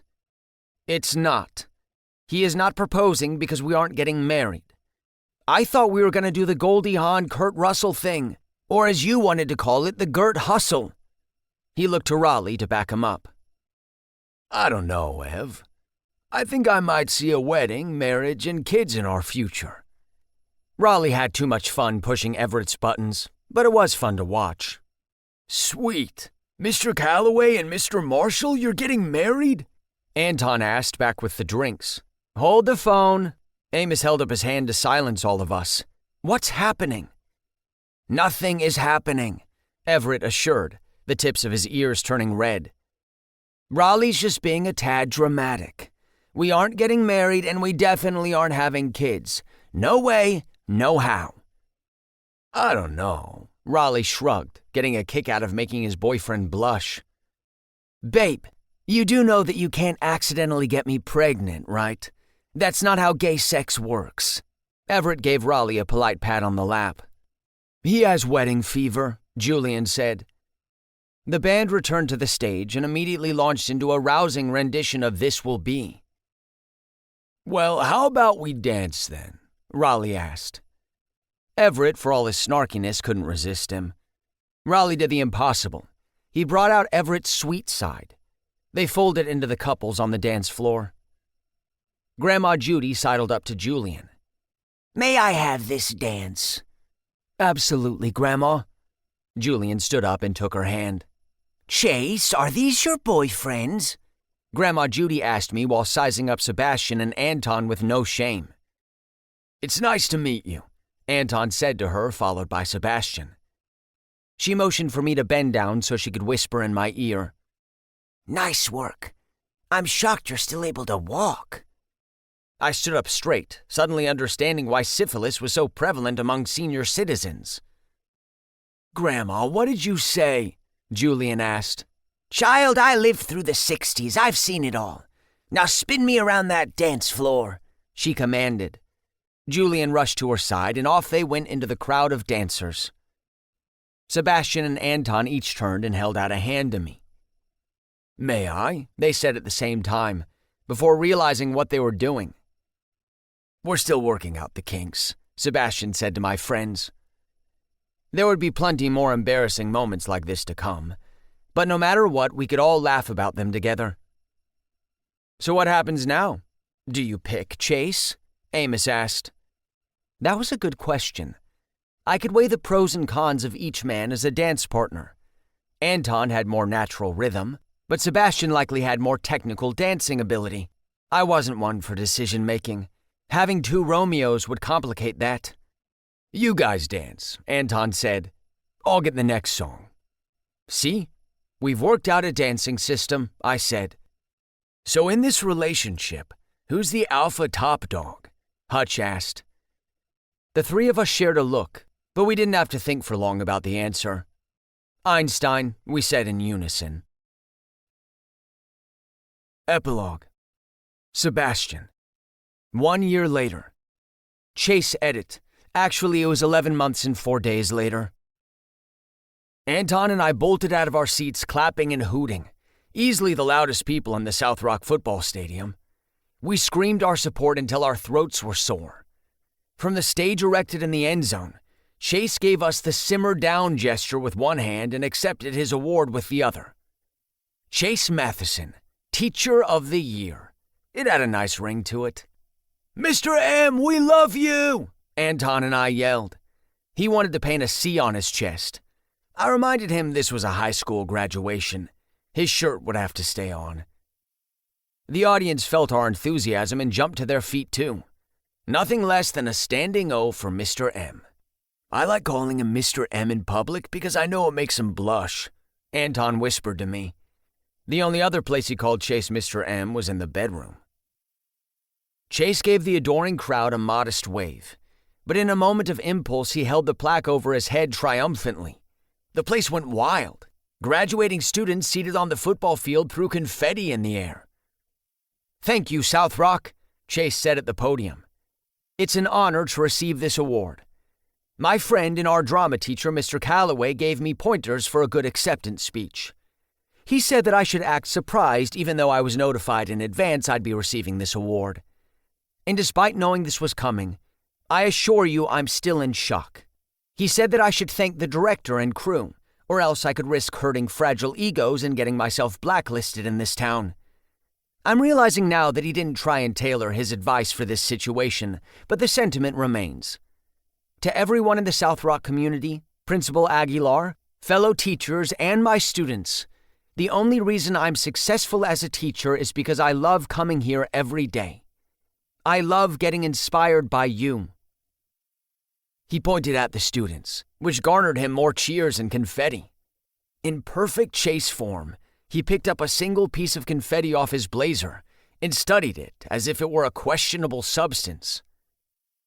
Watching your brain work through challenging material, watching you grow has been a highlight. The world may not always make sense, but that's part of its charm. We try to live orderly lives, but I believe life happens in the mess of things. That's where we really find out who we are and what we want. Never forget how capable and smart you are. If you can get through my notorious advanced chem midterm, you can get through anything. Thank you to all my students, past and present. His eyes flicked to us for a flash before he returned to his seat. Anton and I shared a look of sheer pride in our boyfriend. What a guy, he said. I couldn't agree more. After the graduation, we had a surprise lined up for Chase. We weren't taking him to a fancy dinner. We made him one at home. While Anton schmoozed with Chase and his friends at the graduation, I raced home and put the finishing touches on truffle mac and cheese and braised short ribs. When our leases were up, we moved into a bigger apartment in Chase's building. We got a 2-bedroom space with a very large primary bedroom to accommodate our king-sized bed. The extra room worked as a walk-in closet/office. The unit was on the ground floor with a lovely view of the communal garden. I missed living on the top floor. All those stairs were great for my quads and hammies. But this was the first place I lived in as an adult that felt like home. There was real furniture. No more futon. No more crate doubling as coffee table and ottoman. As I was lighting the candles at the center of the table, Einstein hopped on, mischief in her eyes. Don't you dare! You are not ruining this table setting with your hairballs. I stared her down. She might have run this apartment, but she wasn't the boss of me. She narrowed her eyes at me, big cat eyes that would have been adorable under normal circumstances. A twitch of fear rose up my spine. She arched her back and began to vibrate with the telltale mechanical-esque sounds of trouble. Einstein, why must you choose violence at every turn? I dropped her onto the kitchen floor just in time for her to let loose a nasty hairball. And then she pranced back to the living room. She was not living up to her intelligent namesake. Well, that was why they invented paper towels. As I grabbed the roll off the counter, I spotted the anniversary card Hollis had sent to us hanging on the fridge. Seeing it always made me laugh. It was a very nice gesture to send, but he referred to us all as gentlemen, something that we cracked up about randomly throughout the day. Still, Anton and I loved working with Hollis. Because of him, business was booming. He put us on the map with other local companies looking for vending machines. He would even chat with us on Friday afternoons and spit off free and valuable business advice. It made Anton and me dizzy with future ideas. We wanted to install coffee machines and soft-serve machines, expand beverage solutions to be the one-stop shop for your break room needs. We had a hard time keeping up with our ambitions, wishing that God had created us extra hours in the day. We would conquer the world, one break room at a time. The front door clicked open. "Honey, we're home," Anton said. He led Chase into the dining room, where his special dinner was served, table fully set. His face melted with joy. "This was why you had to come home early?" Chase asked. "Not because you thought you left the sink on?" I nodded yes. A little white lie here and there was okay in a relationship. "This is wonderful." "We both worked on it," I said. "Spent a good part of the day on those short ribs." "We wanted to give you one hell of a celebratory meal," said Anton. He and I pulled out the seat at the head of the table for our award-winning boyfriend. This past year exceeded all of our expectations. Managing a 3-person relationship was surprisingly easy. It wasn't much of a struggle when there was love at the core. I got to spend my days with my favorite people. We sat down to eat. Anton and I chowed down on our food while Chase was the slower eater. Not to toot our own horn, but damn, this food is good, Anton said. Why don't we eat this good all the time? Because then we'd have to spend the rest of our lives in the gym, I reminded him. The mac and cheese alone had 3 different kinds of dairy. It was the first time I'd ever bought whole milk. What do you think, Chase? I asked. Brilliant. This ranks in the top 5 meals I've ever had, he said. That was a high compliment considering how thoroughly he tracked his eating experiences. Top 5? That's impressive. Higher than that time you had the chicken pot pie at the Cheesecake Factory? Anton asked. Yes, you've leapfrogged ahead of all franchise establishments. Did you hear that, Seb? We beat the Cheesecake Factory. Anton and I clinked glasses. Take that, chain restaurants. Although, we'll have to see how your dessert compares to their titular cheesecake, Chase said. Uh-oh. I looked at Anton. He looked at me. Did we forget to make dessert? We did. Actually, since you love dessert so much, we thought we'd go out and get ice cream at Sunday Funday, Anton said in a brilliant cover. Since it's your favorite. They still have that Twinkie ice cream, I said. Chase lifted an eyebrow, intrigued. Anton and I breathed a sigh of relief. One of these days, with enough practice, we'd get everything right. Entree and dessert. So, how does it feel to be Teacher of the Year? I asked. It doesn't feel any different. I didn't change or modify my teaching habits. I've been teaching as I always have, and it's merely a consequence of luck and timing that this award should come my way. But it is pretty to look at. He gazed at the plaque sitting on the table beside him. Einstein hopped on the award to sniff it out, and both she and the award tipped over and fell. Only one of them landed on their feet. Einstein darted back to the living room embarrassed, the same skittering she did whenever I pushed her off my desk while I was working. She had the annoying habit of resting on my keyboard. Maybe next year you can make it 2 in a row, Anton said as he refilled his plate. I doubted there would be leftovers. We had to carbo load for the gym in the morning, I told myself. I don't see that happening, Chase said. I've decided to quit teaching. Anton and I dropped our forks at the same time, the clanging breaking the awkward quiet. What? Why? I asked. There's another place where I'd like to work, a startup company with great energy. A coy smile sat on his lips. From what I've seen, Beverage Solutions is, as you like to say, blowing up. You're expanding and can barely keep up with the work. I have a knack for being organized and efficient. I could help you establish business processes to ensure you can scale with minimal strife. He circled his finger around his wine glass. What do you say? Anton had the same breakthrough look as I did. Why hadn't we thought of this before? Chase was super on top of things, and he would be awesome at handling all of the administrative stuff that trips us up. He was a very detail-oriented person. Are you sure about this? You love teaching, I said, noting the award currently on the floor. I do. I can always go back to it, but I'd like to give this a try. It's about time I took some risks in my life. Plus, if I can be perfectly honest, I'm a little tired of talking about chemistry all day. I do have other interests. Too bad you can't get a job putting together puzzles, Anton said. Unfortunately not. This felt like a momentous moment.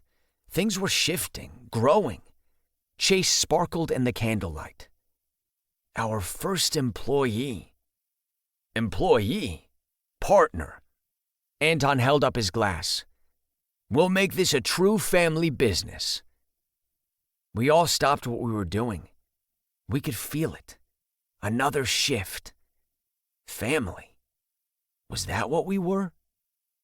Anton had said it, and we had heard it. The word sat there opening us up. We were a family.